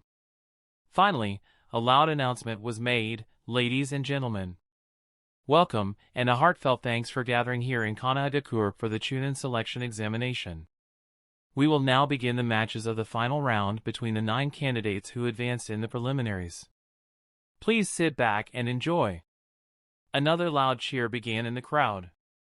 In the arena, Heiei instructed, "Haruno, Sakura, and Gaara, you 2 stay here. Rest of you, proceed to the waiting room outside the arena." That's the end of this tale for now.